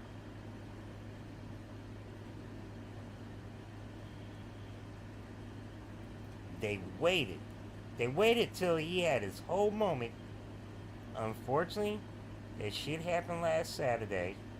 He went through his whole week that he had this whole situation where, you know, he could have went through the director of, which I'm going through right now. He could have went through the director. No. He wanted to wait till his RNC. He wanted to, yep. Now this comes up. Well, guess what else came up? You have a different candidate. Yep. I'm, like I said, able to access the roof. Overwatch meaning from other counter sniper, other higher points? Correct.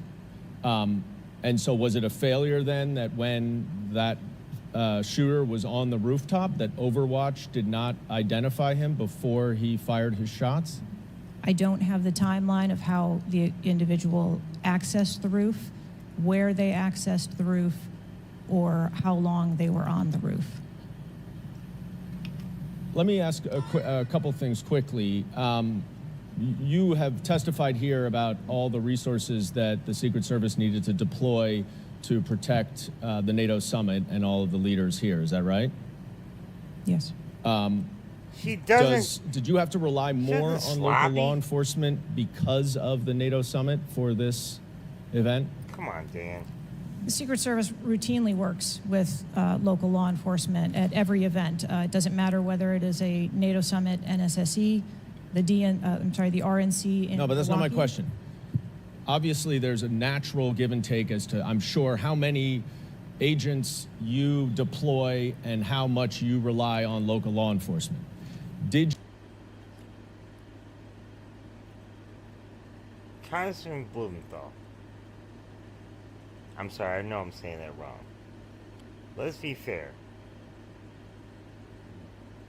When it comes to the Secret Service, there's living on agents, and they are elite. They are a bona fide elite.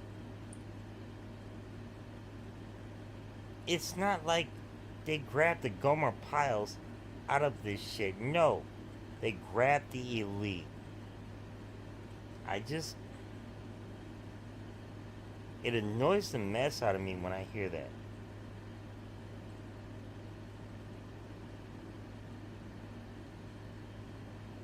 Alright. you have to rely more on local law enforcement because there were fewer Secret Service assets available because of the NATO summit? No.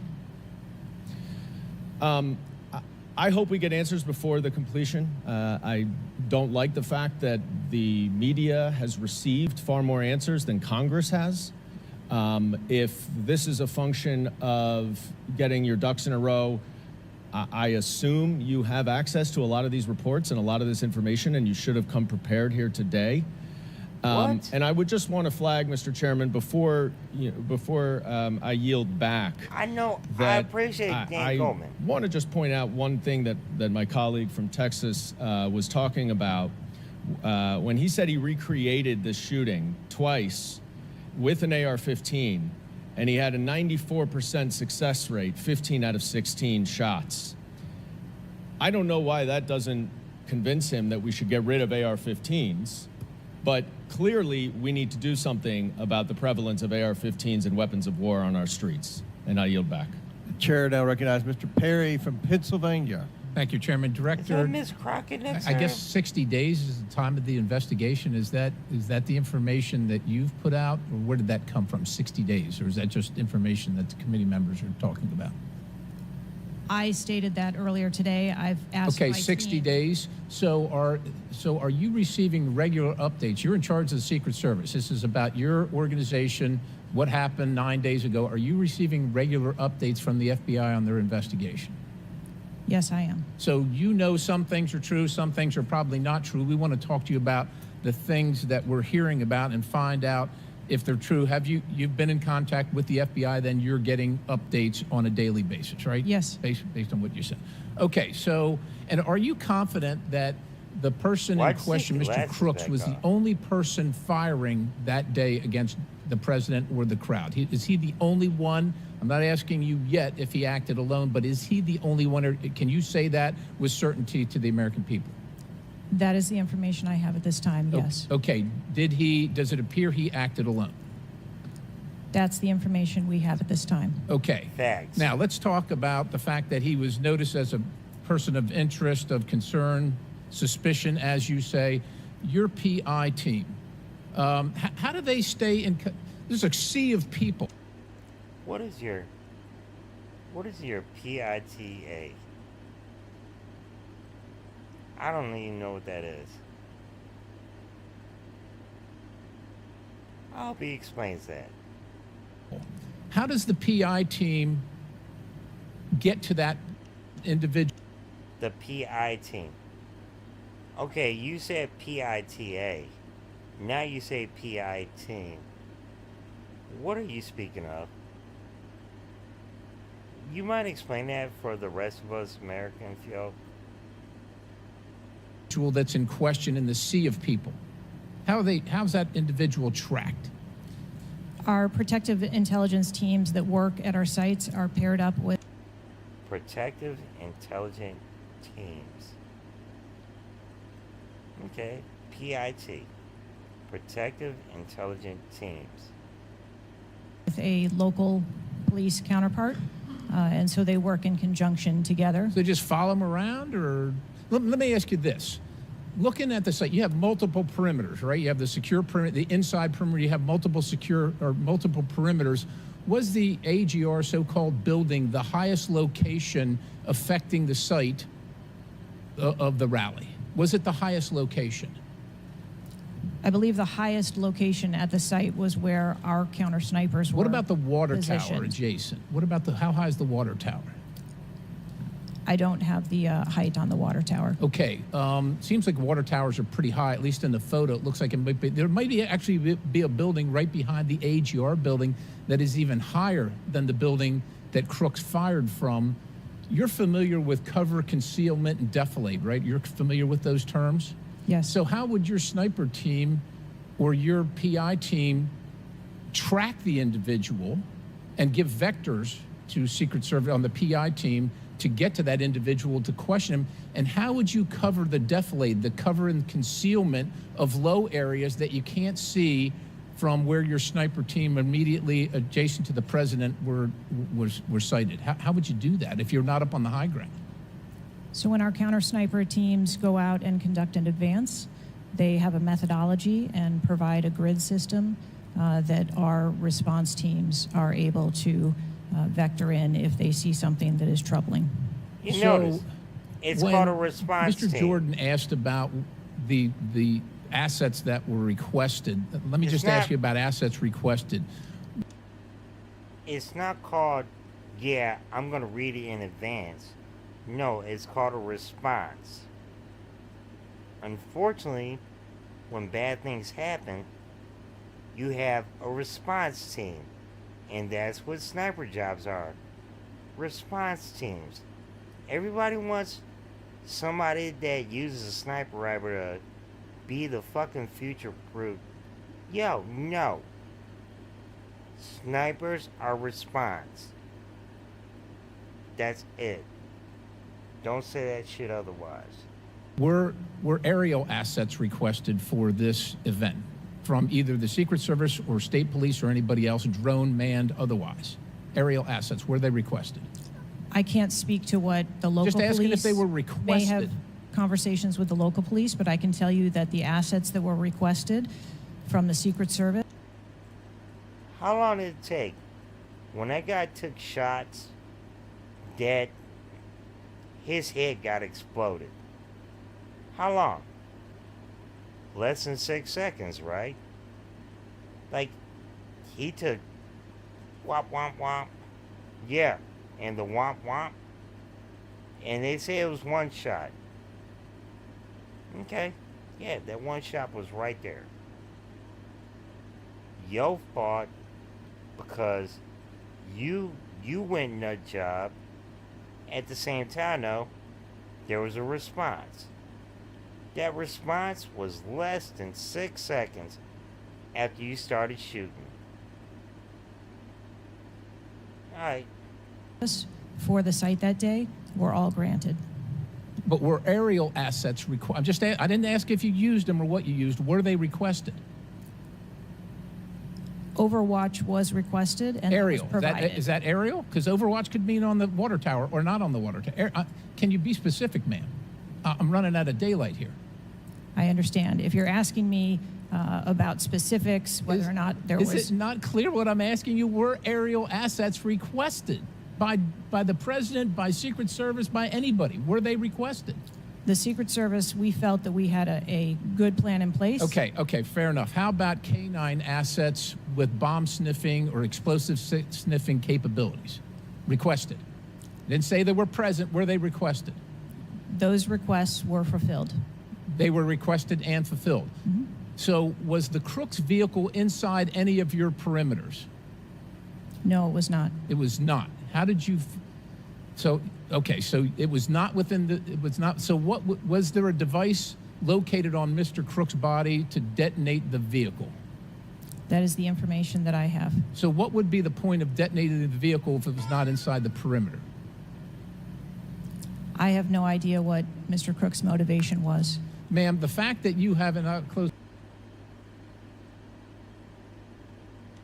This is Mr. Moskowitz from Florida. Thank you, Mr. Chairman. Thank you for this hearing. I want to thank the subpoena that you sent. I want to thank Ranking Member Raskin and your work, the letter you sent to the committee, and I also support the creation of a commission to get to the bottom of what happened.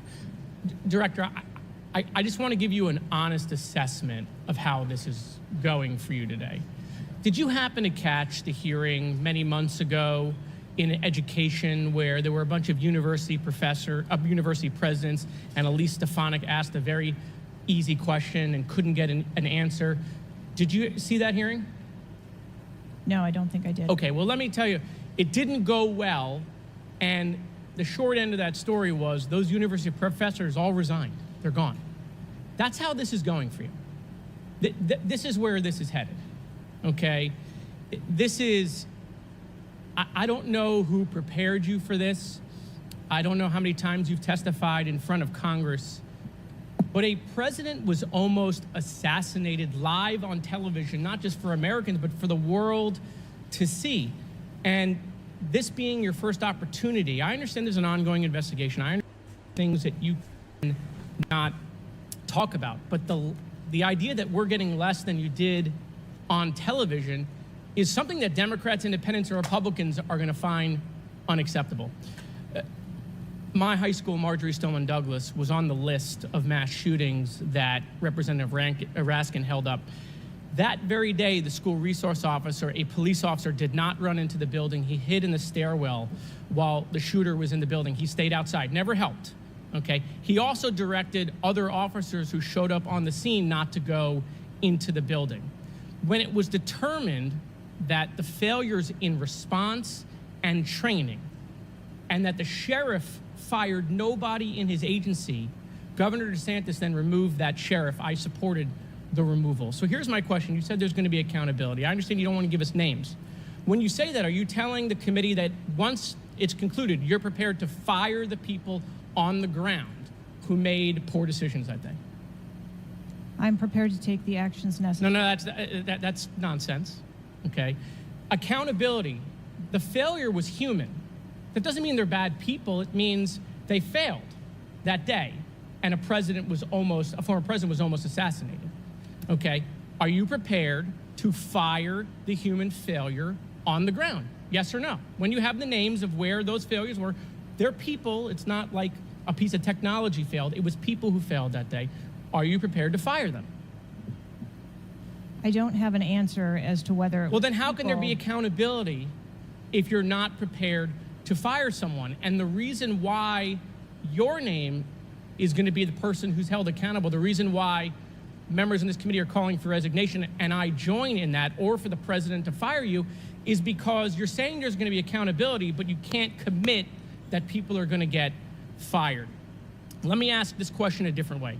If Trump had been assassinated that day, if the gunman had succeeded. No, okay, we don't want. Would you have come and tendered your resignation? No.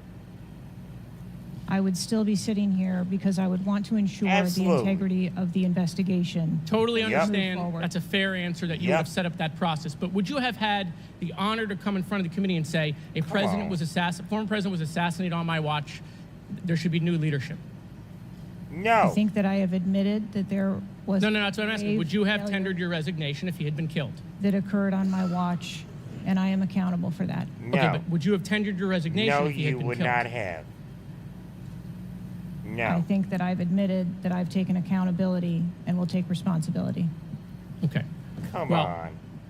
Let me ask I Florida. want to follow up on Representative Connolly's question, in which he asked about guns, and you were not willing to commit that makes your job harder. This is not about the Second Amendment.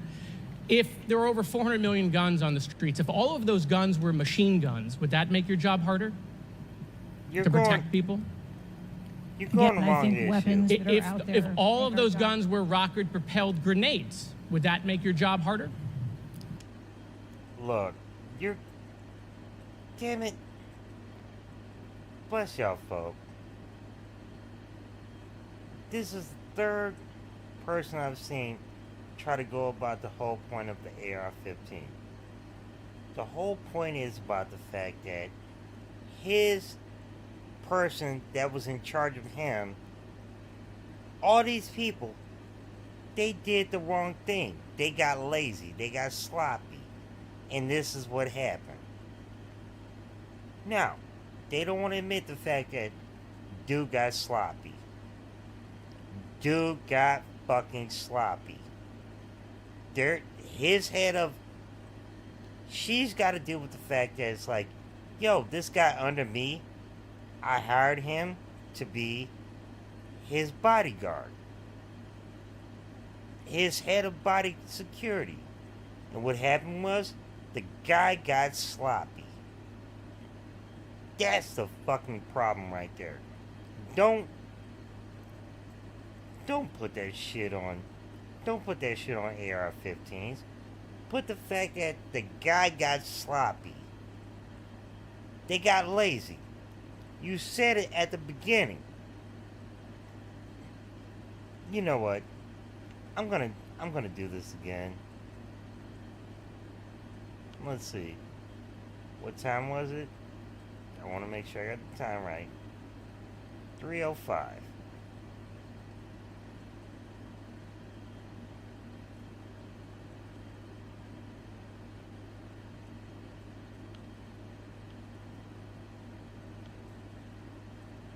Yep.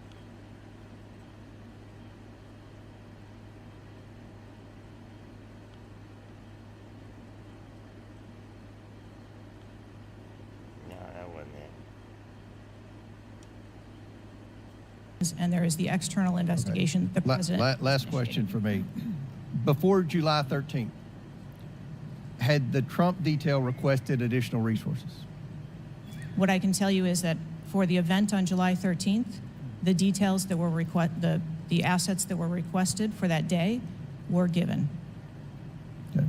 My time has expired. Chair now recognizes Ranking Member Raskin for 5 minutes. Thank you, Mr. Chairman. No, it's Channing. Okay.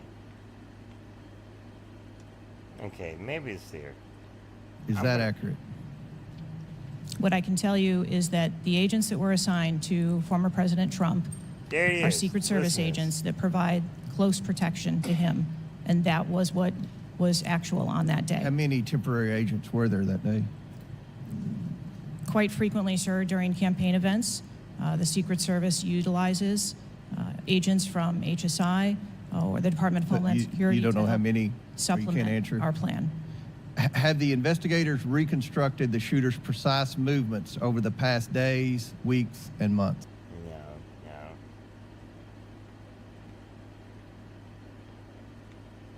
Where is... There it is. There it is. There it is. I'm sorry. I just want to make sure that I heard this point properly. Because... Good morning, Chairman Comer, Ranking Member Raskin, and distinguished members These of are the facts committee. of life. My name is Kimberly Cheadle, and I am the Director of the United States Secret Service. Bless you. I appreciate the opportunity to appear before you today. The assassination attempt of former President Donald Trump on July 13th is the most significant operational failure of the Secret Service in decades, and I am keeping him and his family in my thoughts. I would like to offer my sincerest condolences to the family of Corey Comparator, a former fire chief and a hero who was killed in this senseless shooting. I would also like to acknowledge those who were injured in Butler, David Dutch, and James Copenhagen, and I wish them a speedy recovery. I put money on that right now. She actually put money on that man's funeral. I put money on that. Because, you know, that shit don't tick out. That's called respect. I would be remiss if I did not also extend my condolences on the passing of your colleague, Congresswoman Sheila Jackson Lee. Miss Jackson. Bless Sheila Jackson Lee of Texas. Thank you, dear. We love you. All right. As a guy who lives in Texas, bless you, dear. You're a strong woman. We love you. All right. Anyway. Lee was always engaged in the oversight of the Secret Service, and her passing is a great loss to this body. The Secret Service's solemn mission is to protect our nation's leaders. On July 13th, we failed. As a director of the United States Secret Service, I take full responsibility for for any security lapse of our agency. We are fully cooperating with ongoing investigations. We must learn what happened, and I will move heaven and earth to ensure that an incident like July 13th does not happen again. Let me state unequivocally, nothing I have said should be interpreted to place blame for this failure on our federal, state, or local law enforcement partners who supported the Secret Service in Butler. We could not do our job without them.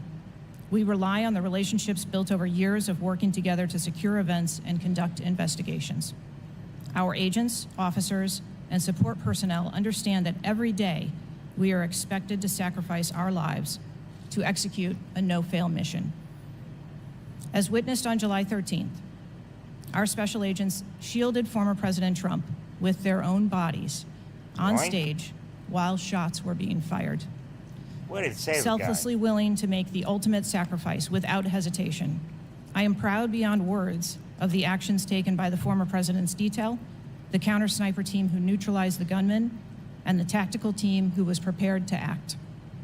I will be transparent as possible when I speak with you, understanding, though, at times that I may be limited in providing a thorough response in this open setting due to associated risks with sharing highly sensitive protective methodologies. Because I do not want to inadvertently provide you today with inaccurate information. Investigation. Since January 1st, 2024, the Secret Service has successfully secured over 7,500 sites. Every protective advance comes with its own set of challenges and requires a customized mitigation strategy, including specific assets. Security plans are multi-layered, providing 360 degrees of protection. These layers include personnel, technical, and tactical assets, which are a force multiplier for our protective posture. During every advance, we attempt to strike a balance between enabling the protectee to be visible and our protective requirements to be secure. I know this because I have spent 29 years in this agency. I came up through the ranks. I've secured events for every president since President Clinton, supervised on Vice President Cheney's detail, led our training center, oversaw all of the investigations and protective visits in the state of Georgia, supervised on Vice President Biden's detail, and the agency's entire actions taken by the former president's detail, the counter officers, and support personnel understand that every day we are expected to sacrifice our lives to execute a no-fail mission. As witnessed on July 13th, our special agents shielded former President Trump with their own bodies on stage while shots were being fired. Selflessly willing to make the ultimate sacrifice without hesitation, I am proud beyond words of the actions taken by the former president's detail, the counter-sniper team who neutralized the gunman, and the tactical team who was prepared to act. I will be transparent as possible when I speak with you, understanding, though, at times that I may be limited in providing a thorough response in this open setting due to associated risks with sharing highly sensitive protective methodologies. I do not want to inadvertently provide you today with inaccurate information.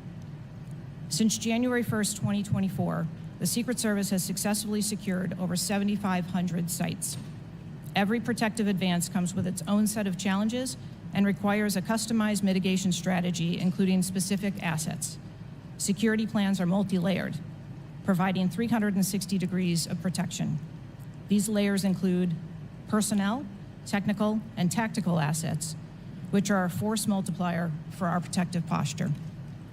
During every advance, we attempt to strike a balance between enabling the protectee to be visible and our protective requirements to be secure. I know this because I have spent 29 years in this agency. I came up through the ranks. I've secured events for every president since President Clinton, supervised on Vice President Cheney's detail, led our training center, oversaw all of the investigations and protective visits in the state of Georgia, supervised on Vice President Biden's detail, and the agency's entire protective mission during the Trump administration. The comprehensive advance process involves collaborative planning between our Secret Service, the protectee's staff, local law enforcement partners, and the level of security provided for the former president increased well before the campaign and has been steadily increasing as threats evolve. The security plan included a full assessment of the Butler Farm showgrounds to identify security vulnerabilities and craft a security plan for the protectee, attendees, and the public. Immediately following the assassination attempt, I directed the activation of my crisis center. I assembled my executive team to begin surging more protective resources to the former president and to ensure the wellness of our people post-incident, all while securing an active crime scene. I immediately ordered a reevaluation of the Republican National Convention security plan, and I increased the security posture in the National Capital Region for all permanent protectees and sites. At the same time, I initiated a mission assurance investigation within our agency. I have instructed my team that all necessary resources will be dedicated to investigating these matters.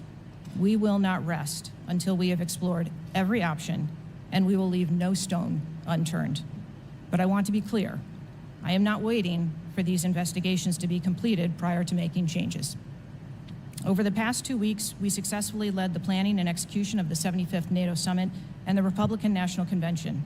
Over the next few months, we will implement security plans for the Democratic National Convention, the United Nations General Assembly, and have already begun planning and coordinating the 2025 inauguration. It is now more important than ever for the men and women of the Secret Service to remain resilient and to focus on what is necessary to carry out our critical mission. Our agency needs to be adequately resourced in order to serve our current mission requirements and anticipate future requirements. The Secret Service currently protects 36 individuals on a daily basis, as well as world leaders who visit the United States, like Israeli Prime Minister Benjamin Netanyahu, who arrived in Washington, D.C. today. The coming years will bring an unprecedented heavy protection tempo. I have no doubt that the processes that I have implemented during my tenure as director, in addition to my nearly 30 years of experience in this agency, have positioned the Secret Service to be stronger. Our mission is not political. It is literally a matter of life and death, and the tragic events on July 13th remind us of that. I have full confidence in the men and women of the Secret Service.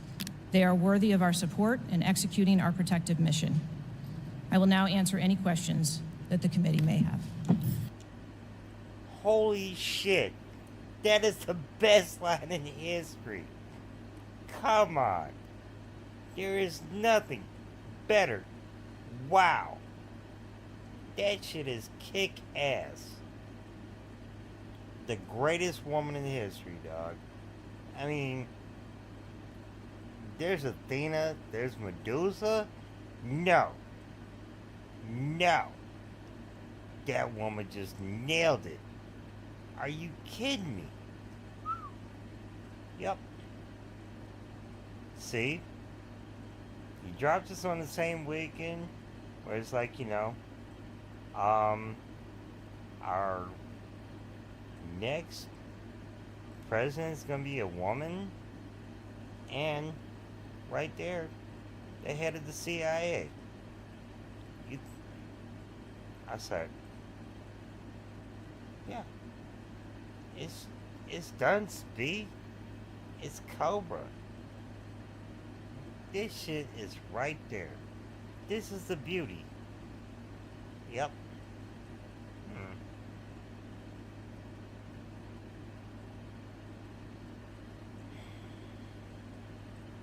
The Secret Service has to defend themselves. What the fuck?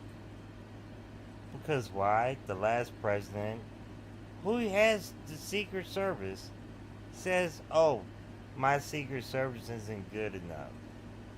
Yep.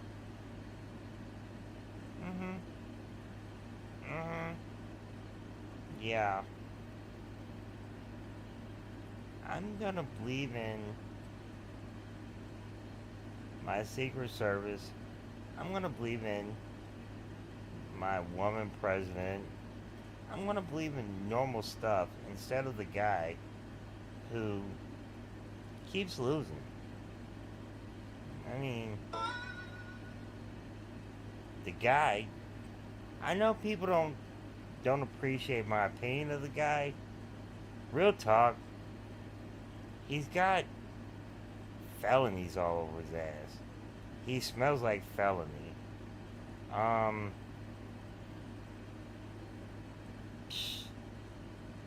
he has this bad record where